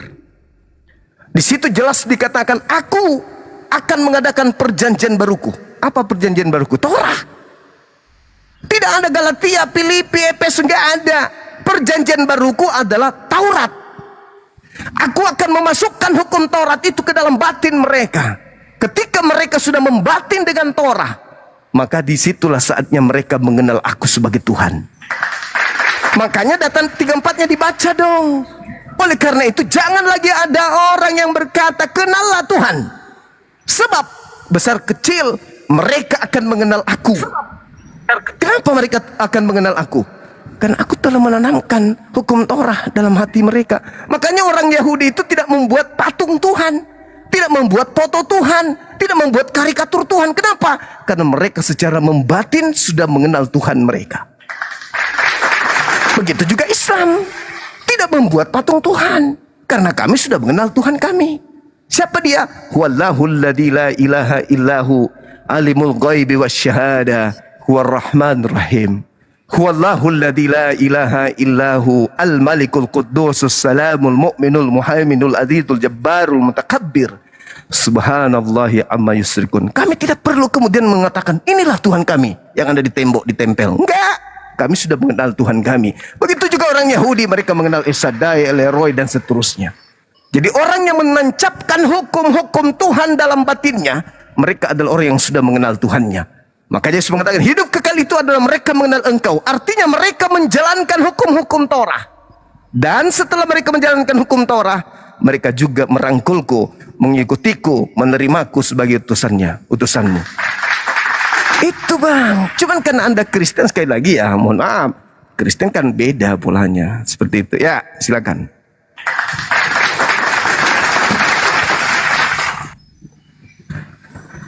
Ya, Bang Jumat, saya bacakan ini, Bang. Di dalam Yakobus 2 ayat 10 dan 11. Hukum Taurat yang tertulis di atas loh batu itu punya sifat, Bang. Di ayat 10, sebab barang siapa menuruti seluruh hukum itu tetapi mengabaikan satu bagian daripadanya, ia bersalah terhadap seluruhnya. Ayat 11, sebab ia yang mengatakan jangan berzina, ia mengatakan juga jangan membunuh. Jadi jika kamu tidak berzina tetapi membunuh, maka kamu menjadi pelanggar hukum. Jadi hukum Taurat yang 10 hukum saja sulit dilaksanakan, apalagi dikembangkan menjadi 613. Lalu saya bacakan ke dalam Roma, Bang. Roma 3 ayat 31. Jika demikian, adakah kami membatalkan hukum Taurat? Karena iman, sama sekali tidak. Orang yang beriman kepada Yesus tidak membatalkan hukum Taurat. Malah sebaliknya, kami meneguhkannya. Jadi kalau teman-teman hanya membaca Efesus 2 ayat 15, sebenarnya di sana menunjuk kepada Matius. Matius 20, Lukas saja ya, Lukas 22 ayat 20. Cawan ini adalah perjanjian baru oleh darahku yang ditumpahkan bagi kamu. Ini menunjuk perjanjian baru yang ditulis dalam Yeremia 31 ayat 33, Bang. Yesuslah hatinya yang ditulis, Bang, karena dia menggenapi hukum itu. Sehingga saya baca di dalam Lukas 16, hukum Taurat dan kitab para nabi berlaku sampai zaman Yohanes. Nah, sehingga lanjutnya, sejak waktu itu kerajaan Elohim diberitakan, Jadi kerajaan Elohim telah datang, yaitu melalui anak ini. Siapa kerajaan Elohim itu? Ya, firman itu yang ada di dalam diri Yesus ini. Nah, sehingga kita harus paham bahwa hukum yang tertulis itu dibatalkan. Karena dia punya sifat sekali melanggar, dia melanggar seluruhnya. Nah, sedangkan hukum yang ditulis dalam hati, Bang, begini, di dalam hukum Taurat, jika salah satu orang Yahudi berdosa melakukan pelanggaran, jika dia mau tetap hidup, tidak dihukum mati, berdasarkan Yesaya 18 ayat 20, dia harus membawa hewan yang tidak bercacat, tidak bercela, dikorbankan, diberikan kepada imam. Lalu imam memberikan kepada Bapa di surga, sehingga terjadilah hubungan kembali kepada orang itu. Nah, setelah hukum ditulis dalam hatinya Yesus, sekarang Yesus menjadi pengantara anak domba itu, Bang. Yohanes 1 ayat 29, Yohanes mengatakan, Yohanes Pembaptis, lihatlah anak domba Elohim yang menghapus dosa dunia. Jadi sekarang kalau percaya kepada iman kepada Yesus, Bang, dia berdosa, dia tinggal datang kepada Yesus minta ampun. Itu sama seperti zaman perjanjian lama, orang Israel kalau dia berdosa dia harus bawa hewan. Itulah pengantaran Yesus kepada Bapa.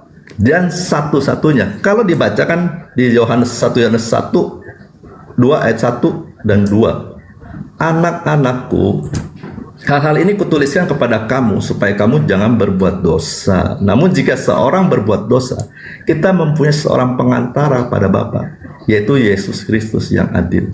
Dan Ia adalah pendamai untuk segala dosa kita, dan bukan untuk dosa kita saja, tetapi juga untuk dosa seluruh dunia.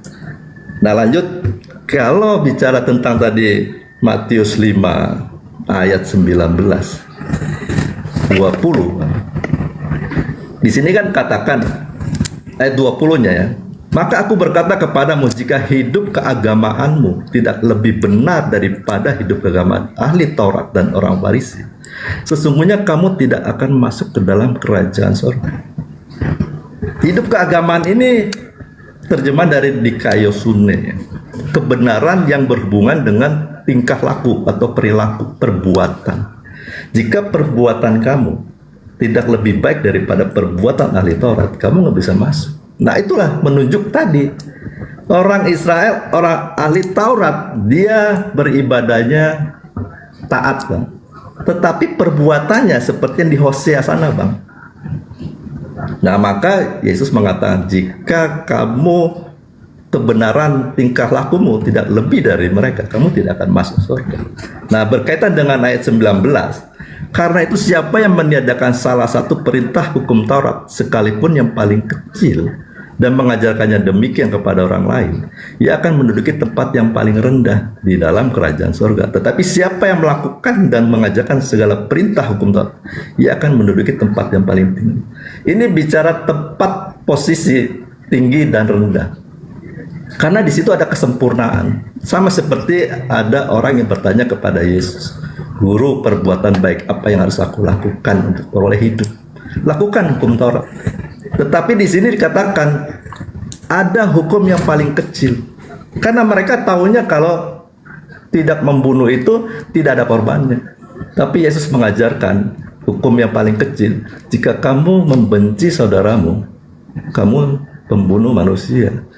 Demikian juga orang Israel tahunya kalau berzina itu dia melakukan hubungan badan terhadap pasangannya. Tetapi Yesus mengatakan, kalau kamu melihat lawan jenis, tetapi kamu berhasrat mengingininya, kamu telah berzina. Itu kesempurnaan hukum. Jadi kamu nanti akan mendapat paling tinggi. Itulah yang dikatakan Yesus, jualah segala milikmu dan ikutlah aku, jika kamu mau sempurna, di dalam Matius 19 itu. Nah, terakhir saya baca di sini ya, Pak. Matius 7 ayat 12. Segala sesuatu yang kamu kehendaki supaya orang perbuat kepadamu, perbuatlah demikian juga kepada mereka. Itulah isi seluruh hukum Taurat dan kitab para nabi. Ini Yesus mengajarkan demikian. Ya, sama. Lalu Paulus mengajarkan di dalam Roma 13 ya. Roma 13 sama juga Roma 13 ayat 8 dan 10. Ayat 9-nya, karena firman jangan berzina, jangan membunuh, jangan mencuri, jangan mengingini, dan firman lain manapun juga sudah tersimpul dalam firman ini, yaitu kasihilah sesamamu manusia seperti dirimu sendiri. Kasih tidak berbuat jahat terhadap sesama manusia. Karena itu kasih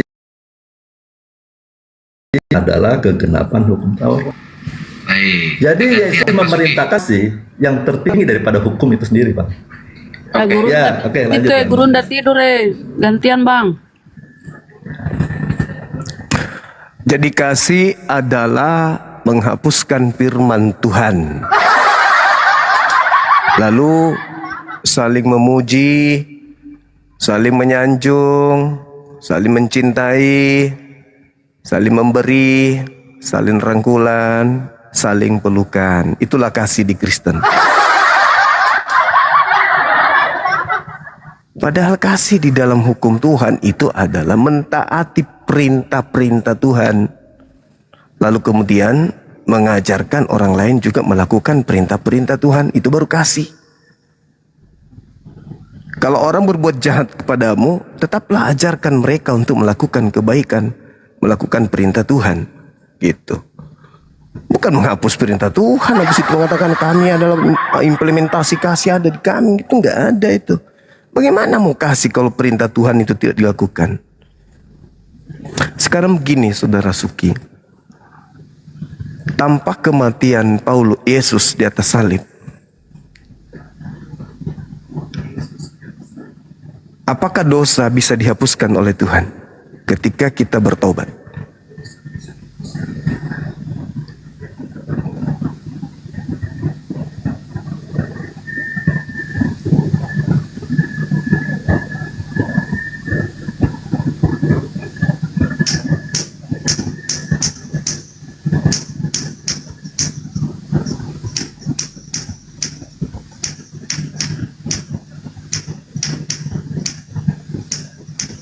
Dibuka mute-nya Pak Suki.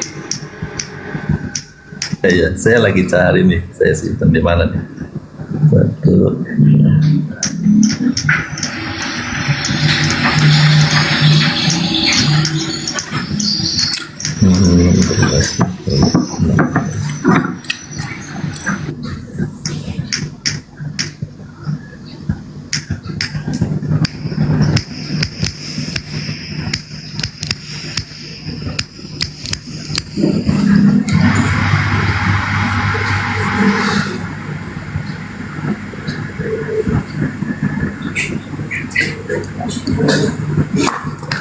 Saya baca ini dulu deh. Saya baca Roma 5 ayat 13 ya.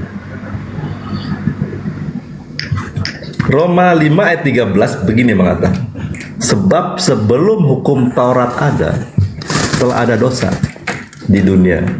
Tetapi dosa itu tidak diperhitungkan kalau tidak ada hukum Taurat. Jadi yang menghukum dosa itu adalah hukum Taurat. Nah, hukum Taurat diberikan kepada bangsa Israel. Payung hukum sudah diberikan kepada bangsa Israel. Selama hukum itu ada dan mereka melanggarnya, selama itu mereka di bawah bayang-bayang hukuman, di bawah bayang-bayang kutukan. Selama mereka hidup, selama hukum itu ada. Maka itulah saya bacakan sini dulu. Di dalam Mazmur 14, Bang Juma, ayat 2, 3, 4 ya.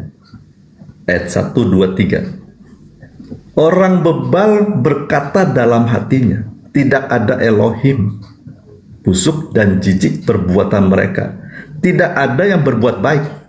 Tuhan memandang ke bawah dari sorga kepada anak-anak manusia untuk melihat apakah ada yang berakal budi dan yang mencari Elohim. Mereka semua telah menyeleweng, semuanya telah bejat. Tidak ada yang berbuat baik, seorang pun tidak. Jadi di perjanjian lama umat yang dipilih lalu diberikan hukum supaya mereka bisa bertobat dan diselamatkan, mereka pun tetap melanggar. Sehingga mereka berada di bawah kutukan hukum itu sendiri. Dan bagaimana mereka bisa bebas dari hukuman itu? Sedangkan hukum di dalam Yeskil 18 ayat 20, orang yang berdosa atau berbuat salah, dia yang harus mati. Nah sekarang pernyataan Tuhan dalam Mazmur itu, semua manusia. Nah itulah anak diutus, Bang. Anak diutus, anak yang benar membawa terang. Saya bacakan di dalam Habakuk, Bang. Habakuk 1 ayat 2, 3, 4, Bang. Inilah persoalannya sehingga Yesus disalib. Berapa lama lagi Tuhan aku berteriak? Ini menurut Nabi Habakuk. Tetapi tidak kau dengar. Aku berseru kepadamu penindasan tetapi tidak kau tolong. Mengapa engkau memperlihatkan kepadaku kejahatan sehingga aku memandang kelaliman? Ya, aniaya dan kekerasan ada di depan mataku. Perbantahan dan pertikaian terjadi. Ayat 4-nya ini harus ada di garis bawah ini. Itulah sebabnya hukum kehilangan kekuatan dan tidak pernah muncul keadilan. Sebab orang fasik mengepung orang benar. Itulah sebabnya keadilan muncul terbalik. Ya ini kenyataannya di dalam kehidupan di dunia ini, Bang. Sejak manusia jatuh dalam dosa, jangan panjang-panjang dulu Pak Suki, biar gantian ya. Kuasa iblis. Ayo lanjut.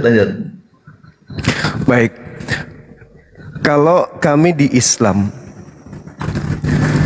Al-Quran memberikan solusi kemudian kami ketika kami itu hilaf atau melakukan kesalahan.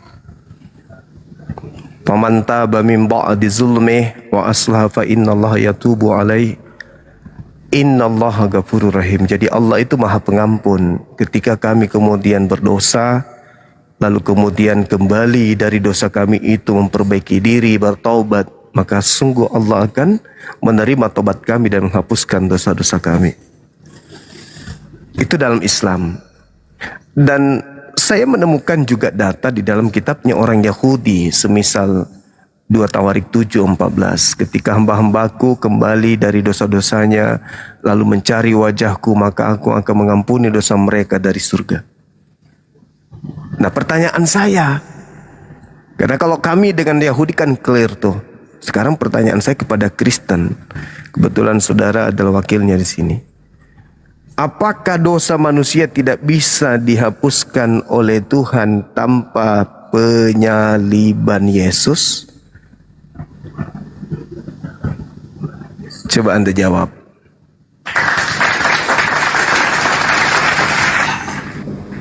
Jawabannya tidak bisa. Bermula.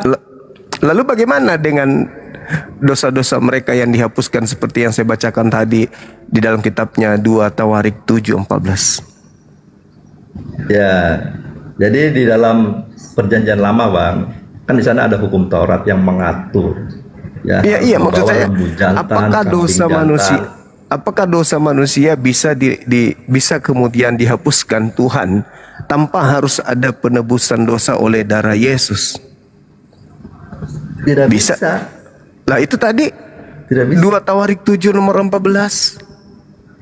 Tuhan menghapuskan dosa dari surga. Yesus mengatakan dosamu telah diampuni. Berapa kali Yesus mengatakan dosamu telah diampuni, dosamu telah diampuni, tanpa penyaliban. Bahkan Yesus mengatakan dalam Matius 21 nomor 31, pesundal pemungut cukai lebih dulu masuk surga karena percaya kepada Yohanes, tanpa ada penyaliban.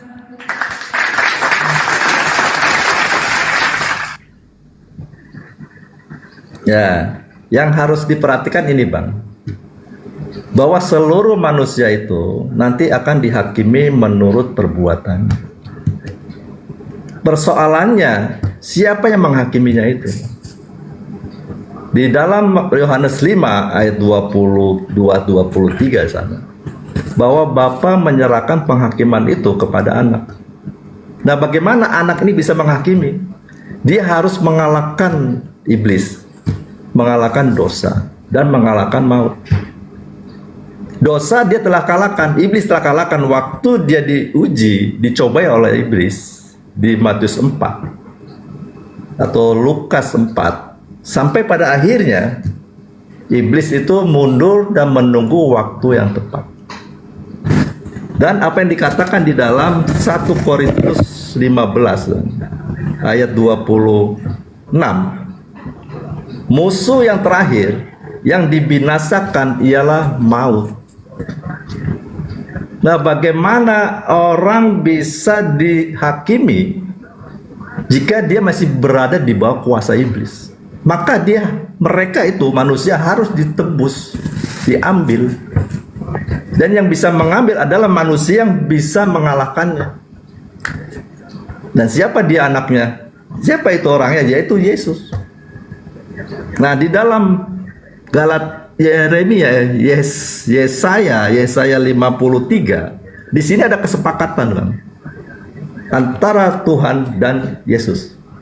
Ayat 10-nya, tetapi Tuhan berkehendak meremukkan dia dengan kesakitan. Ada kehendak Bapa apabila ia menyerahkan dirinya.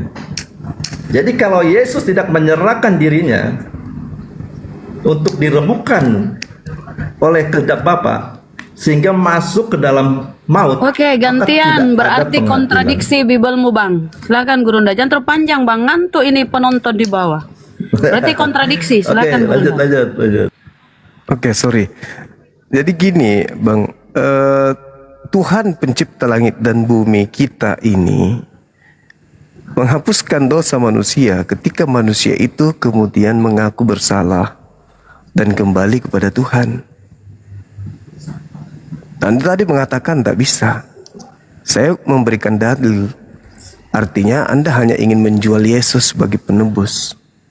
Padahal sebenarnya fungsi Yesus mati di atas salib itu pun tidak ada. Coba Anda baca dalam Roma 8 itu nomor 10. Jika Kristus ada di dalam dirimu, memang mati karena dosa. Jadi orang-orang Kristen ini mati karena dosa. Kenapa enggak mati karena selamat kayak umat Islam? Illa wa antum muslimun. Umat Islam mati karena selamat. Ini Kristen mati karena dosa. Padahal sudah ditebus katanya. Kalau Kristen itu sudah ditebus, berarti harusnya Kristen itu tak mati. Kalaupun mati bukan karena dosa. Tapi faktanya Kristen mati. Dan matinya itu karena dosa. Kata siapa? Kata Paulus. Lalu buat apa Yesus mati? Kalau Kristen juga mati. Mati bukan mati main-main Kristen ini. Mati karena dosa. Orang yang mati karena dosa, Pak, neraka. Lalu buat apa Yesus mati kalau Kristen bermatian karena dosanya? Bukankah orang mati itu neraka kalau dia berada pada matinya karena dosa, ya neraka. Kemana perginya orang yang mati karena dosa? Ya neraka lah. Masa masuk surga? Coba Anda baca kitab saudara itu baik-baik. Dari tadi saya melihat saudara saya ini menjagokan surah-surah Paulus. Ya udah Anda baca, telan baik-baik itu. Roma 8:10. Jika Kristus ada di dalam kamu, maka kamu memang mati karena dosamu. Nah, kembali yang kedua kalinya saya bertanya, bolehkah Tuhan menghapuskan dosa manusia tanpa pertumpahan darah anak orang di atas tiang salib? Silakan. Boleh Pak, boleh. Nah, boleh. Kematian Yesus itu kan berlaku di dalam perjanjian lama dan perjanjian baru. Tolong pelajari baik-baik itu Pak Suma. Jadi boleh. Ya, jadi kematian Yesus itu berlaku baik di dalam perjanjian baru maupun dalam perjanjian lama. Jadi buat apa Yesus itu mati? Kalau ditanya buat apa? Untuk menebus dosa. Lah faktanya kalian baik mati karena dosa. Orang-orang yang ada dalam perjanjian. Faktanya kalian mati karena dosa. Kematian yang Pak Suma sampaikan di dalam Roma 8 ayat 10 tadi itu berkaitan bukan dalam arti kematian, dalam arti terpisahnya jiwa dan tubuh. Lah, itu, tapi Pak, baca berkaitan nomor dengan 11-nya. kematian mematikan keinginan-keinginan dosa. Wah, Beda salah ya, itu. beda dengan mati. Baca nomor 11-nya, Pak. Maksudnya salah bagaimana? Iya, itu berbicara mengenai kematian, berpisahnya jasad dan ruh. Coba Anda baca tuh. Coba dibaca nomor 11-nya.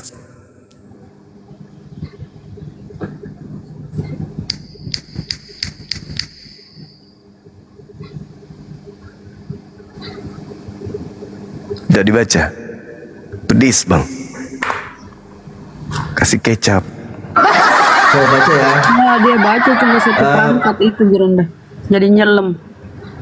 Lanjut. Bang Zuma, saya baca nih Roma 8 ayat 10. Tetapi jika Kristus ada di dalam kamu, maka tubuh memang mati karena dosa, tetapi roh akan adalah kehidupan. Ya oleh memang karena kebenaran. Jadi ya, gini, memang, Bang. Maksudnya gini. Memang roh itu kehidupan. Siapa bilang Iya, kematian? maksudnya begini. Kita nih sekarang manusia nih pasti mati karena dosa. Lalu yang ditebus Yesus apa? Roh. Yang ditebus Yesus apa? Jadi nah, ini lebih jelas lagi saya baca di sini, Bang. Di dalam BIMK-nya ya. Nih begini, Bang. BIMK-nya.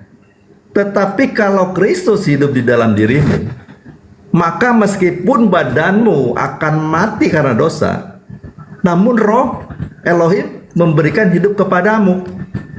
Sebab Ya, memang. hubunganmu dengan Elohim sudah baik. Ya itu semua orang mengalami itu, Pak. Iya, termasuk saya sebagai dosanya Muslim. Sekarang guna kematian Yesus di salib itu apa kalau manusia itu tetap aja mati dalam dosa?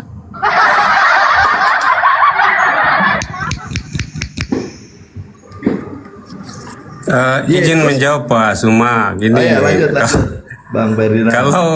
Kalau ditanya untuk apa Yesus mati di salib, ya kita seperti yang diajarkan oleh Injil ya tetap saja untuk penebusan. Kalau ditanya penebusan untuk siapa? Untuk seluruh dunia, bagi mereka jadi garis bawah bagi mereka yang percaya kepadanya. Kalau kenapa kita tanya kemudian kenapa tetap saja orang Kristen mati, itu karena upah dosa Adam dan Hawa. Upah dosa mereka itu tetap berlaku selama keturunan Adam dan Hawa itu ada. Lalu yang Jadi, ditebus apa? dosa itu tetap dalam artian kematian yang dilakukan atau yang dialami oleh keturunan Adam dan Hawa. Lalu Tetapi yang paling penting di sini bukanlah kematian tubuh dan apa namanya atau daging itu. Yang terpenting adalah bagaimana ketika mati kedua kalinya itu tetap diselamatkan oleh Kristus. Bagaimana mau diselamatkan, Pak, kalau mati dalam dosa? Orang mati dalam dosa itu ke neraka. Gak ada ke surga orang mati dalam dosa itu, gak ada. Kan Yesus itu mati menanggung kutuk. Semua dosa-dosa Kristen ditanggung oleh Yesus. Artinya Kristen tak punya dosa lagi kan? Sama seperti data 2 Yohanes 1 nomor 1 sampai 2 yang dibacakan oleh saudara kita tadi, Bang Suki. Bahkan bukan dosa kita saja tapi dosa dunia. Oke.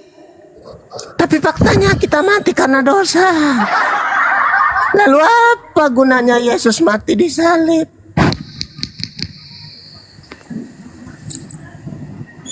Hah? Apa gunanya Yesus mati di salib? Ternyata di kehingu kita mati karena dosa kita. Ayo. Hah? Kenapa bisa terjadi begitu? Bang Zuma, saya mau bacakan ini supaya membawa pengertian kita tentang salib ya. Di dalam Efesus 1 ayat 7 mengatakan demikian, Bang. Sebab di dalam Dia dan oleh darahnya kita beroleh penebusan, yaitu pengampunan dosa Penebusan itu begini Bang. Adanya substitusi, pergantian posisi. Seharusnya orang yang berdosa itu sedang di bawah hukuman. Tetapi mengganti posisi, saya keluar, Yesus masuk. Itu penebusan. Sehingga di dalam dia yaitu pengampunan dosa. Waktu orang itu berpindah posisi, dialah diampuni dosanya, diampuni hukumannya. Jadi tidak terhukum lagi karena Yesus menggantikan posisi. Saya yang harusnya di bawah hukuman, Yesus menggantikannya, saya keluar. Itu yang terjadi pada Yesus Barabas. Upah dosa adalah itu mewakili kita, Bang. Maut, Bang. Ketika dosa dihapus masih maut. Ya tidak Bang, selama kalau dosa kita sudah dihapus, faktanya kalian bermatian. Begini Pak Suma, Pak Suma harus memahami bahwa kematian jangan pikir hanya sekali. Kematian itu ada di dalam pemahaman Kristen itu 2 kali. Kematian antara terpisahnya tubuh dan begini. Kematian tubuh dan roh itu terpisah. Kemudian yang kedua adalah kematian kekal, yaitu di mana roh dan tubuh yang telah dibangkitkan itu dibakar. Nah itu kematian kedua yang dimaksud dalam Alkitab. Kenapa ada 2 kali kematian? Jadi ketika Allah mengatakan bahwa kamu akan mati, dia katakan kepada Adam, kamu akan mati jika kamu memakan buah pohon pengetahuan yang baik dan yang jahat itu. Nah, faktanya memang Adam dan Hawa juga memakan. Nah, upah dari hukuman mereka itu adalah kematian. Kematian di sini berarti keterpisahan mereka dengan Allah. Kalau mereka tidak ada penebusan, maka ketika mereka mati secara kedagingan atau jasad mereka mati, mereka akan binasa di dalam neraka. Tapi kalau misalnya jawaban sebegini, Pak Suma sendiri sudah menjelaskan melalui Roma pasal 8 ayat 11 itu. Kamu memang mati di dalam tubuhmu oleh dosa, tetapi roh yang ada di dalam kamu akan membangkitkan kamu juga. Ini persis sama kalau kita melihat Mazmur 23. Di sana Daud mengatakan bahwa sekalipun aku berjalan dalam lembah kekelaman, ini bukan lembah yang dimaksud di sini adalah gunung yang kemudian ada lembahnya, ada jurangnya, tidak. Lembah kekelaman di sana yang dimaksud di situ adalah bahwa itu adalah lembah kematian, orang yang telah mati. Lalu apa yang dikatakan kepada orang-orang yang ditebus? Sekalipun aku berjalan dalam lembah kekelaman, aku tidak takut bahaya. Kenapa? Karena Tuhan besertaku. Nah, di dalam Roma pasal 8 dan 11 tadi itu Roh Kudus yang beserta dengan orang yang telah mati, kemudian dia membawa mereka ke dalam Firdaus sebagaimana yang dialami oleh penjahat yang disalibkan bersama dengan Kristus. Itu saja. Lalu kalau orang yang tidak bertobat, di mana posisinya? Apakah mereka ada dalam Firdaus? Tidak. Seperti Pak Suma dan orang-orang yang ada dalam TikTok ini yang tidak bertobat, tidak pernah akan masuk ke dalam Firdaus, justru akan masuk ke dalam neraka. Itulah kematian. Boleh bacakan Ibrani ini Bang, kitab Ibrani Anda, Ibrani 9:27 bisa. Bang Zuma, bentar Mas Suki, Bang Aron bisa masuk juga, silakan. Ibrani 9:27 boleh sudah. Jam 1:25 nih saya. Ya, oke Bang Suki, oke. Thank you Bang. Ya saya izin turun Bang Zuma ya. Siap. Mau bangun pagi nih. Terima kasih Bang Zuma. Makasih Bang, makasih. Makasih Pak Suki, jangan sampai 2 kali mati ya. Bang Ferdinand bisa bacakan Ibrani 9:27. Lagi ngopi itu tenggelam dia buka data. Malu pui. Cakaru di pajana. Assalamat bicaramu ini di nasi dalile. Mati kadui. Masolang generasi. Yang penting Ya sudah. Tuhan. Apa katanya di sana Bang? Manusia ditetapkan mati berapa kali? Iya, betul. Mati satu kali dalam Tadi 2 kali pengertian gitu. fisik dan rohnya itu yang tadi saya bilang. Jadi tidak ada fisik mati 2 kali. Ingat kalimat saya selanjutnya adalah bahwa kematian yang kedua itu bukan fisik dan roh, tetapi kematian di mana mereka yang ada di dalam pengadilan takhta putih itu akan dilempar ke neraka. Itu kematian yang kedua. Kalau Pak Suma mungkin sudah baca Wahyu ya, orang di ada neraka pengadilan mati, takhta Bang, ya? putih. Di neraka orang mati, Bang. Bagaimana? Orang di neraka mati ya? Oh, ke neraka itu mati. Dalam pengertian bahwa mereka tidak mungkin memperoleh hidup yang kekal. Nah, mereka hidup kekal di neraka kok. Iya. Loh, mati. Kekal dalam artian bahwa mulai ngaco. Mulai ngaco. Mati di sini berarti keterpisahan mereka dengan Allah. Kembali ke dalam masuk nang lagempung. Matiin rombok. Begini Pak Suma, kalau kita katakan orang percaya mati, orang yang tidak percaya mati, apakah mati lalu hilang? Kitab Kan itu Anda sesuatu yang mengatakan tidak mati sesuai. cuma sekali, Anda mengatakan 2 kali. Iya betul. Saya tidak Salah, Bang, ya? membantah itu. Ya, berarti Dan apa yang saya salah? ucapkan itu tadi. Yang salah tidak ada. Oh, tidak ada yang salah, iya ya. Berarti mati 1 kali atau 2 kali? Iya, yang salah tidak ada karena jadi mati pertama itu saya jelaskan ulang ya, begini Pak Suma. Mati pertama, Mati pertama jasad itu kan terpisah dengan keterpisahan roh. tubuh, ya jasad dan roh itu terpisah. Mati kedua, Ya, itu matinya manusia. mati kedua. Nah, manusia kalau mati tubuhnya kembali menjadi debu tanah, rohnya ini kemana? Yang tidak percaya kembali ke neraka, itu tempatnya. Kalau yang percaya ke Firdaus atau ke surga. Nah, kalau mati kedua, kalau kita tanya, lalu binatang bagaimana? Di dalam pengkhotbah katakan, kalau binatang kan hilang, rohnya, tubuhnya kan hilang.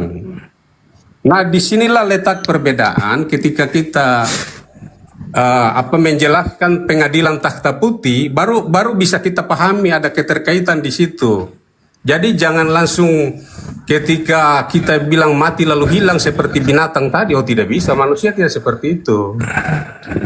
Kalau hilang seperti binatang lah Anda tertawa, ya itu memang karena binatang, tapi kita kan manusia.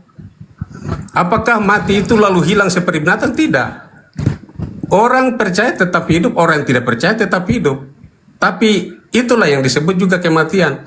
Karena apa? Dalam pengertian kita lihat dalam perjanjian lama, maksudnya kejadian, berarti kematian itu adalah keterpisahan mereka dengan Allah. Nah, pengertian yang sama itu yang akan kita lihat hubungannya di dalam perjanjian baru. Khususnya dalam Wahyu itu, bahwa ketika Allah menghakimi, di sana kan Al-Quran juga membenarkan kalau tidak salah, bahwa Yesuslah yang menjadi hakim.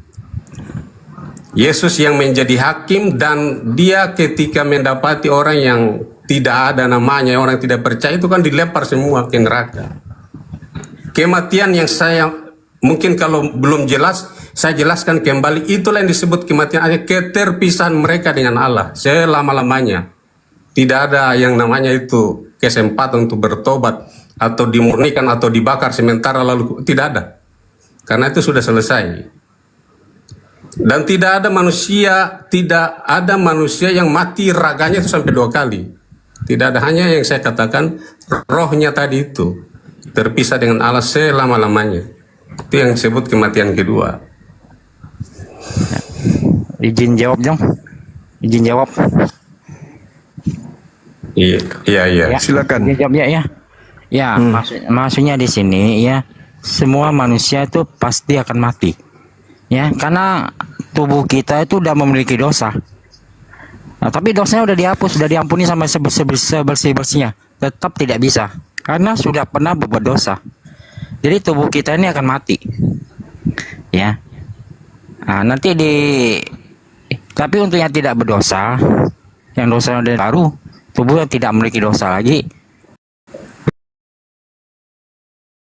memiliki hidup kekal ke neraka. Neraka itu artinya kematian kekal. atau the second death atau kematian kedua. Ya, kematian untuk selama-lamanya. Itu ya. Jadi maksudnya tubuh kita ini pasti akan mati karena tubuh kita sudah pernah berbuat dosa. Walaupun dosa udah dihapus bersih-bersihnya, tetap tubuh kita udah pernah berbuat dosa, pasti akan mati. Nah, itu maksudnya. Nah, cukup. Anda mengatakan pasti akan mati karena memang gagal Yesus menebus dosa. Bukan maunya, karena udah pernah berbuat dosa. Bukan, karena Udah memang pernah berbuat dosa. Bukan. Anak bayi Udah itu pernah. bahkan ada yang mati di dalam rahim ibunya. Dosa apa yang dia lakukan anak itu sampai dia mati? Kalian gagal membodohi dunia. Gini, kalau pesan itu kalau gagal kalian bercerita tentang bayi yang berdosa, saya bukan gagal, hanya Anda yang kurang paham. Gagal dong. Terus kenapa anak bayi yang belum melakukan dosa mati kalau gitu? Kenapa mereka mati? Bahkan ada yang mati dalam rahim. Dosa apa yang mereka lakukan? Curi ayam. Kalian gagal menjual Yesus sebagai penebus dosa dunia, gagal. Hah? Gagal kalian. Itu sebenarnya sesuatu yang harus kalian renungkan, saudara-saudaraku ya. Saya kira pemahaman itu salah. Kita harus lihat dulu anak itu siapa dan dia berasal dari siapa, itu harus dijelaskan itu, Pak. Maksudnya? Kalau dia anak ayah dan ibunya, kita harus tanya ayah dan ibunya orang kudus apa orang berdosa? Waduh. Iya. Bagaimana? Kalau dia bukan anak ayah dan ibunya, ya mungkin kalau dia turun dari surga dia tidak berdosa. Tapi kalau dia adalah keturunan Adam dan Hawa, selama itu keturunan Adam dan Hawa, karena dia adalah darah dan daging Adam dan Hawa, dia orang berdosa. Walaupun baru sama lahir. seperti Yesus kan?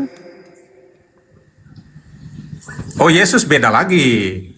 Dia bukan bukan karena persetubuhan Maria dan Yusuf. Tidak ada itu. Tidak ada hubungannya persetubuh orang kok jadi dosa, gimana sih abang ini, fitnah lagi.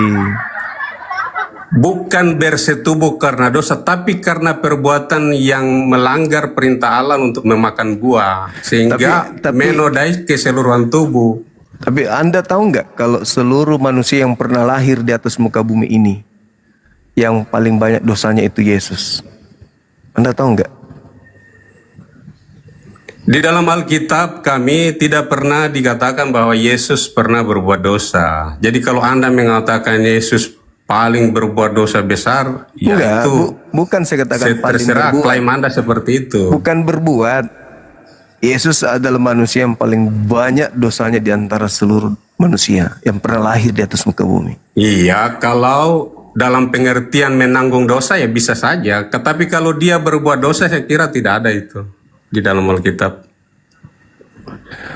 Yesus itu malah dibuat menjadi dosa, Yesus itu, Bang. Iya, saya tahu itu. Nah, karena dosa saya dan orang-orang Kristen lainnya. Sekarang pertanyaan saya, kalau ada yang dibuat menjadi dosa, menurut kaidah akal orang beragama, kemana perginya? Dia harus mati karena upah dosa itu adalah maut. Nah, berarti dia harus mati atau dia harus ke neraka? Dan dia memang mati di salib. Dia neraka atau bukan? Karena dia menanggung segala dosa dan dia tidak pernah berbuat dosa, tentu saja dia kembali ke sorga. Kenapa bisa dia ke surga? Ingat, kita harus tahu bahwa begini. Begini, dia manusia yang paling kematian banyak seseorang dosanya sudah berdasarkan menyelesaikan. Ya, manusia yang paling banyak dosanya di atas muka bumi adalah Yesus. Saya tidak menyangkal itu, Pak. Nah, iya. Iya, saya tidak menyangkal itu dan memang itu yang dikatakan dalam dosanya Alkitab. itu dia kemana? Ke surga apa neraka? Dia harus mati oleh karena upah dosa dalam maut. Semua orang mati. Semua orang akan mati. Mati itu bukan penghapus dosa. Mati bukanlah sebuah dasar penebusan dosa. Mati nebus dosa itu kalau kita bertobat. Kalau tidak bertobat neraka. Sekarang Anda baca dalam kitab Wah, surah 2 ini- Korintus 5. 2 Korintus 5 Anda baca. Bagaimana kemudian dikatakan Bacalah begini. Yesus yang tidak mengenal dosa telah dibuatnya menjadi dosa karena Kristen. Telah dibuatnya menjadi dosa karena Kristen, karena kita katanya. Kan gitu. Yesus Iya. dibuat menjadi dosa. Iya, Nah betul. sekarang Yesus setelah dibuat menjadi dosa, Yesusnya kemana kalau bukan ke neraka coba?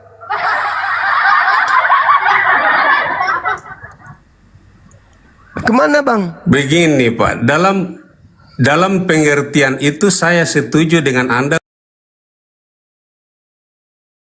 bahwa dia itu menanggung beban dosa orang-orang yang percaya kemana kepada perginya? Kristus. Itu betul.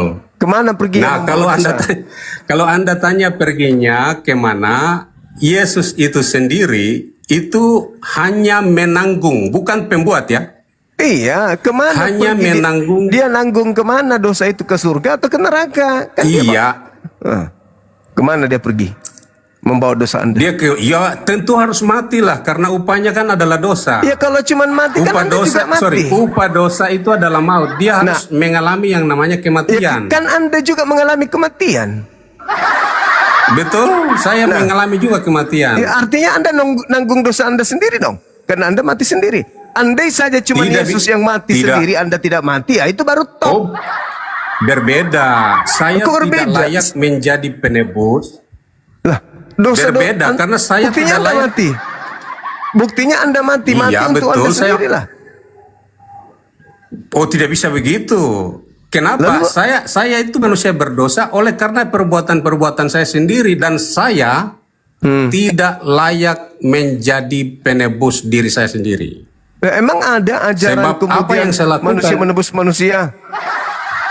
Ini yang jadi permasalahan sekarang adalah ketika dalam 2 Korintus 5 nomor 21, Yesus yang tidak mengenal dosa telah menjadi dosa karena Kristen. Nah sekarang ketika Yesus telah menjadi dosa, kemana perginya?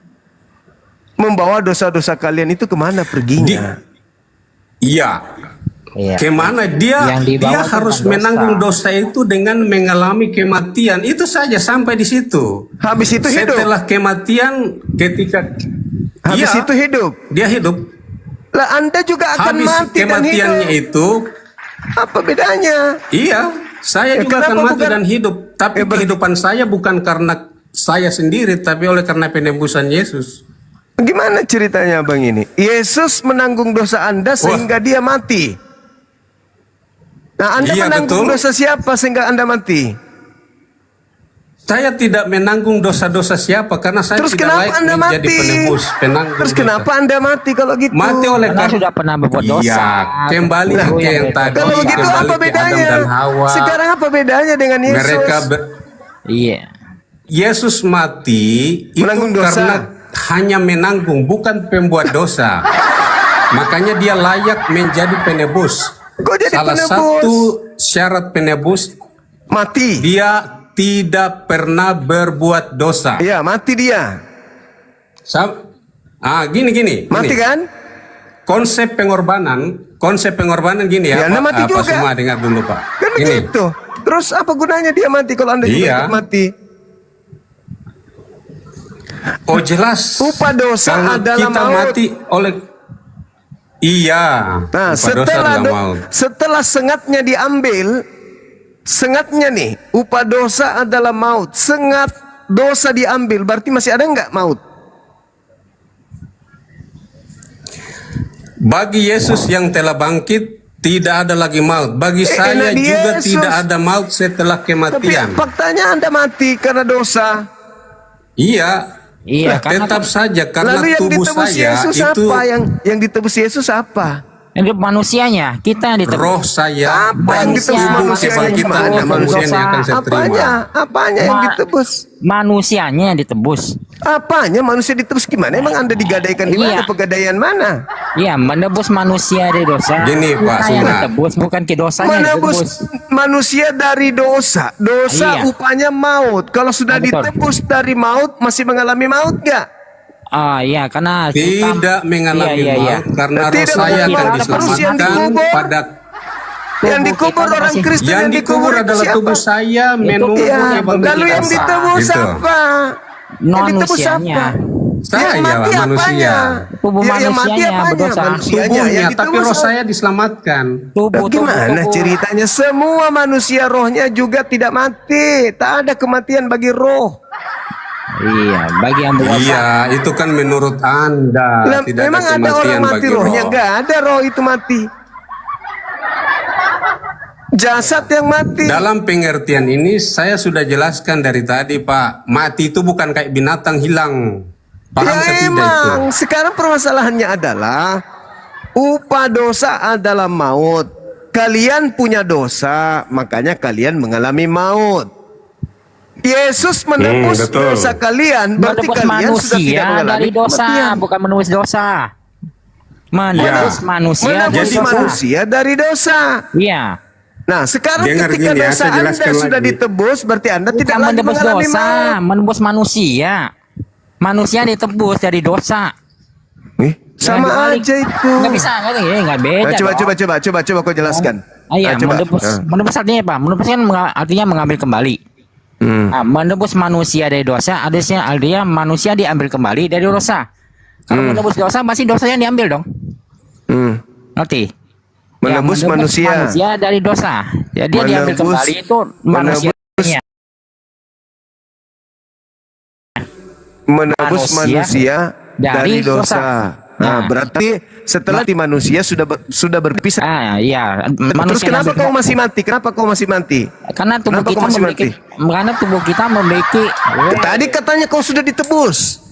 manusia, karena memiliki tubuh yang Tadi memiliki katanya kau dosa. sudah ditebus. Karena memiliki tubuh yang pernah memiliki dosa.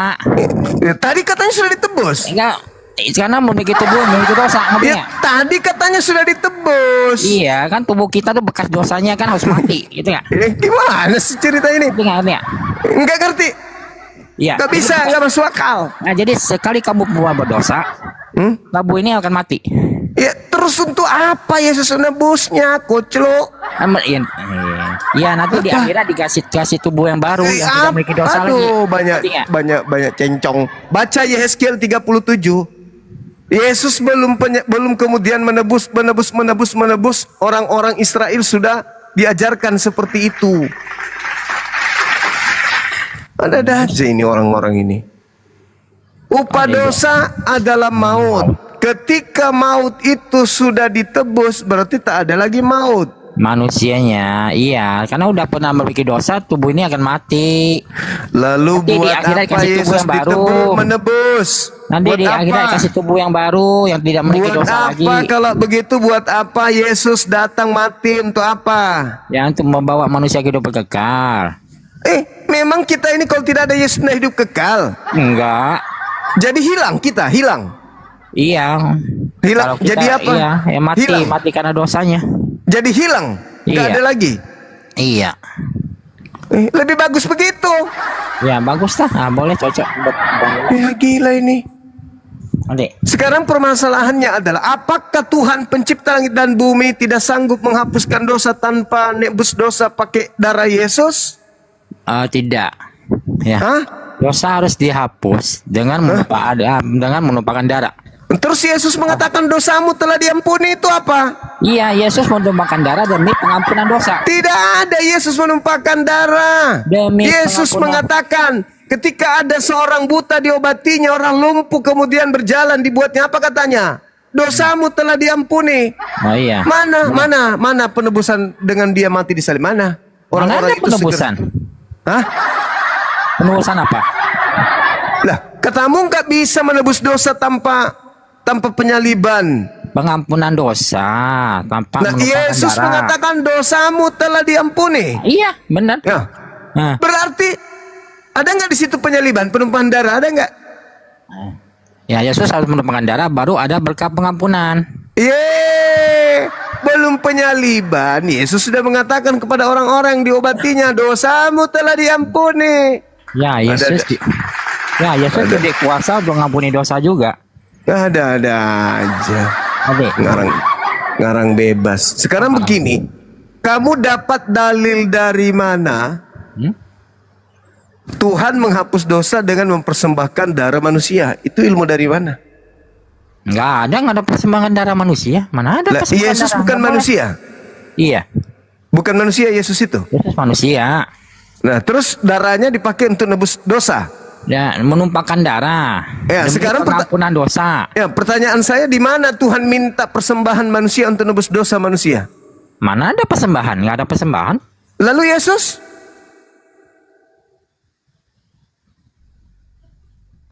Yesus menumpahkan darah demi pengampunan dosa. Ya, samanya itu. Beda lah. Kok beda pula? Iya. Maksudnya beda gimana? Ya kan, menumpahkan darah demi pengampunan dosa.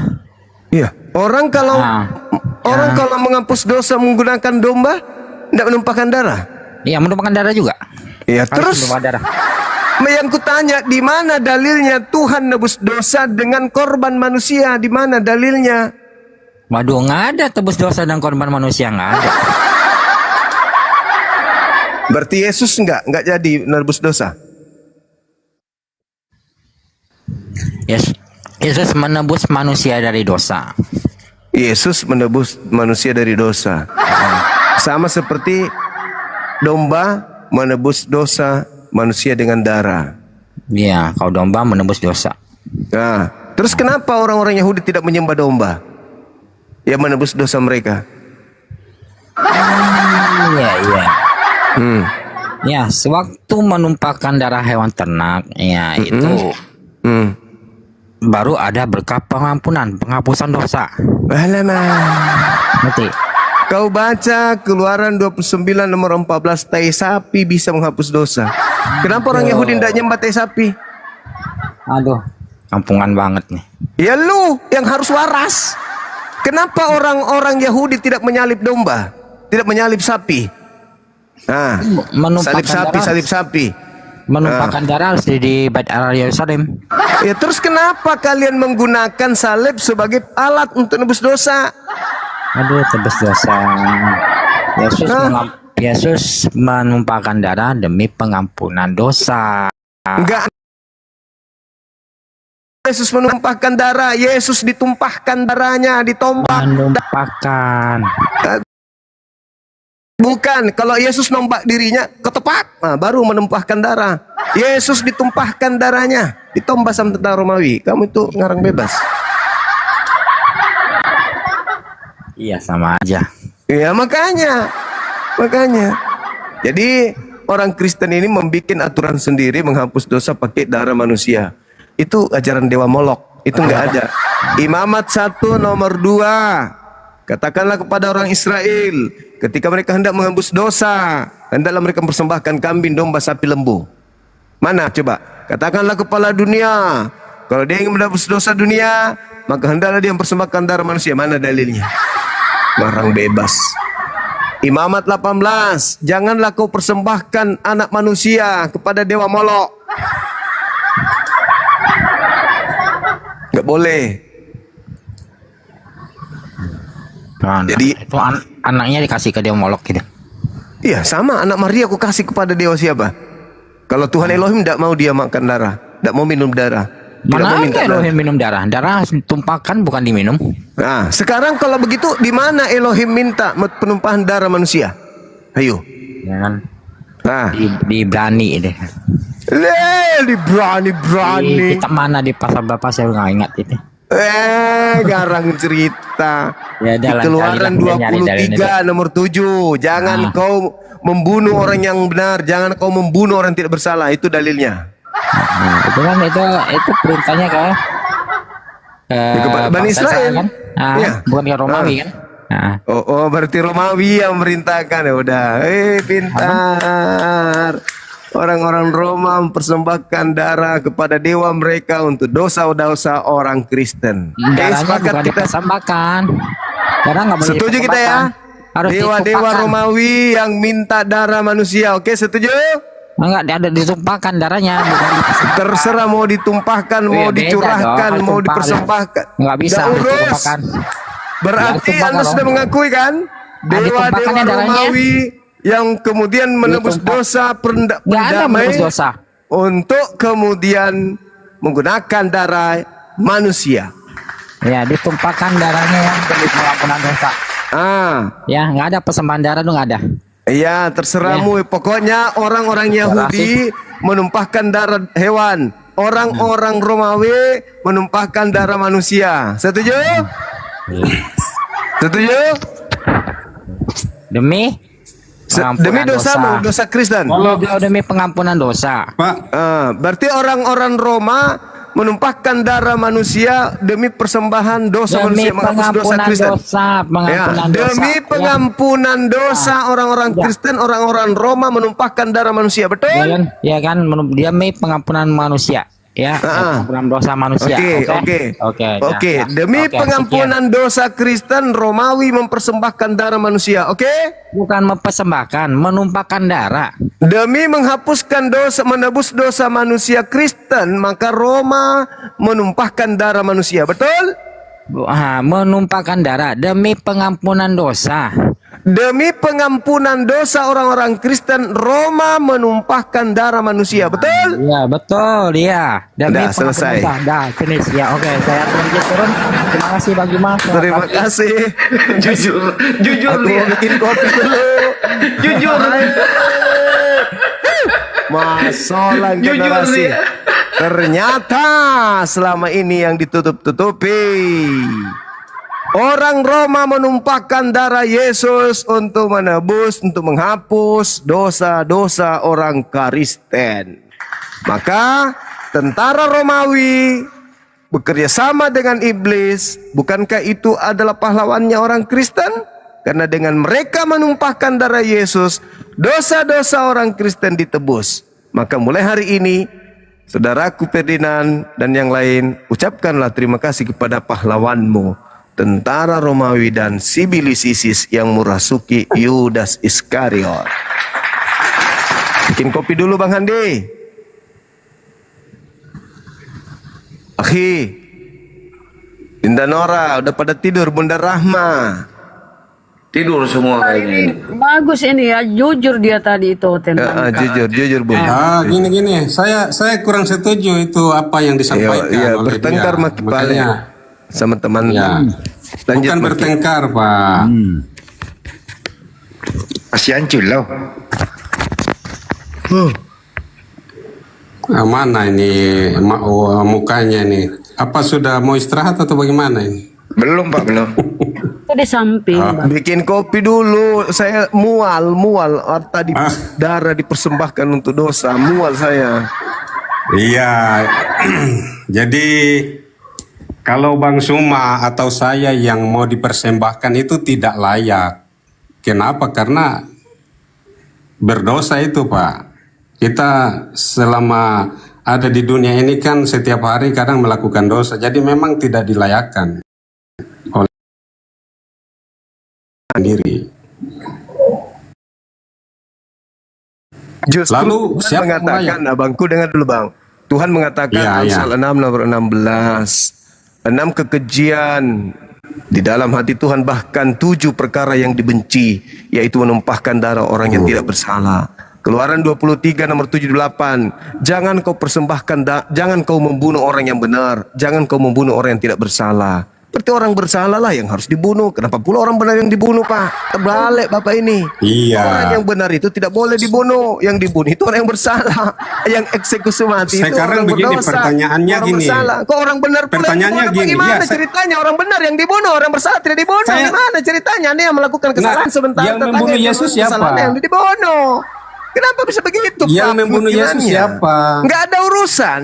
Yang Nggak ada membunuh urusan. Yesus siapa? Nggak ada urusan siapa yang membunuh. Oh, nggak ada masalahnya. Ya iyalah. Apa keuntungannya coba? Bukan aku yang tidak membunuhnya bisa loh. begitu. Bukan saya membunuhnya loh, tapi tetangga gue membunuh dia, aku yang dapatkan manfaat. Enak aja. Orang benar itu kata Tuhan jangan kau bunuh. Ketika orang benar yang dibunuh, Nah, siapa yang bunuh dosa. Yesus? Nah, sekarang Anda bertanya siapa yang bunuh Siapa Yesus? yang bunuh Yesus? Yang membunuhnya adalah Siapa yang bunuh iblis. Yesus? Pertanyaan kan yang membunuh Yesus adalah Loh, kok iblis, iblis? bekerja sama dengan tentara Roma. Ya iya dong. Kalau bukan iblis lalu siapa?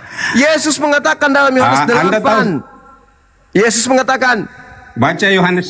Yohanes 8 Yesus Baca mengatakan. Yohanes 10, Pak. Yohanes 8-nya dulu baca sebelum Yohanes 10. Apa kata Yesus? Yohanes 10, tidak ada yang berhak mengambil nyawaku. Nah, berarti Akulah yang mati bukan memberikan Yesus. nyawaku. Oh, yang mati tapi Yesus Nah, sebagai manusia. ini maunya Anda, itu maunya Anda, karena Anda dalam pasukan-pasukan sibilis ISIS. Hanya iblis yang Oh, menginginkan ini kematian sudah- terhadap Yesus. Apakah Bapa pencipta langit Ini dan bumi sudah- menginginkan kematian terhadap Yesus, Bang? Ayo. Semenjak ketika Yesus lahir, saya belum lahir. Ya, saya Alasan belum klasik. ada. Alasan klasik. Oh, bukan alasan klasik. Sekarang Justru permasalahannya Anda adalah, mencari alasan klasik untuk membantah keselamatan saya, itu apa saja. alasannya? Coba, apa alasan Anda mengatakan Yesus yang harus mati? Karena dia orang benar. Tuhan mengatakan jangan kau membunuh orang benar. Alasan kenapa Yesus harus mati oleh karena dosa-dosa manusia, itu saja. Bapak Tuhan yang menciptakannya mengatakan jangan kau membunuh orang yang benar. Mana yang betul ini? Memang betul. Saya sendiri tidak pernah bunuh orang. Iya, bukan. Paluka. Aduh, saya bukan pencuri, tapi saya nikmati hasil pencurian orang. Gimana ceritanya? Bapak mengatakan Konsep mencuri. Jangan Begini, kau Pak, membunuh konsep orang yang mencuri benar. itu beda lagi. Pak, Bapak pencipta langit dan bumi mengatakan jangan kau membunuh orang yang benar. Pertanyaan saya, boleh nggak Yesus dibunuh menurut Bapak? Halo, selamat malam. Saya bisa jelaskan dan Boleh bicara minta nggak? Boleh tolong bicara waktu nggak? beberapa detik Kalau saja. boleh saya Itulah yang Satu Anda menit ingin saja. jelaskan. Apanya? Halo, saya bicara dengan Juma dulu. Saya bicara dengan Juma. Boleh bicara, kalau enggak saya turun. Kenapa, Ki? Oh ya, silakan. Silakan. Bukan Jiramboanga ini kah?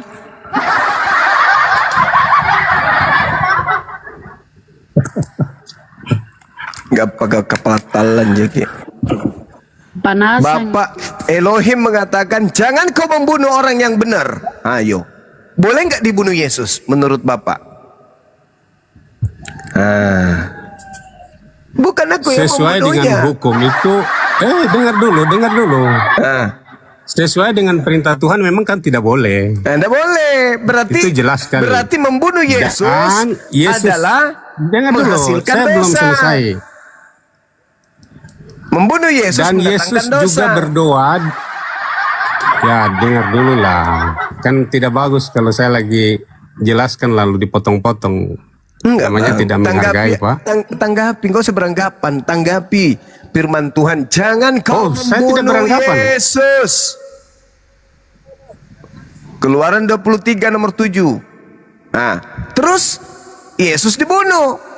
Dosa enggak tuh? Ya dosa lah, Cak Ayu. Apa pula Kristen? Iya. Dosaku telah dihapuskan. Halilintar. Loh, Dan justru orang yang membunuh Yesus menjual itu Yesus, berdosa. ya Yudas yang menjual Yesus kan sudah menerima upahnya di dalam dosa itu. Yang membunuh Yesus itu berdosa. Betul? Iya, betul itu. Apa yang Anda sampaikan itu betul dan Yudas sudah menerima tetapi itu. mereka para pendosa ini adalah pahlawan bagi Kristen. Kami tidak menjadikan mereka sebagai pahlawan. Itu atas dasar keinginan. Itu ingkar nikmat. Itu ingkar nikmat. Kami tidak mengakui bisa. bahwa pencuri Tidak itu bisa. pahlawan, tapi kalian nikmati hasil begini. curiannya. Gimana cerita? Yudas sudah menikmati 30 keping perak. Itu sudah dia nikmati sesuai dengan. Bukan cuma Yudas, bosku. Iblis. Ya. Mereka, mereka yang menginginkan kekuasaan, imam-imam kepala itu yang menginginkan kekuasaan juga kan tetap berkuasa. Berdosa nggak orang-orang yang membunuh Yesus? Tetap dinyatakan sebagai berdosa kalau ada nggak selama mereka tidak bertobat. Ada nggak manfaatnya buat Kristen tindakan mereka membunuh Yesus?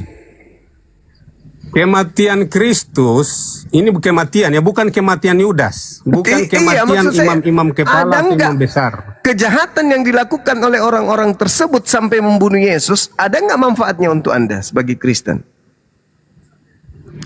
Kalau ditanya manfaat, bagi saya sebenarnya tidak ada. Iya. Karena siapapun dia, lah gempung. Mana bisa? Mana bisa? Anda bebas mana bisa dari, bagaimana? Anda bebas kemudian dari dosa-dosa Coba. Anda. Karena Yesus coba sudah mati. apa manfaat Yudas bagi saya? Coba. Lah, pertanyaan saya, kalau kemudian kematian Yesus bermanfaat untuk Anda, berarti orang-orang yang membunuh Yesus itu adalah pahlawan Anda. Karena tanpa kematian Yesus, dosa Anda tidak ditebus. Tanpa mereka tidak membunuh Yesus, karena Yesus tidak bisa dibunuh, maka Anda tidak ditebus. Maka berterima kasihlah kepada Sibilis Isis. Iblis, ya paman, terima kasih berkat kerjamu dosaku dihapuskan, kau memang hebat, Blis. Saya sudah bilang ya, saya tidak dapat upah apa-apa dari dosa Anda kematian ditebus. Yudas atau imam-imam. Dosa Anda ditebus. Betul? Ya, yang menebus saya dosa adalah Yesus adalah atau Yudas, itu masalahnya. Masalahnya nanti Yesus menebus dosa Anda kalau mati. Berarti yang membuat Yesus mati inilah yang berjasa. Ayo. Kok kalau mati sekarang juga saya sudah diselamatkan, kok kalau mati bagaimana? Waduh gimana? Bingung dia. Orang-orang yang bukan membunuh bingung, Yesus, Anda yang tidak paham. orang-orang yang membunuh Yesus itu adalah pahlawan Anda. Loh, apa orang yang berkhianat ke pahlawan, heran ya. Tanpa mereka membunuh Yesus, bisa nggak dosa Anda ditebus? Ayo. Kalau begini ya. Gimana? Ayo putar lidah lagi. Bagaimana? Putar haluan. Ayo. Tanpa Yesus dibunuh, bisa nggak dosa Anda ditebus? Ayo. Di dalam konsep perjanjian lama bisa, karena itu kan gambaran dari apa yang akan datang. Masuk lagi melalui pengorbanan domba. Mana bisa Lo bacalah perjanjian lama. Bukan, Anda tidak hidup di perjanjian lama. Bacalah dalam perjanjian lama. Anda hidup di perjanjian baru. Iya. Apakah dosa Anda bisa ditebus kan Anda bilang, tanpa kematian Yesus? Jawab. Kan Anda bilang apakah dosa bisa ditebus tanpa penebusan Yesus? Kalau tidak ada Yesus pun Allah telah menyediakan anak domba untuk pengampunan dosa.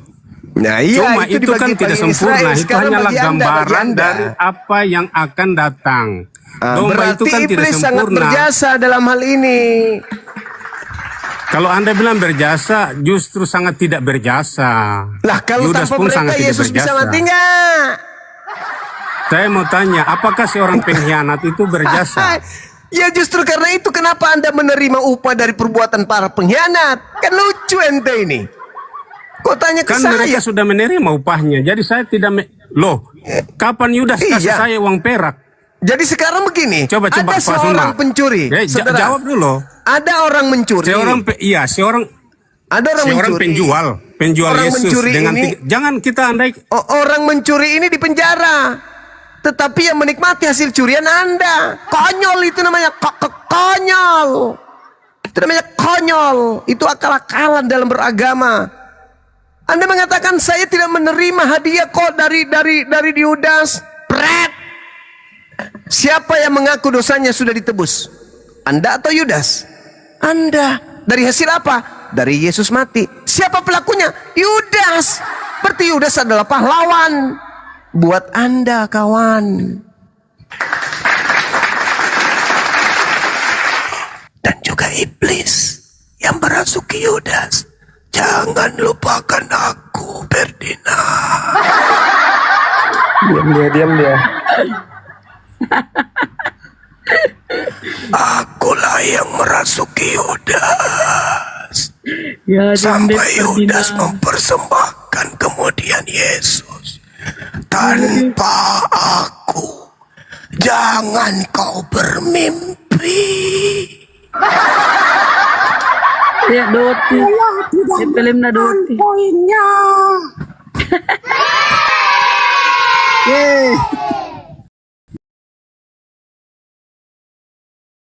Tidak ada sepenggal koin yang saya terima dari Tuhan Yesus.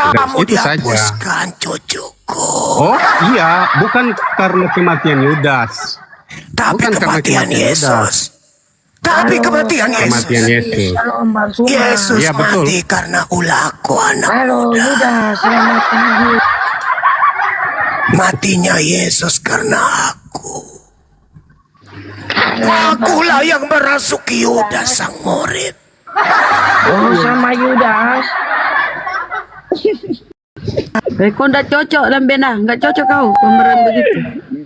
Kamu akan hidup dalam dosamu sampai matahari Persis seperti terbenam. iblis kamu. Yudas.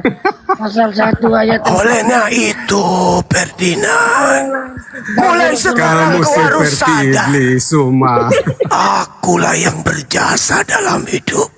Ayo para pendengar, lihat ya, kita dengar saja, nikmati saja. Iblis lagi berceramah, bercerita, membisiki. Keselamatan. Kamu adalah guru-guru palsu. Ilusi. Ya, iblis sedang berbicara, kita dengar saja. Sebab orang-orang seperti inilah yang sama Fix, ya. dengan iblis. Kamu jangan ingkari aku, anakku. Bukan Akulah Ya, semuanya itu. Iblis sedang berbicara. Akulah yang menyebabkan semuanya terjadi. Iya, kamu dua dengan Yudas sama bersekongkol. Yesus Ya, berkata, itu sudah sama. ketika pasukan-pasukan itu datang, Yesus mengatakan waktumu sudah tiba. Saatnya dunia kegelapan itu datang. Ya, itu sama-sama dengan Yudas. Itulah aku, hai Ferdinand. Nama Yesus. Itulah aku yang datang melalui Yudas. Iya, kamulah iblisnya. Iya, iya. Dan kau menerima upah itu kan, anakku. Kau sama-sama dengan Yudas. Saya tidak menerima koinnya. Saya tidak menerima koin. Dua orang nggak cocok Oh kayak bebek aja suaramu. Iya. Yudas bukan bang. Jadi semua ini ada-ada saja semua ini. Jadi iblis, jadi Yudas, ya itulah. Renungkan itu, renungkan. Itu guyon, tetapi itu ya kejadian. Makanya Yesus nanti tuh mengusir. Enyahlah daripadaku, kalian semua adalah pembuat kejahatan. Aku tidak mengenal kalian. Waspadalah kepada Yesus palsu yang datang kepadamu memakai namaku dan berkata, akulah Kristus. Iya. Kristus itu akan menyesatkan banyak orang gitu. Makanya Yesus datang kedua kali karena dia malu di hadapan Tuhannya. Wa isqalallahu ya Isa bin Maryam anta qulta linnas tahizuni. Wahai Isa, apakah engkau yang mengajarkan mereka menuhankan dirimu selain daripada aku? Tidak. Aku tidak mengenal mereka. Aku tidak pernah mengatakan itu kepada mereka. Enyahlah daripada aku. Kalian diusir. Dalam Yohanes 8 nomor 42, Yohanes 12:48. Apa kata Yesus? Barang siapa yang menolak aku, dia sudah ada hakimnya. Yaitu firman yang pernah aku katakan. Firman itulah kelak yang akan menjadi hakimnya di akhir zaman. Nah, ada nggak Yesus mengajarkan? Itulah upahmu, Pak, yang menolak Yesus. Kalau menolak Yesus berarti jadi Kristen dong saya. Yesus Itu kan mengatakan berlaku bagi mereka yang menolak. Jangan kau membunuh, kata Yesus. Jangan kau membunuh. Kata Yesus, jangan kau membunuh. Boleh nggak membunuh Yesus? Nggak boleh. Ayo. Sekarang Anda justru menerima upah dari kejahatan orang-orang yang telah berupaya membunuh Yesus. Yesus dalam Yohanes 18:37, iblislah yang menjadi bapakmu di tempat-tempatnya. Sebab orang-orang itu disebut iblis? Sebab orang itu ingin membunuh Yesus. Orang yang ingin membunuh Yesus disebut iblis oleh Yesus. Bagaimana dengan orang yang menerima upah dari pembunuhan? Orang-orang yang menerima hadiah dari iblis. Oh, ini ada saja ini. Dengarkan saudaraku, Yohanes 8:40-37. Engkau ingin membunuhku sebab engkau di dalam dirimu tidak memiliki firman yang ada dalam tubuhmu. Makanya kau ingin membunuhku karena kau tidak memiliki firman dalam tubuhmu. Berarti orang yang ingin membunuh Yesus itu adalah iblis. Makanya di tempat-tempatnya, iblislah yang menjadi bapakmu dan kamu mau melakukan keinginan bapakmu, yaitu membunuh aku. Jadi yang ingin membunuh Yesus adalah iblis. Yang menerima hasil pembunuhan adalah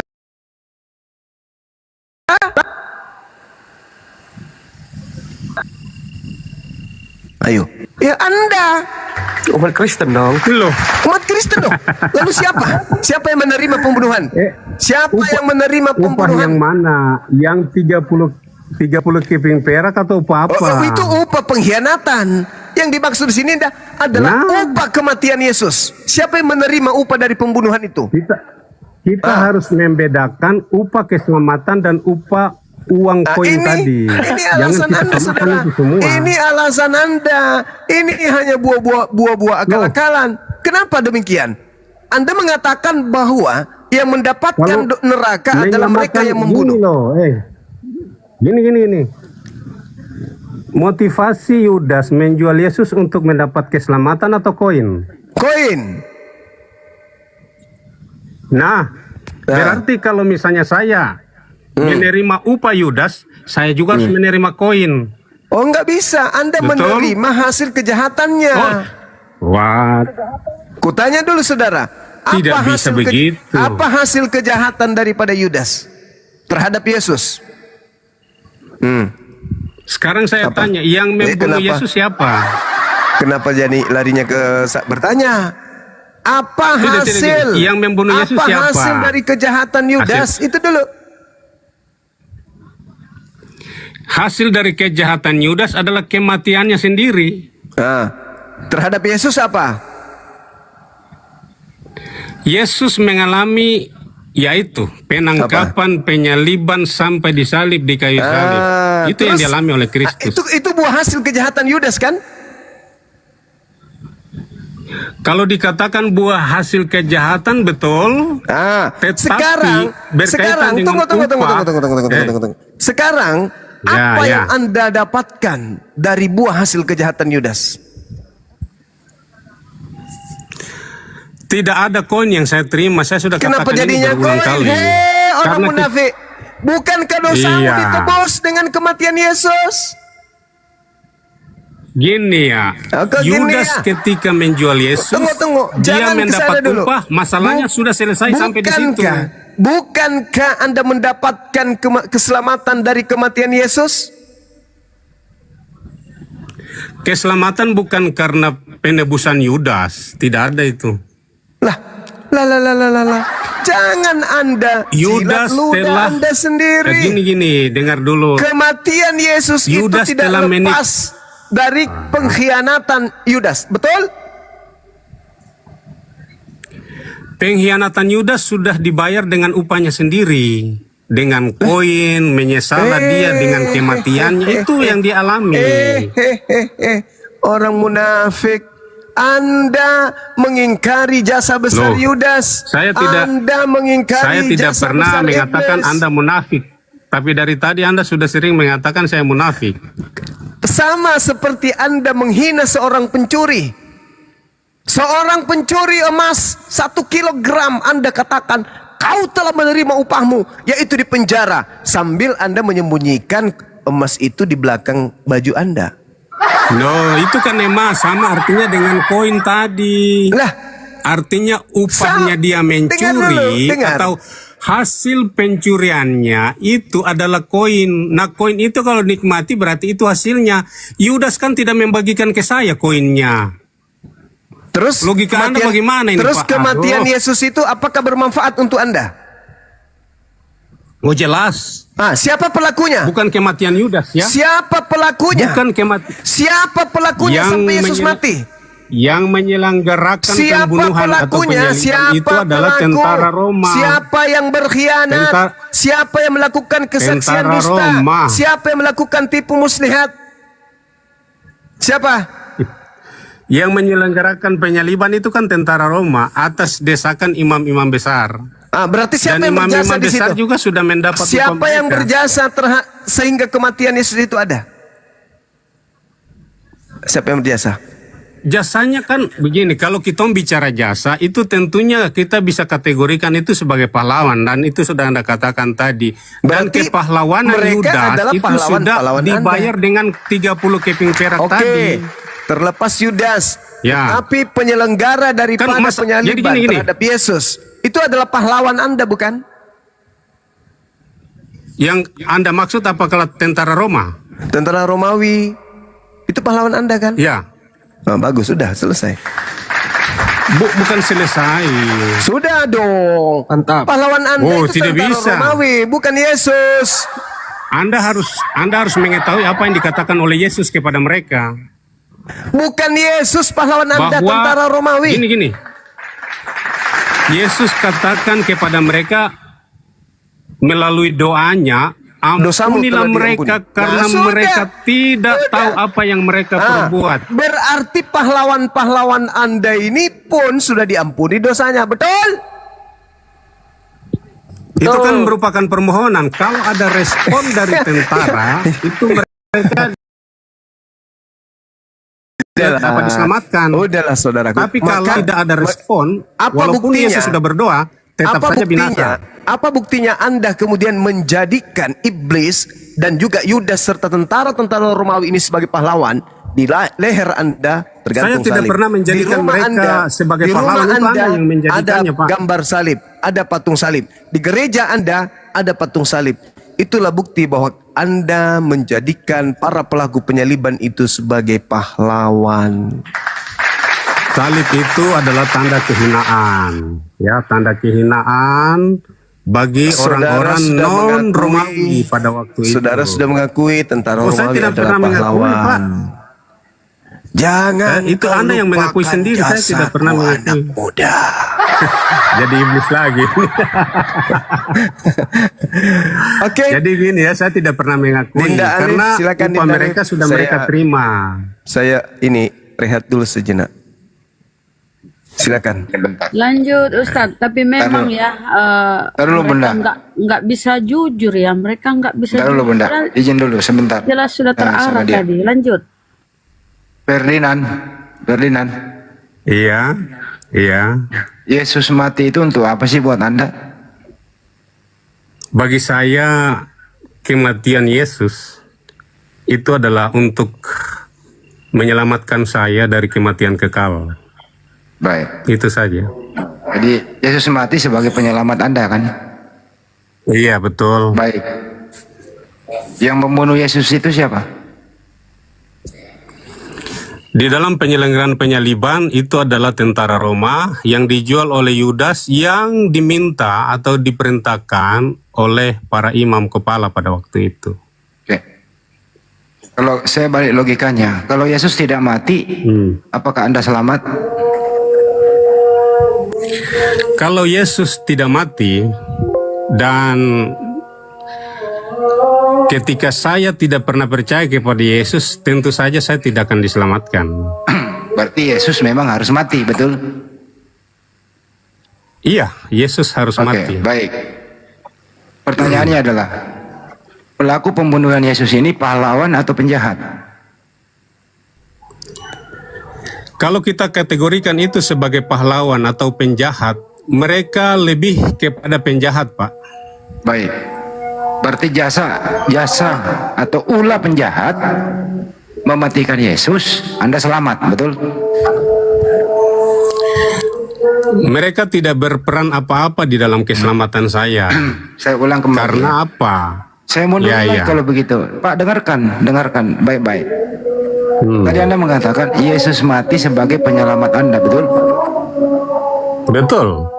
Betul. Jadi bukan karena kematian Yudas, bukan karena upah Yudas. Saya nggak ngomongin Yudas. Bukan Saya karena tidak ngomongin Yudas. Saya tidak ngomongin Oke, Yudas. oke. Dengarkan baik-baik. Dengarkan baik-baik. Iya, Lupakan Yudas. Lupakan Yudas. Yesus mati sebagai penyelamat Anda, betul? Betul. Betul. Pembunuh Yesus. Betul, menurut Pak. Anda, Betul. Pembunuh Yesus menurut Anda adalah penjahat. Iya, betul. Mereka adalah Oke, penjahat. baik. Yang dibunuh Yesus ini, yang dibunuh penjahat ini adalah Yesus, betul? Betul. Yesus mati sebagai penyelamat Anda, betul? Iya, betul.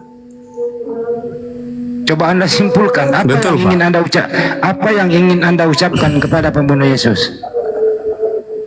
Kepada pembunuh Yesus, mereka adalah pelanggar hukum Taurat. Karena di dalam hukum Taurat itu kan pada hukum yang ke-6 jangan membunuh. Tapi yang mereka lakukan justru sebaliknya. Mereka melanggar hukum itu. Jadi atas pelanggaran. Baik imam-imam kepala. Udah cukup. Sebentar, Pak. Udah jawab, jangan panjang Lanjut. kalau saya. Udah.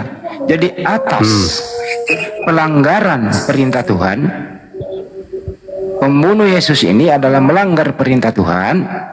Korbannya adalah Yesus, dibunuh oleh mereka atas pelanggaran perintah Tuhan, betul?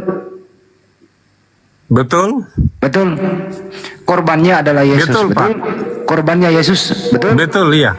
Jadi Yesus ini Betul, iya. Jadi Yesus ini adalah korban pelanggaran perintah Tuhan, betul? Iya, betul. Betul. Korban ini manfaatnya Iya. untuk Anda apa? Ya, ketika saya percaya kepada Yesus sebagai Tuhan dan Juru Selamat, bagi saya pribadi, saya telah diselamatkan dari kematian kekal. Itu cukup. saja. Jadi pelanggaran perintah Tuhan, pelaku pembunuh Yesus ini, Yesus korban Yesus ini Anda jadikan sebagai penyelamat Anda, betul? Kalau saya dari cara pandang Allah lalu mengatakan demikian, apakah saya betul, Pak? Saya ulang kembali, Bang jangan muter. Begini. Jangan begini. Mengerti apa yang saya katakan, Jangan begini. Ikuti aja alurnya supaya Anda sehat. Iya. Saya ulang kembali. Iya, saya paham. Saya ulang kembali. Kalau paham, Saya ikuti kata-kata paham. saya. Gini. Saya paham apa yang Kalau Anda paham, alur Anda jangan banyak bicara. Iyakan aja iman Iya. Anda. Saya ulang iyakan. kembali. Iyakan saja. Pembunuh Yesus adalah pelanggar perintah Tuhan, betul? Betul, mereka melanggar perintah Tuhan, hukum 6 dari hukum Taurat. Dan kalau sudah melanggar hukum Taurat, mereka betul, Bang. Iya. Abang kalau udah jawab betul, nggak usah diterangin. Iya. Saya ulang lagi ya. Saya ulang lagi nih. Pembunuh Yesus adalah pelanggar perintah Tuhan, betul? Betul. Yesus ini adalah korban ulah orang yang melanggar perintah Tuhan, betul? Ya, ulah orang yang melanggar, betul. Ya. Yesus ini korban, fungsinya untuk Anda adalah penyelamat Anda, betul? Betul. Ya udah cukup. Artinya adalah keselamatan Anda ya akibat ulah orang yang melanggar perintah Tuhan, betul? Ulah orang yang melanggar perintah Tuhan. Betul. Kalau melanggar perintah Tuhan, apakah mereka pahlawan? Itu yang saya ingin tanya. Tentu tidak. Pak. Saya nggak ngomong lagi pahlawan. Jawabannya ini. tidak. Saya menghindari kata pahlawan. Ya, jawabannya kan. Saya ulang lagi, saya nggak. Anda kan meminta saya ya atau tidak. Dengerin. Saya tidak memakai kata pahlawan lagi. Saya ulang lagi ya. Iya. Yesus ini adalah korban yang dibunuh oleh orang yang melanggar perintah Tuhan. Betul, Pak. Oke, korban ini yang namanya Yesus dibunuh oleh orang yang melanggar perintah Tuhan. Anda manfaatkan sebagai penyelamat Anda, betul? Kok saya manfaatkan? Ini Bermanfaat untuk pertanyaan Anda, yang tidak bermanfaat tepat. untuk Anda sebagai penyelamatan, betul? tidak ada manfaatnya untuk mereka dari mereka Untuk itu Anda, tidak ada saya nggak bawa manfaatnya ke mereka. saya. Untuk Anda, ini orang. Saya ulang lagi. Apa manfaat Yesus mati di tiang salib untuk Anda? Iya, untuk keselamatan saya lah itu Ya, oke. yang sudah saya Jadi ulang Anda dari ini tadi, Pak. selamat. Anda selamat karena Yesus adalah korban pembunuhan, betul? Korban pembunuhan, ya boleh kalau Anda bahasakan seperti saya katakan ya betul. Jadi keselamatan Anda karena pelanggaran, dengerin ya. dulu, dengerin. Keselamatan Anda karena Yesus dibunuh oleh orang yang melanggar perintah Tuhan, betul? Keselamatan saya bukan karena orang lain.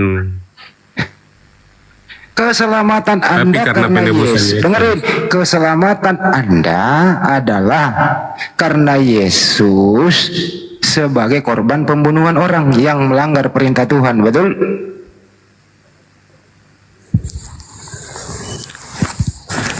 Betul? Atas jasa mereka itu saya tidak setuju, Pak. Saya nggak ngomong Itu jasa loh. karena mereka Saya sudah tidak menerima ngomongin jasa upahnya. loh ini. Saya nggak ngomong jasa enggak. Siapa yang ngomong jasa sih? Ulang-ulang pertanyaan, Pak. Ulang dulu ya. Yang membunuh Yesus ini melanggar perintah Tuhan atau tidak? Ya, kalau sudah dikatakan melanggar, ya upah mereka itu dosa, Pak. Oke, melanggar. Melanggar lah. Baik. Jadi pembunuh Yesus adalah melanggar perintah Tuhan, betul? Iya, betul. Oke, baik. Yesus ini korban atau pelaku? Korban. Korban pembunuhan, betul? Betul? Betul. Manfaat Pak. Yesus ini, manfaat Yesus korban pembunuhan untuk Anda adalah penyelamat Anda, betul? Penyelamat, iya. Betul? Penyelamat saya. Betul? Betul. Baik.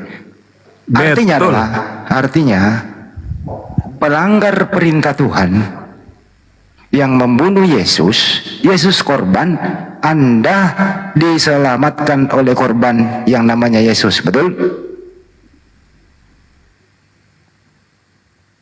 Mikir. Coba ulang pertanyaan, Pak. Pelanggar apa tadi? Yesus ini korban pembunuhan orang yang melanggar perintah Tuhan, betul? Iya, betul. Korban Yesus ini adalah penyelamat Anda, betul? Iya. Maaf, Pak.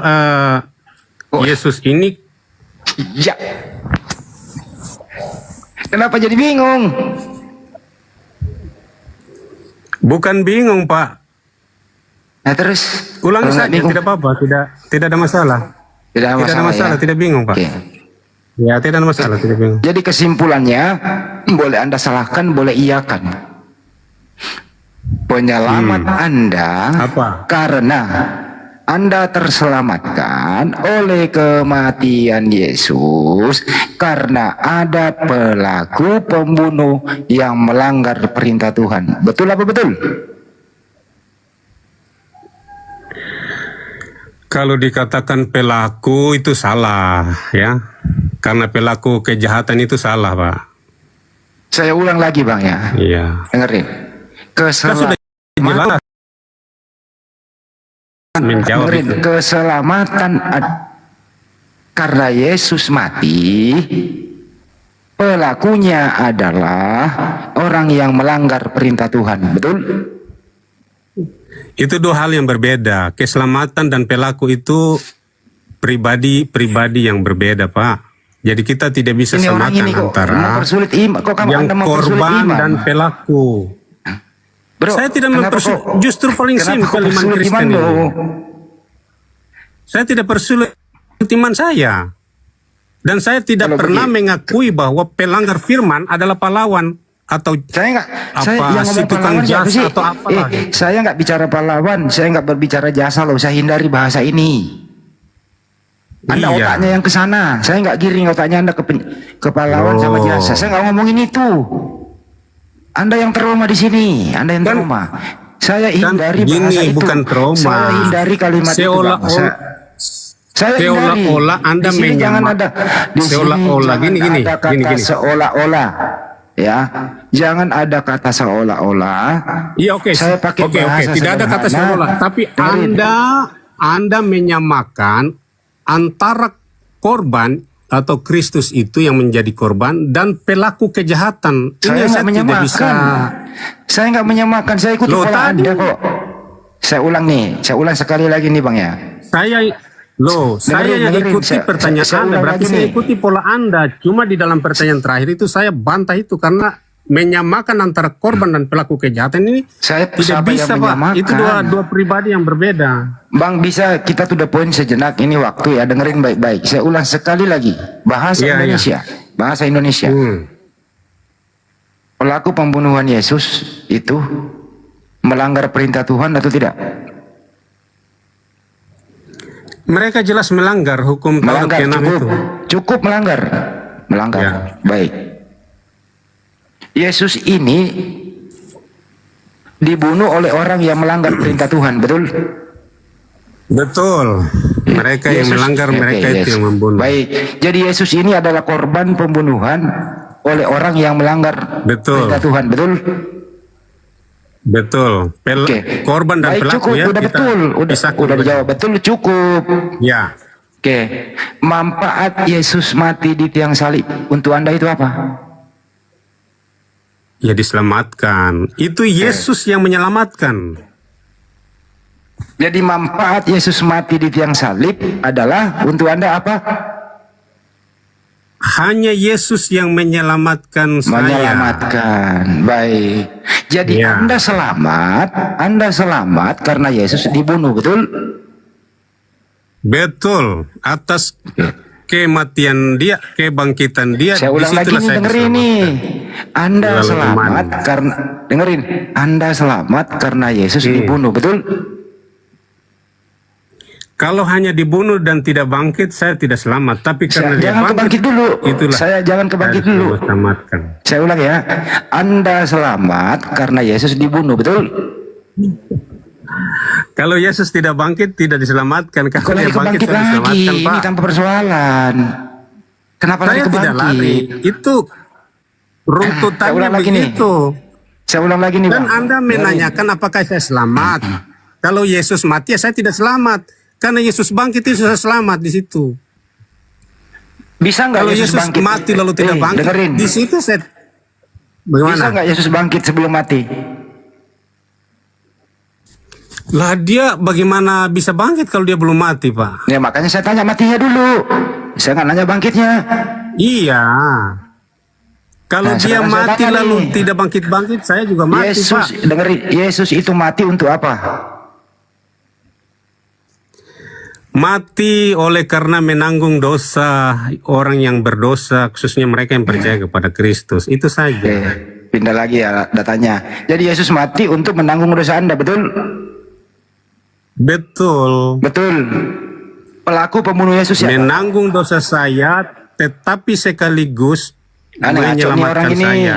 Nggak pasca jujur Anda. kebangkitan. Nggak jujur Anda mempersulit yang bisa dipermudah. Loh itu runtutannya begitu. Jangan kita pisahin kotak ini, bikin Anda nggak kotak ini, jujur. jalan sana, jalan cabang. Nggak bisa. Anda mempersulit sesuatu yang bisa dipermudah. Anda nggak jujur, Saya bro. Anda bisa paham muter-muter. apa yang Anda maksud. Loh, saya tidak putar-putar. Saya kalau begitu Anda yang dengarkan. putar-putar. Kalau begitu dengarkan Ulang-ulang. kata-kata saya. Kalau Anda nggak muter. Sekali lagi saya ulang. Oke, Yesus baik. mati untuk apa? Ya, sekali Yesus lagi ya. mati untuk apa? Yesus mati untuk apa? Yesus mati untuk penebusan dosa dan menyelamatkan saya. Kalau kita lihat runtutannya Yesus begitu. mati. Yesus mati untuk penebusan dan menyelamatkan Anda. Jangan dirubah lagi ya. Iya. Ya, Baik, setelah yang bunuh- yang kebangkitan ya. Cukup. Yang bunuh Yesus siapa? Yang bunuh Yesus siapa? Yang membunuh Yesus para pelakunya yaitu tentara atau perwira Roma, kemudian penjual si Yudas, kemudian imam-imam besar yang mensiasati bagaimana ini. Membunuh Yesus ini melanggar perintah Tuhan. Ya, jelas Baik, melanggar. Cukup. Jelas. Jadi orang yang membunuh Yesus melanggar perintah Tuhan, betul? Betul, Pak. Betul. Yesus ini korban pembunuhan, betul? betul? Korban pembunuhan, ya betul. Betul. Korban pembunuhan Iya, ini betul, yang namanya betul. Yesus ini menyelamatkan Anda dari dosa, betul? Betul, korban ya. Iya. Betul. Ya udah. Apa yang ingin terakhir, apa yang ingin Anda ucapkan kepada pelaku pembunuh Yesus yang melanggar perintah Tuhan ini? Kepada para pelaku, mereka wajib menerima apa yang harus mereka terima karena melanggar firman Tuhan. Ya, mereka harus mati di dalam kekekalan. Jadi atas ulah orang yang melanggar perintah Tuhan, membunuh Yesus, Yesus jadi korban, dosa Anda ditebus dan Anda diselamatkan, betul? Iya, oleh Saya karena cukup. Yesus. Cukup, selesai. Anda udah iya kan? Cukup ya Pak ya? Korban itulah yang menyelamatkan, bukan karena udah pelaku cukup. ya Pak. Kita Udah harus cukup Pak. bedakan. Cukup Pak. Anda sebenarnya Iya. pintar, tapi Anda tidak kooperatif aja. Renungkan baik-baik itu Pak ya. Renungkan baik-baik. Nah, Anda Iya, itu. saya sudah merenungkan dan Ya udah cukup Bang, udah cukup. saya sudah gini Pak. Coba. Enggak usah gini, udah dijawab. Saya sudah cukup, merenungkan. sudah. Cukup. Dari apa yang Bapak udah, sampaikan. Cukup. Udah. Terserah mau mengucapkan terima kasih kayak mau apa kayak terserah, yang jelas Yesus korban pembunuhan oleh orang yang melanggar perintah Tuhan. Yesus korban ini manfaatnya untuk Anda menebus dosa dan keselamatan Anda. Ya cukup. Terserah Anda mau berterima kasih kayak Anda mau melaknat kayak pembunuh itu, terserah, itu urusan Anda. Setuju ya teman-temannya? Terserah ini Ferdinand ini. Dia mau melaknat pembunuh Yesus, dia mau berterima kasih, urusan dia, bukan urusan kita. Setuju teman-teman? Setuju atau tidak setuju nih? Sekali lagi saya ulang. Terserah Pak Ferdinand, dia mau berterima kasih, dia mau melaknat atas pembunuh Yesus, terserah dia, bukan urusan kita. Terima kasih. Pikirkan baik-baik Pak Ferdinand sebelum tidur. Jangan sampai ke bawah mimpi. Kalau bukan urusanmu, kenapa kamu urusin? Ini lagi. Karena Siapa juga harus yang kita ngurus? Ini urusin. diskusi. Ini diskusi, bukan ngurus. Ngurusin kamu. Iya Bang, ini ranah diskusi. Kehadiran Yesus itu dari awal, dari firman dia hadir ke dunia, itu menebus dosa manusia yang percaya kepadanya. Kehadiran dari awalnya, kelahirannya awal, rencana penebusan dosa manusia. Yang merencanakan pembunuhan Yesus siapa? Bukan, ini bukan kepembunuhan. Dari awal Ya, Yesus mati kok. Yesus itu mati. Dengerin.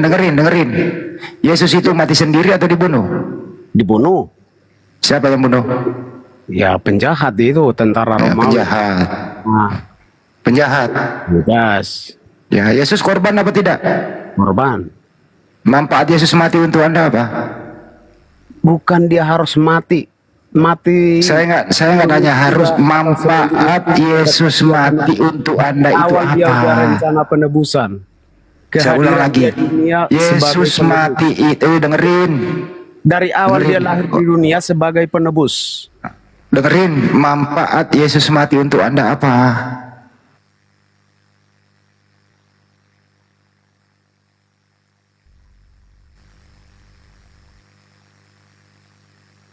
Lu jangan ngomong sendiri, nggak enak didengar, karena nggak nyambung. Ditanya apa, jawab apa.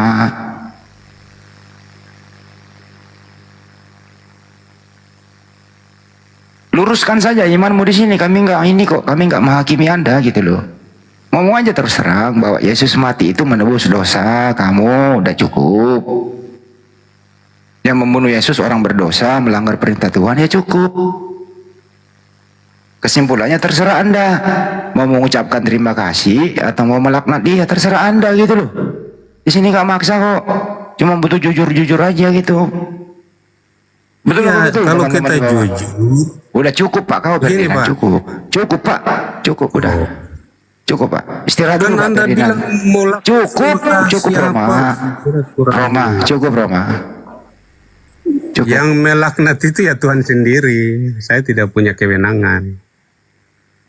Cukup Roma. Cukup, bro. Kita santai aja Pak. Kita nggak menghakimi Anda di sini. Iya, Kita iya, diskusi baik-baik. Iya. Kita bersahabat sebagai manusia. Kita berinteraksi. Kita toleransi. Tidak boleh saling menghujat, saling menghormati kepercayaan masing-masing Pak. Begitu Pak Ferdinand. Iya, saya dari awal juga memahami seperti itu. Dan saya kira saya tidak akan juga menyerang iman Bapak atau yang lain. Diserang Ini aja, kita diserang hanya aja Pak. Yang penting berilmu Pak. Nggak apa. Di Indonesia ini habis itu kalau kita sama-sama Pak di sini. Tidak adil. Apa maksudnya habis Pak? Jadi apa maksudnya habis?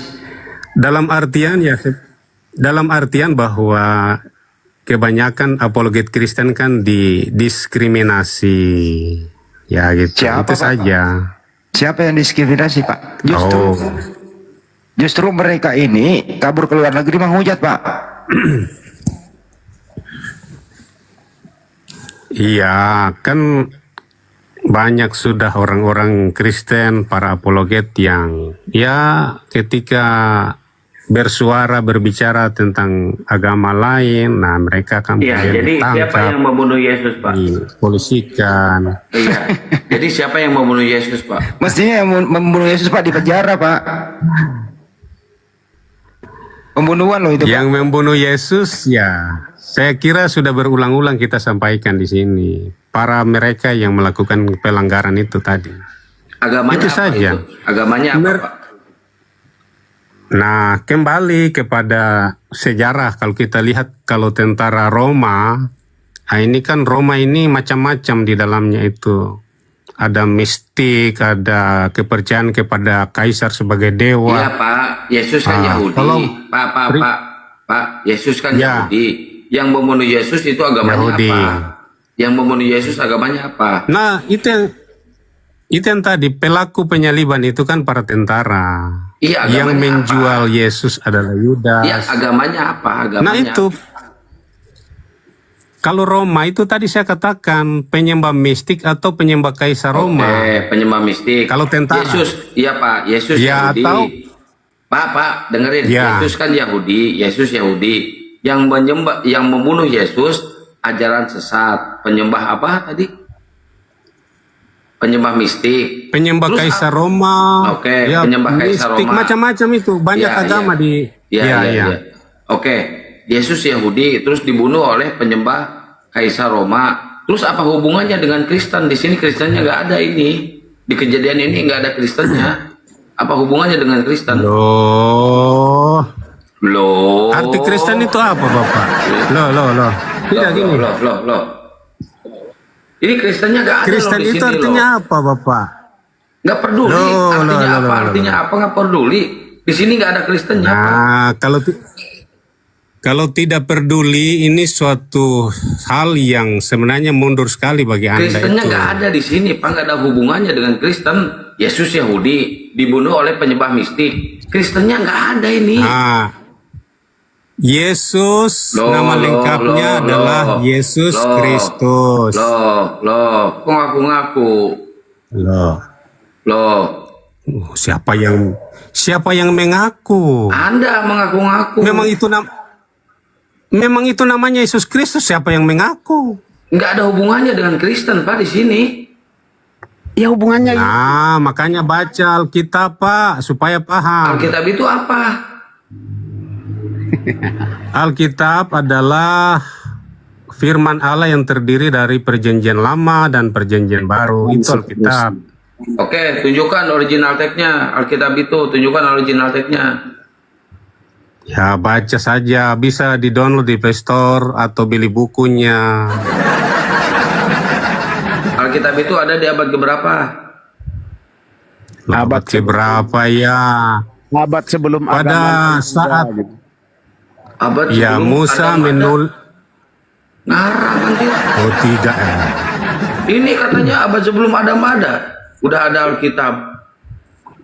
Sebelum agama. Kalau firman Tuhan ya jelas ada. Ya, firman Tuhan ditulis di mana? Kan belum dibukukan nih. Firman Tuhan ditulis di mana? Firman Pak? Tuhan ditulis di mana?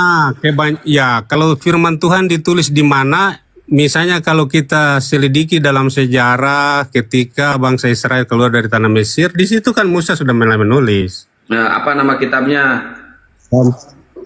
Kitab Musa. Kejadian, Keluaran, Imamat, Bilangan, Ulangan itu yang nggak ada namanya 5 Alkitab? kitab Musa atau Kok nggak ada Alkitab? Hah? Kok nggak ada Alkitab? Alkitab adalah loh. Alkitab Kenapa, Pak? bahasa Yunani itu kan Biblos. Alkitab bahasa Yunani.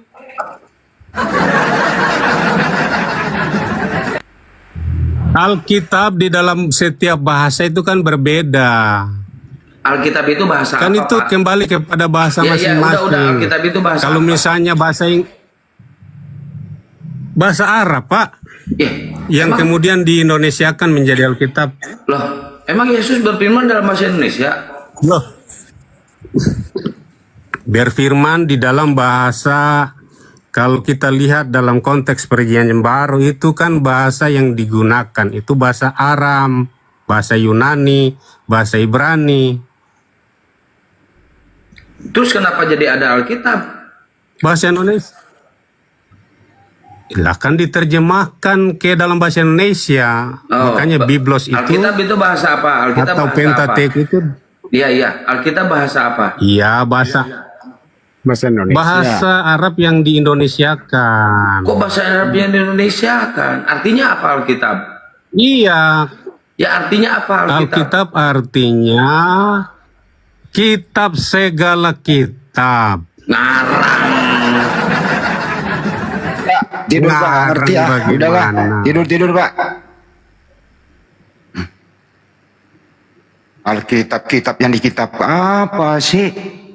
Ngarang bebas tuh. Anda yang ngarang bebas. Kesimpulannya gini loh bro, Biblos itu beda arti dengan Alkitab. Biblos itu artinya kumpulan buku-buku. Kalau Alkitab itu ya adalah firman Allah yang tidak ada keraguan di dalamnya. Firman yang berasal dari Allah gitu loh. Beda makna. Makanya jangan pakai Alkitab, kalau mau pakai aja Bible atau Biblos. Ya nggak usah ke Arab-Araban, itu aja. Gitu bang. Jangan ke Arab-Araban lagi. Yang dibawa oleh Belanda bukan Alkitab, tapi Biblos atau Bible. Masuk ke tanah air kita, gitu. Belajar lagi ya kawan-kawan ya.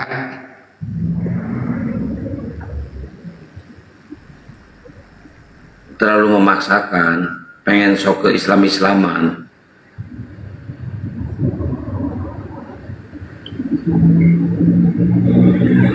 Jangan sok Islam-Islaman lah. Pakai istilah-istilah yang kalian gunakan di Romawi. Sok ke Islam-Islaman. Nggak boleh gitu bang. Duluan mana gitu? Oke, duluan Kristen. Apa nama kitabnya? Biblos. Kenapa jadi Alkitab? Ya itu kami Indonesiakan. Oh, kalau di Indonesia kan justru Biblos. Iya dibawa dari sana Biblos. Berarti bukan Alkitab. Di Indonesia disebut kami. Iya. Berarti bukan Alkitab. Bahasa Indonesia, kitab itu kan bahasa Indonesia. Kitab bahasa Indonesia. Ya. Mana coba tunjukkan di KBBI kitab itu bahasa Indonesia, tunjukkan. Kitab itu bahasa Arab bro. Kalau bahasa Indonesia itu buku. Kurang belajar.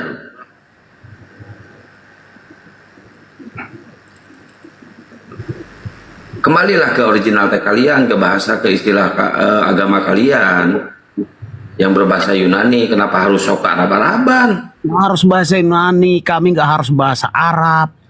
Yesus berfirman dalam bahasa apa? Bahasa Indonesia, bahasa Ya. bahasa hati aja tahu dia, ngerti dia bahasa hati kami, bahasa pikiran kami dia tahu. Iya. Yesus berfirman dalam bahasa apa? Bahasa luar, bahasa aslinya. Iya. Yesus berfirman dalam bahasa apa? Kami dia tahu semua. Yesus berfirman dalam bahasa apa? Yesus berfirman dalam bahasa apa? Itu bahasa Yesus pada saat dia di mana dia berada. Bahasa apa? Bingung.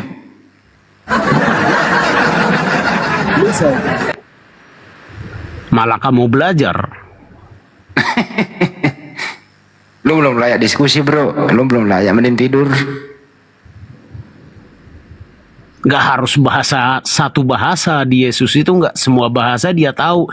Keikhlasan paling perlu bagi Iya. Yesus menguasai berapa bahasa? Bukan harus bahasa yang sebenarnya, yang dari awalnya bukan gitu. Kamu ngimani kitab apa sih? Kitab suci. Apa namanya? Alkitab, Bible. Dalam bahasa apa? Dalam bahasa Indonesia. Oh, berarti Yesus berfirman dalam bahasa Indonesia. Nggak harus kami yang bahasa Indonesia kan ngerti. Arti dari kitab suci itu apa sih, Bang?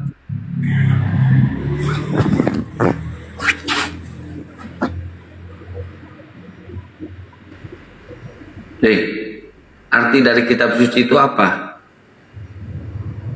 Bang. Untuk apa buat Anda? Cukup buat kamu. Iya, untuk tahu. Nah, belajar aja sendiri, jangan nanya-nanya. Terus lu gunanya Ya silakan di-follow, Bang. Silakan di-follow. Terus lu gunanya naik ke sini untuk apa? Saya pengen menjawab tadi bahwa penebusan itu rencana awal lahir Yesus ke dunia juga udah rencana penebusan, udah. Itu aja. Siapa yang merencanakan Yesus mati? Coba tanyakan. Enggak, bukan merencanakan Yesus mati.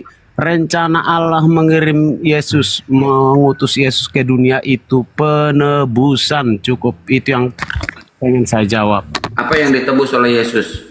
Halo, selamat malam. Saya boleh bicara, kalau enggak saya turun. Ya udah turun. Kalau saya di mute nggak boleh bicara. Ya turun, udah turun. Iya, dinaikin.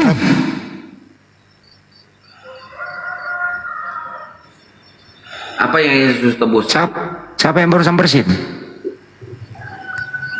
Bang Andi. Oh iya, lupa gua. Udahlah bro, Dragon. Mari kita diskusi baik-baik. Jangan bicara kalau nggak menguasai, nggak enak didengar. Ini baik-baik. Apa yang salah? Nggak ada yang salah. Menurut kamu Yesus itu Tuhan atau manusia, bro? Tuhan. Dari usia berapa Yesus menjadi Tuhan? Dari semenjak dia di dunia, lahir ke dunia. Berarti Bunda Maria melahirkan Tuhan? Ya. Jadi Yesus waktu bayi sudah Tuhan? Sudah. Baik. Siapa Tuhannya Maria? Yesus. Siapa anaknya Maria? Yesus. Karena melalui dia dikirim. Berarti Tuhannya Maria, anaknya Maria? Itu anak gimana sih? Mulai ngaco nih, Firman. Saya nggak nanya firman, saya ulang ya. Saya ulang nih. Anaknya Maria namanya siapa? Yesus. Yesus itu Tuhan atau bukan? Tuhan. Siapa Tuhannya Maria? Yesus. Siapa anaknya Maria? Yesus. Tuhannya Maria adalah anaknya Maria, betul? Karena dia dipercaya. Jangan karena, iya apa enggak? Ini dikasih penjelasan Jangan, nggak usah dikasih. Jadi Tuhannya Maria, anaknya Maria gitu. Dijawab salah. Nanya dijawab salah. Enggak benar jawabanmu. Enggak benar buat saya, itu yang benar. Buat kami yang benar. salah. Orang jawabanmu tadi benar kok. Segala salah buat kalian. Siapa yang nyalahin lu ya benar. Ke dalam kesalahan semua. Diulang ya, diulang nih. Ya, anaknya Maria namanya siapa? Kalau otak kalian udah dirasuki dengan kesalahan dengan segala Kenapa bawa otak sih bro? Janganlah kau begitu ngomongnya. Siapa nama anaknya Maria? Dari tadi udah aku jawab, capek ulang-ulang. Capek, udah kalau capek tidur. Kalau capek tidur. Bang Dragon. Yesus ada sebelum Abraham ada, setuju nggak? Setuju. Maria ada sebelum Yesus ada, setuju nggak? Sebelum ada si Maria, si Yesus sudah ada. Sebelum ada Maria, Yesus sudah ada. Mana sebelum ada Maria, Mana lebih tua Maria atau Yesus? Yesus. Oke. Mana lebih tua anak daripada ibu? Yesus itu udah firman sebelumnya, jauh sebelum Dia sudah ada sebelum dia yang menjadikan segala sesuatu. Tanpa dia tidak ada yang jadi. Tahu kau? Siapa yang menciptakan Maria? Hidup Siapa itu yang terang menciptakan manusia. Maria? Bukan macam kau gelap. Otak kau gelap. Buset, bapak otak. Siapa yang menciptakan Otak Maria? kau gelap, jadi tak tahu kau mengenal. Waduh. Sebelum perjanjian baru itu, Yesus itu udah jadi firman. Mana lebih tua, Dragon? Mana lebih tua Maria atau Yesus? Firman itu sudah ada. Dengerin dulu pertanyaannya, Dragon. Mana lebih tua, Maria atau Yesus? Kita jangan ke umur. Orang lagi nanya. Firman itu jauh sebelumnya udah ada. Mana lebih duluan ada, Maria atau Yesus? Firman sebagai firman Yesus sudah ada. Saya nggak nanya firman. Aduh, salah lagi buat otak lu. Yang nanya firman siapa? Ya itu memang kepercayaan kami di firman itu. Saya nggak nanya firman. Gini loh pertanyaannya. Jangan marah-marah. Jangan marah-marah. Jangan marah-marah. Orang nggak nanya firman, lu bawa firman. Yang melahirkan firman siapa, Bang Dragon? Yang melahirkan firman siapa? Enggak, yang melahirkan Yesus, yang Maria. Ya, yang melahirkan firman, bukan yang melahirkan Yesus, yang melahirkan firman. Enggak ada yang melahirkan firman. Allah Yesus, yang melahirkan firman. Yesus itu firman bukan? Firman. Yang melahirkan firman siapa? Yang dilahirkan Yesus, yang berfirman itu Allah. Yesus itu firman bukan? Firman. Firman itu berada di kandungan siapa? Yesus yang berada di kandungan Maria. Firmannya di mana? Firmannya ya Yesus. Oh, berarti firman dikandung oleh Maria. Ya, berarti firman dikandung oleh Maria. Yesus. Loh, sebagai firman. Yesus ada sebagai firman. Oh, iya. Berarti Maria melahirkan firman. Maria melahirkan Yesus sebagai firman dari Allah. Ada sebagai loh. Sebagai firman dari firmannya berarti nggak dikandung. Dulu otaknya jangan dibelok-belok. Otak sih. Otak jangan selalu belok. Jangan marah Bang, jangan. Berarti firmannya nggak dikandung. Yesus sebagai firman. Ya firmannya dikandung nggak sama Maria? Firman. Firmannya Ini dikandung serupa nggak? si Rismon, Roy Suryo, Tipa udah dipenjarakan nangis-nangis dia dan itu sama si Kian Santang. Jangan marah Pak, jangan marah. Kok marah-marah Pak? Nggak ada yang marah. Itu yang tadi bukan Anda. Ya cara ngomong kalian memang harus dilawan tegas gitu. Iya tegas, tegas. Oh, kalau enggak mah selesai. Selesai. Menciptakan Maria siapa ya? Yang menciptakan Maria? Kami ada Yesus, kami nggak akan selesai. Yang menciptakan Maria siapa?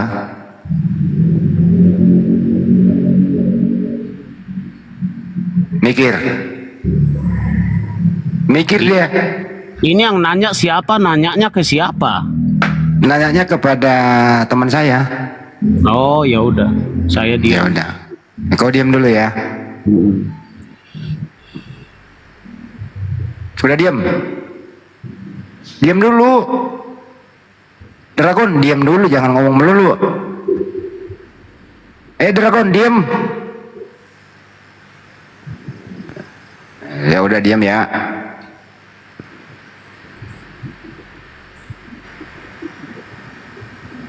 sekarang Dragon ngomong. Udah diam. Giliran kamu ngomong. Dragon.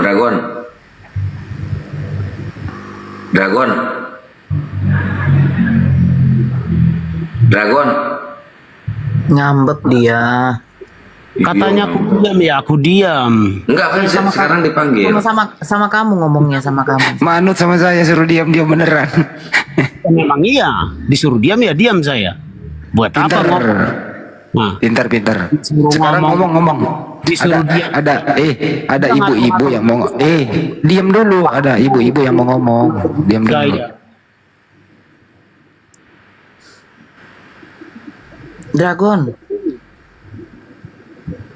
Dragon. Iya. Nama Dragon. Kamu tahu arti Dragon nggak? Nggak. Dragon itu artinya kodok bunting.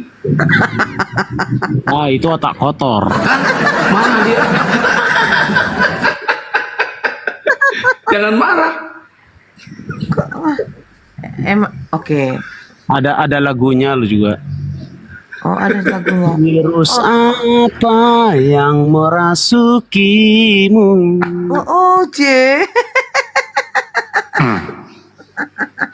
Lu gimana mau nyanyi Dragon? Kentut aja lu pales, apalagi nyanyi. Dragon. Tadi sebenarnya Bang Handi, saya penasaran yang dia bilang Yesus diutus itu untuk mati di kayu salib. Bener ya Dragon ya? Dia nggak tahu buka mute nih, enggak. Dragon. Ngomong itu tapi ke mute. Ngomong dia, katanya iya. Oke. Malam. Ya malam. Sebentar Bang. Pagi. Ya Bang Rodom sebentar. Dragon. Bicara dong, Dek.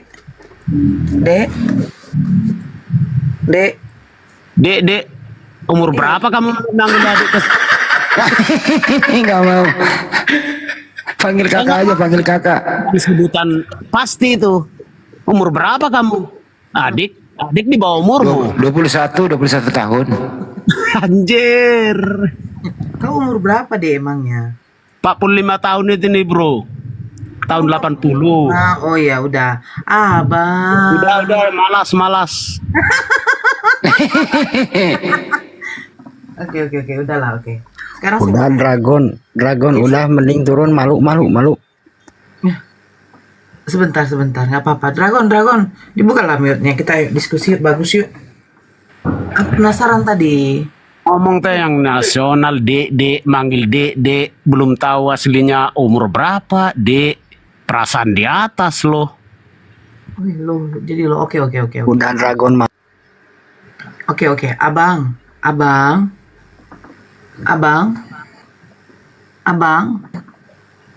Halo, Bang. Ayo Adinda ngomong, Adinda Dragon. Abang ngomong dong. Kalau nggak salah Dragon ini, kalau nggak salah ya. Kalau nggak salah Dragon ini Dragon ya. Benar nggak ya Dragon? Kalau nggak salah nih. Oke. Rajuk dia. Oke, si Dragon diganti aja deh. Si Rum. Tuh Dragon tuh on cam tuh Dragon. Selamat subuh. Ya pagi subuh. Mau nanya ini sama Nora Aritonang nih. Sabar dulu. Dari Kristen ya. Iya tapi ya benar. Saya nanya doang. Itu Dragon lagi on cam tuh. Diam dulu. Gedein. Ya gedein sendiri lah. Kau yang gedein dah. Lagi gedein. Wih ganteng kali Pak Dragon ini, buset dah. Mantap. Top Marco top. Dia ngomong sendiri di mute. Mute-nya dibuka. Malah ditutup kamera. Menyampaikan pesanan kesan. Oke, sama Pak Rum aja lah, Begini, Pak Rum. Mau nanya. Ya nanti silakan nanya, nggak apa-apa. Cuman tadi Bang Dragon ini saya sedikit agak mengapakan saya tuh waktu dikatakan Yesus diutus dia untuk mati di kayu salib. Betul apa enggak? Tidak, saya nggak ngomong begitu. Oh, jadi tujuannya Yesus dari awal diutus sebagai penebus manusia yang percaya kepada. Iya. Dari cara awal menebus. kelahirannya. Oke, ya. Kita nggak usah dari tahu panjang awal dia lebar. dikirim. Dragon, iya. Kita nggak usah panjang lebar karena di sini kan Kenapa digiring jadi mati ke? sekarang cara menebus dosa. Oke, cara Yesus menebus dosa. Itu tadi. Kenapa Cara ngomong? Yesus menebus. Hei, telinganya dipasang lah. 45 tahun saya tahu sudah comong. Kamu adekku, jangan asal ngomong. Jangan manggil adek ke sini. Oke, terserah kamu lah. Nah. Sekarang saya bertanya, cara menebus dosa dengan cara apa? Merelakan. Salah Nora, kamu salah, berframingnya salah, bukan menebus dosa. Yang mengatakan sebentar. Bukan Dragon. Yesus bisa melawan pada saat itu karena cintanya. Saya tidak tanya dia bisa melawan. Yang saya tanya cara Yesus menebus dosa dengan cara apa? Menyerahkan diri, mati di kayu salib. Nah, mati di kayu salib kan? Nah, Iya. yang menyuruh Yesus mati di kayu salib siapa? Tak ada yang menyuruh. Jadi keinginan Yesus? Keinginan penjahat, tentara Romawi, dan penguasa-penguasa pada saat itu. Jadi Yesus diutus untuk menebus dosa dengan cara disalibkan. Yang menginginkan penyalipan itu adalah tentara Romawi. Ya, yang menginginkan pembunuhan. Oh, jadi Yesus dibunuh. Ya, Yesus dibunuh untuk menebus dosa. bukan untuk menebus dosa. Loh, tadi katanya Yesus diutus ke dunia untuk menebus dosa. Niat Yesus sendiri yang menebus dosa, bukan keinginan pembunuhnya. Oke, niat Yesus menebus dosa dengan cara apa? Dia datang untuk menebus dosa, udah. Dengan cara apa menebus dosa itu? Dia hadir di dunia dengan cara dia hadir di dunia, lahir di dunia. Iya, menebus dosanya dengan cara apa? Memberi kitakan firman Allah. Paham nggak? Kamu paham nggak arti penebusan dosa? Paham? Ah, itu apa? Penebusan doa, dia memberitakan Injil, kabar baik. Itu bukan penebusan dosa. Nabi Musa pun juga memberitakan Injil kepada Bani Israel, tapi bukan dengan cara bukan disebut penebusan dosa. Satu firman. Yesus itu memenuhi satu firman bahwa anak Allah akan lahir di dunia sebagai penebus dosa. Nah, bagaimana cara Yesus menebus dosa? Ya.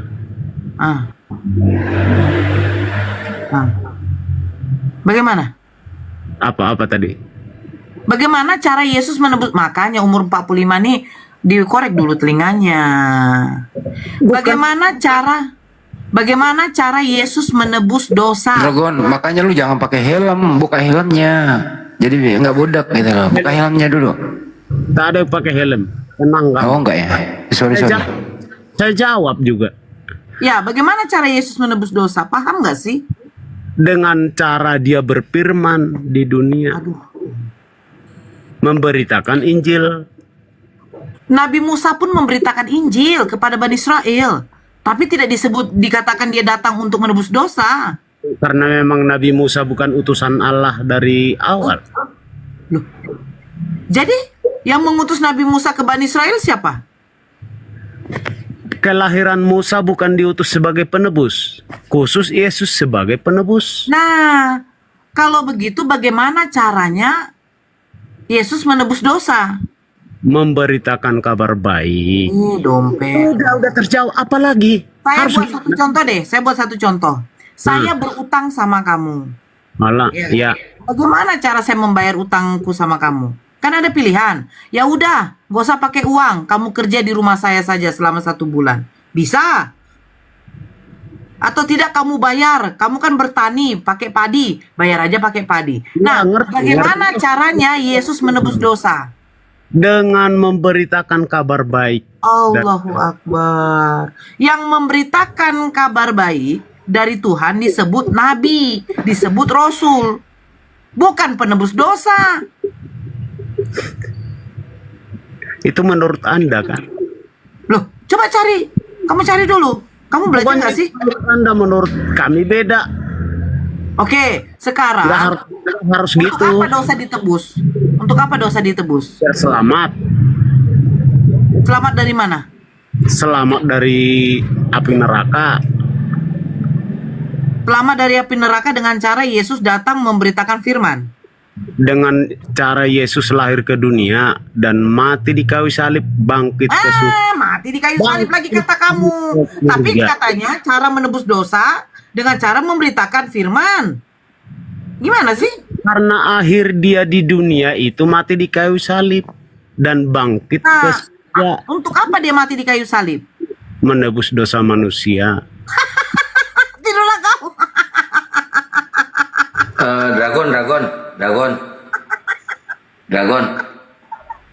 Dragon. Ya. Di sana harga beras sekilo berapa? Di mana itu? Di daerah kamu. Apa perlunya buat kamu? Saya siapa tahu ke sana.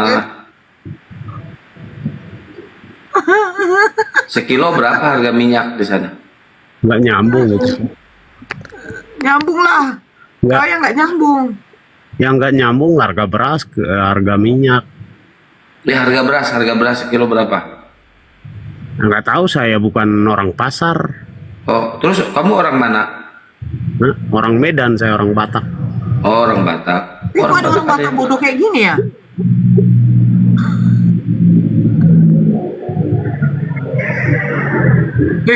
Ampun aku. Begini loh, warga Dragon. gimana itu? Kau dengarkan dulu, Dragon, ya. Wih, janganlah apa kali ya. Kau yang mutar-mutarkan. Coba kau simak Nggak baik-baik. ada mutar-mutar, saya lurus. Saya menjawab terus. Nggak ada mutar, saya Kau dengarkan dulu. Kau dengarkan ya. Dengarkan dulu. Dengarkan dulu. Ya. Kau dengarkan dulu. Dengarkan. Makanya makan babi jangan terlalu banyak kali. Iya, Gini ya jadinya. babi itu enak. Bodoh kalian Iya, nggak. iya. Itu yang enak. Diam dulu. Ya itu Nah, terserah kamu lah. Intinya Yesus tidak makan babi, kamu makan babi. aja wow aromanya teh. Aroma babi. Jadi kalau kau kata begini, kau yang mengatakan Yesus datang ke dunia, dia untuk mati menebus dosa. Saya tanya, dengan cara apa dia menebus dosa? Kau bilang dengan cara berfirman. Terus terakhirnya kau bilang dia datang ke dunia untuk menebus dosa dengan cara disalibkan. Ini bagaimana pernyataanmu?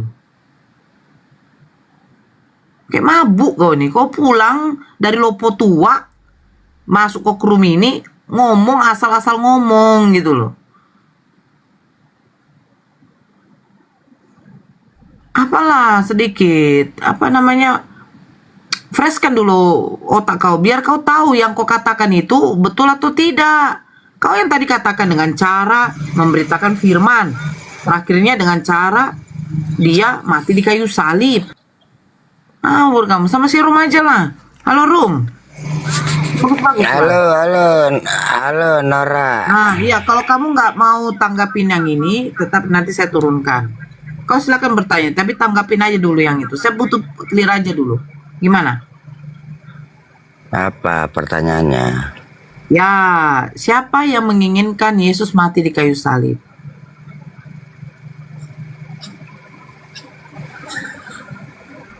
Kau percaya Yesus enggak? Biar ku jawab. Ya Allah. Saya percaya Yesus sebagai seorang nabi rasul, diutus untuk Bani Israel. Ya, bagus. Ya. Sekarang pertanyaan saya, siapa yang menginginkan Yesus mati di kayu salib? Iblis. Iblis ya. Ya. Nah, jadi jasa penyalipan itu adalah karya iblis. Iblis nggak berkarya. Loh, yang menginginkan Yesus mati di kayu salib iblis. Iya, menginginkan bukan berkarya. Oke. Tujuan Yesus mati di kayu salib untuk apa? Menebus manusia dari dosa. Oke. Siapa yang menginginkan manusia berdosa? Setan. Iblis. Ya. Iblis menginginkan manusia berdosa datang, Yesus disalibkan karena keinginan iblis. Ya. Jadi yang menebus dosa kalian adalah Menebus manusia. menebus manusia dari dosa adalah siapa? Ya, Yesus. Yang menginginkan Yesus mati di kayu salib itu adalah iblis. Ya. Betul. Tujuan Yesus mati di kayu salib itu adalah menebus manusia dari dosa karena iblis. Tujuan ya, tujuan. Ingat, tujuan. Iya, tujuan Yesus mati di kayu salib untuk menebus dosa-dosa manusia karena Ya. keinginan iblis, betul? Keinginan dengan tujuan jangan disamakan. Yang menginginkan Yesus mati di kayu salib siapa? Iblis. Tujuan Yesus mati di kayu salib untuk menebus dosa, betul? Beda. Loh, Jangan Yesus mati di kayu samain. salib untuk apa? Menebus manusia dari dosa. Nah, siapa yang menginginkan Yesus menebus manusia dari dosa? Diinginkan, ingat, Siapa diinginkan. yang menginginkan Yesus mati di kayu salib untuk menebus dosa itu siapa? Jangan bilang untuk menebus dosa, salah. Loh, Menebus Yesus manusia dari mati di dosa kayu itu. salib untuk apa? Yesus mati di kayu salib. Beda dengan ingin ya. Saya tanya, dia tujuan mati di kayu salib untuk apa? Menebus manusia dari dosa. Nah, yang membuat dosa siapa? Iblis. Yang menginginkan penyalipan itu siapa? Iblis. Iblis. Jadi yang menebus dosa manusia itu adalah Yesus.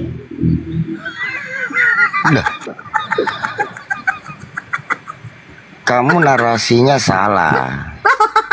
Coba dengarkan saya baik-baik Pak Rum. Nih, saya kasih analogi ya. Sebentar. Nih, saya kasih analogi. Nanti aja dulu analogi Anda, ya. Anda yang harus mencerna omongan saya. Yang membuat manusia berdosa adalah iblis. Ingat itu. Yang membuat manusia berdosa adalah iblis.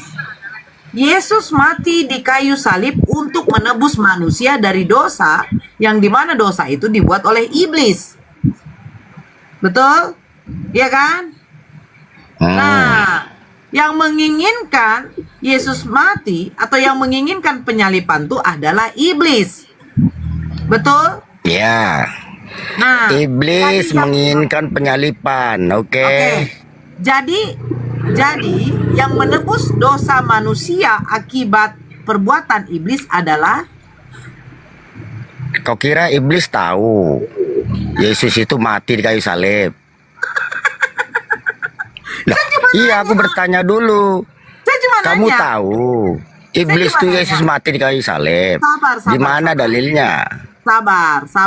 Ya, iblis tahu nggak Yesus mati di kayu salib? Saya nggak tanya iblis tahu apa enggak. Ya, kenapa dihubungkan?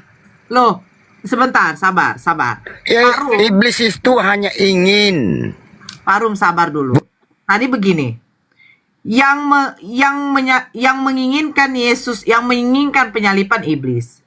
Dosa manusia yang membuat adalah iblis. Kan betul? Ya. Nah, terus yang menginginkan Yesus disalibkan iblis, yang menginginkan penyalipan iblis. Iya. Tapi ingat, iblis nggak tahu Yesus mati. Ingat. Oh, iblis nggak tahu? Nggak. Dia goblok, bodoh. Jadi iya. waktu Yesus, Kok ketawa? Oke. Sekarang waktu Yesus disalibkan, Yesus berhasil mati apa enggak? Ya, berhasil mati, tapi iblis nggak tahu. Oh, jadi iblis nggak tahu kalau ternyata Yesus berhasil mati di kayu salib. Ya, nggak tahu. Dia bodoh, goblok. Tahu dari mana Bapak kalau iblis nggak tahu? Ya, kenapa kau hubungkan? Kamu tahu dari mana kalau iblis menginginkan Yesus mati di kayu salib? upah dosa adalah Maut. Nah, Yesus mati nggak? Mati. Nah, dia kalah oleh maut apa enggak? Kalah oleh maut. Iya, Yesus kan dikalahkan oleh maut. Buktinya Yesus mati. Iya, pada saat itu iya. Oke, pada waktu dia 3 hari, mati 3 hari, itu rohnya turun kemana? Itulah yang perlu kau tahu. 3 Ya, hari rohnya itu. turun kemana? Jawab. Pergi ke neraka. Neraka Ke tempatnya kerajaan siapa? maut. Iya, oh ya, neraka tempatnya siapa? Tempatnya maut. Tempatnya siapa? Iblis. Iya, tempatnya maut. Iblis kan? Ya, iblis. Jadi Yesus turun dalam kerajaan maut, di mana kerajaan maut isinya iblis. Jadi iblis tidak tahu kalau Yesus mati pada waktu itu. Nggak tahu dia. Dia goblok. Jadi ngapain Yesus? Kok ketawa? Jadi ngapain Yesus Jangan ke neraka? tertawa kamu, Nora. Jangan tertawa kamu. Kamu nggak tahu kerjaan iblis. Iya. Jadi waktu Yesus. Kamu tahu kerjaan iblis nggak? Sabar. Kalau kau tahu kerjaan iblis, berarti kau iblis. Jadi Lah iya. Yesus, dengar, Yesus pergi ke neraka. Tujuannya untuk apa? Pergi ke tempat maut, mengalahkan maut. Loh, buktinya dia mati. Ih, mati dagingnya. Ya memang roh tidak mungkin mati lah, Dodol. Dia terbukti bangkit.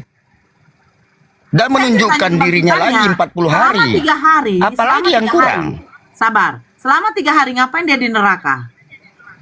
Loh, kau tanya tentang apa yang dilakukan di neraka. Udah Ya, ngapain dikatakan. dia di neraka bersama iblis? Ya mau mengalahkan iblis tadi. Oh, jadi mereka berantem? Itu nggak urusanmu mau ngerantem enggak. Itu udah kalah pokoknya. Loh, bagaimana caranya Yesus mengalahkan Emang maut? kamu tahu sifat-sifat iblis, Nora ya? Bisa berantem iblis ya? Loh, Kamu sekarang iblis kamu apa? bilang mau mengalahkan maut. Bener nggak? Iya, maut. Oke. Udah maut, cukup, Nah, titik. Ya, jadi ngapain dia 3 hari di kerajaan maut, mengalahkan maut? Bagaimana cara Mengalahkan mengalahkannya? maut. Mengalahkan Iya. maut. Iya, bagaimana caranya? Kok kau tanya caranya aneh kau. Kau ngatur-ngatur Tuhan. Kau yang ngatur Tuhan, woi. Nora, kamu jangan kau mengandalkan kekuatanmu tuh berpegangan pada kekuatan iblis. Salah Lagian begini, sekarang saya kamu. tanya sama kau, Rum. Dari mana kalian tahu bahwa Yesus turun dalam kerajaan maut? Dari mana kalian tahu Yesus ke neraka? Ada dalilnya. Gimana? Ya, saya itu kalau mau buka-buka, Nora, lama. Kita main logika aja. Saya tunggu. Udah cukup, udah 45 kali pertanyaanmu. Saya satu aja. Saya tunggu. Di mana kalian 46. tahu Yesus turun dalam kerajaan maut? Udah cukup. Yang jelas yang kamu ketahui, iblis itu bodoh. Nggak tahu Yesus itu mati. Cuman dia berkeinginan Yesus itu disalib, itu doang. Yang menginginkan Yesus disalib iblis kan? Iyalah. Berarti penyalipan Tapi dia itu nggak karena tahu iblis. kalau Yesus itu mati karena dia bodoh, goblok itu iblis. Berarti penyalipan itu karya iblis, betul kan? Iblis itu nggak berkarya, Nora. Oke, Emang jadi kau yang menginginkan Yesus mati di kayu emang salib pintar siapa? iblis bisa berkarya. Oke, kita buat satu contoh. Kalau Kita buat satu berkarya itu contoh. berancang, Sabar, udah bisa ngerancang iblis. Iblis Sabar. Kau dari tadi kalau saya minta data, kau bilang kelamaan. Saya nggak apa-apa nunggu. udah 45 kali sama pertanyaanmu, aku 1 kali aja bertanya. Udah tuh turun, saya mau tidur nih. Oh ya, silakan turun. Makasih ya.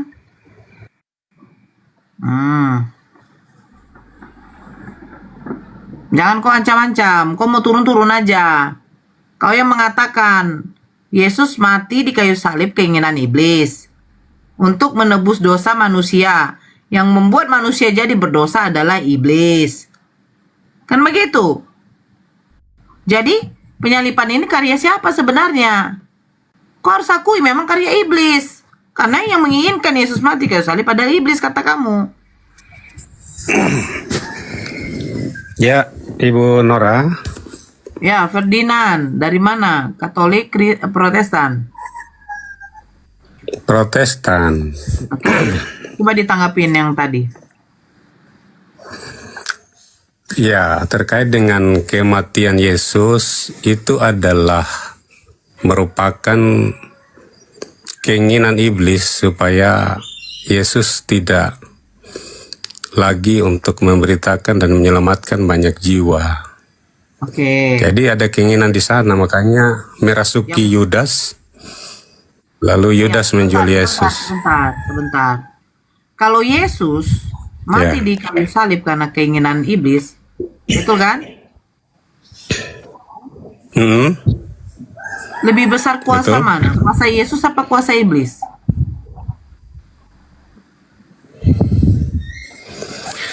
Kalau Ibu bertanya tentang kuasa, tentulah Yesus yang paling berkuasa. Loh, buktinya? Hanya gimana? saja, Nah. dengar dulu Pak, saya belum selesai. Oh iya. Hanya saja Nah.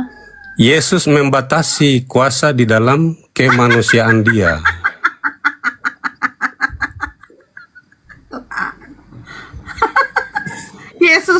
Yesus membatasi kuasanya. Ya, Astagfirullah. Yesus membatasi kuasanya sebagaimana Yesus membatasi kekuasaan keilahiannya karena kemanusiaannya itu. Loh, oleh karena apa? Oleh karena kita akan bisa lihat. Kuasa Yesus apa kuasa iblis? Ya, saya katakan kuasa Yesus sebagai Allah itu yang paling besar. Nah, buktinya dia takut. Ingat ya, kuasa Yesus sebagai Allah. Saya tanya lagi, yang menginginkan Yesus mati di kayu salib adalah iblis, betul kan? Iya, betul. Nah, betul. Yesus adalah Tuhan, dia berkuasa. Terus, kok katakan Yesus membatasi kuasanya. Jadi gunanya dia sebagai Tuhan apa? Di dalam diri Yesus. Ya, ini dulu. Di dalam pribadi Yesus itu sendiri kan ada dua natur. Ada keilahian dan Saya kemanusiaan. nggak tanya dua natur. Iya. Tunggu dulu. Iya, itu yang saya akan jelaskan. Tunggu dulu. Iya. Yang menginginkan Yesus disalibkan adalah iblis. Iblis tahu nggak Yesus ini Tuhan? Iblis. Ya, iblis tahu nggak? Jelas dia tahu. Karena beberapa kali ketika Yesus mengusir roh jahat, dia selalu berkata, "Engkau anak Allah." Saya lupa ayatnya, tapi kalau mau cari bisa. Oke, saya tidak apa karena memang tidak ada. Nah, kau mengatakan iblis tahu kalau Yesus Tuhan. Jadi, Yesus disalibkan karena keinginan iblis. Iya. Nah, itu Yesus kuasanya kemana waktu dia takluk oleh iblis?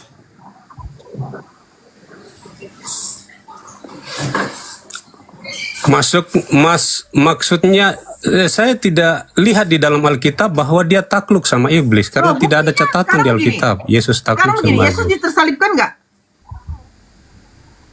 Iya, tersalib sebagai manusia, dia tersalib. Nah, yang menginginkan Yesus disalibkan iblis, benar? Betul. Berarti Yesus takluk loh oleh ditaklukkan iblis dong. Kalau bicara takluk atau tidak, Jawab aja. Berarti Yesus bisa ditaklukkan oleh iblis. Buktinya Yesus tersalibkan. Kalau memang Yesus adalah Tuhan, harusnya dia kalahkan iblis dong.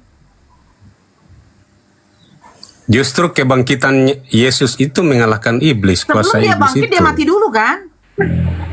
Iya, betul. Nah, itu kira-kira dia bisa nggak ditaklukkan iblis? Bisa kan? Pernah ada pencobaan di gurun Yudea, tapi Saya Yesus tidak takluk cobaan, sama Bang iblis. Ferdinand. Iya. Enggak, sebentar dulu Bang. Kalau mau takluk di dalam penyaliban, saya kira tidak takluk. Sebentar Ya. dulu. Coba kamu berpikir. Yesus tersalibkan, mati di kayu salib. Yang menginginkan Yesus mati di kayu salib adalah iblis. Yesus mati. Iya, betul. Adalah iblis. Adalah Iya. iblis. Berarti kan Yesus takluk juga kan sama iblis?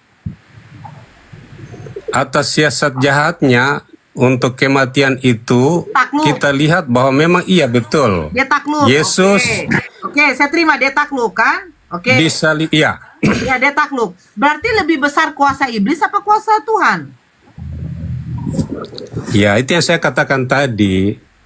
Yesus membatasi kekuasaan dia sebagai manusia. Ada ayatnya, Ibu Nora. Untuk apa dia membatasi kuasanya sebagai Tuhan? Supaya sama dengan Ibu Nora, merasa lapar, merasa haus, Pada waktu jalan dia kaki mati, capek. Waktu dia mati di kayu salib, kan katanya untuk membatasi kuasanya sebagai Tuhan. Iya. Untuk apa tujuan dia membatasi kuasanya sebagai Tuhan untuk apa? Supaya dia bisa mati. Karena kalau dia Tuhan ya tidak mungkin mati. Astagfirullahaladzim, ya Allah. Jadi dia sengaja untuk Sekarang dimatikan? begini, Sebentar gini dulu. loh. Sebentar dulu, berarti dia sengaja untuk dimatikan. Memang itu rencana yang dilakukan di dalam penebusan semenjak manusia jatuh dalam dosa. Kita bisa lihat itu misalnya dalam Kejadian 3 ayat 15.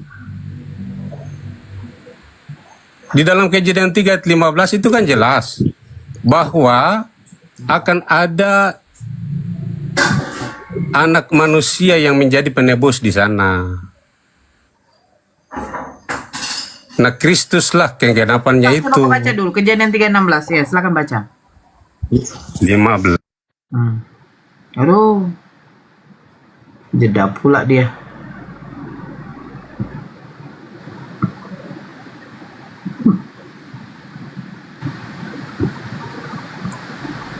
Inilah Kristen ya.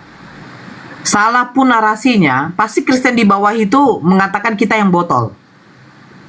Apapun narasinya, mutar-mutar tidak masuk akal, pasti Kristen di bawah mengatakan tetap Islam yang botol tidak paham. Padahal dia sendiri yang tidak paham. Dia sendiri yang tidak paham. Apa yang dia katakan itu, justru itulah yang dikatakan mereka itu menghujat. Pemahamanmu. Bisa izinkan saya baca dulu ayatnya atau bagaimana ini? Ya bacakan ayatnya, bacakan aja. Oh ya. Ya. Kau diam dulu lah Dragon. Gatal kali tanganmu mau buka mute. Dari tadi pun kau bicara juga pun sudah ada juga poinnya. Kalau kau buka lagi, saya turunkan kamu. Ya. Seperti itu apa yang disampaikan oleh. Mana? Ngomong apa kamu? Jadi Ngomong apa kamu? tidak kedengaran tadi ya? Enggak, coba baca ulang. Iya, maksudnya tadi aku akan mengadakan permusuhan antara engkau dan perempuan ini. Perempuan ini akan meremukan kepalamu. Keturunan perempuan ini akan meremukan kepalamu. Dan si ular itu akan meremukan tumit si perempuan itu. Terus? Jadi keturunan manusia yang dilahirkan dari perempuan. Jadi di dalam Kejadian 3:15 itu tidak ada laki-laki, hanya ada perempuan. Keturunan perempuan itu akan meremukan kepala ular. Dialah Yesus itu yang akan datang. Meremukan kepala ular? Loh, kamu yang dimaksud di sini. Ular? Tunggu dulu, kamu bilang meremukan kepala ular. Yesus mati apa enggak? Yesus mati. Nah, jadi yang meremukan kepala ular ini siapa? Yang diremukan ini siapa? Yesus atau ini? Yang ada permusuhan di dalam satu ayat itu. Jadi yang diremukan kepalanya itu adalah iblis. Yang nggak tanya permusuhan. Katanya kau bilang gini, anak manusia akan meremukan kepala iblis, betul? Betul. Nah, Yesus iblis mati di akan kayu meremukan tumit perempuan. Yang mati di kayu salib ini kan adalah Yesus. Yesus, betul. Tuhan. Nah, jadi yang meremukan ini siapa? Yang diremukan ini siapa? Iblis apa Yesus? Yesus diremukan betul sesuai dengan Kejadian 3:15. Oh, jadi artinya Yesus, sebentar dulu. Yesus sendiri diremukan. Sebentar dulu. Yesus Tuhan diremukan oleh iblis. Betul. Jadi iblis mengalahkan Tuhan. Sebagai manusia, bukan sebagai Tuhan. Loh, Yesus Tuhan bukan? Yesus Tuhan, tapi secara ketuhanannya dia tidak mati. Yang mati itu secara kemanusia. Baca dong Filipi pasal 2 ayat 7 8. Yang diremukkan oleh iblis, yang mati di kayu salib ini kan, berarti kan iblis berhasil meremukkan Yesus. Yang diremukkan oleh iblis, yang mati di kayu salib ini, gelarnya adalah Yesus sebagai manusia. Bukan Tuhan. Dalam natur sebagai Tuhan dia tidak akan pernah mati itu. Saya bertanya begini, hakikat Yesus adalah manusia. Nah, manusia ini gelarnya apa? Manusia dan Allah. Iya, gelarnya apa? Iya, jadi gini. Yesus itu sendiri adalah anak manusia dan anak Allah. Itu gelarnya. Pak Ferdinand, kamu paham gelar nggak sih, Pak? Waktu kamu diangkat sebagai bupati, gelar kamu adalah bupati. Nama kau Ferdinand. Ferdinand itu hakikatnya manusia. Nah, yang mati di kayu salib ini gelarnya apa? Gelarnya itu yang saya sebutkan tadi. Dia lahir dari rahim Maria, disebut sebagai anak manusia. Itu gelarnya.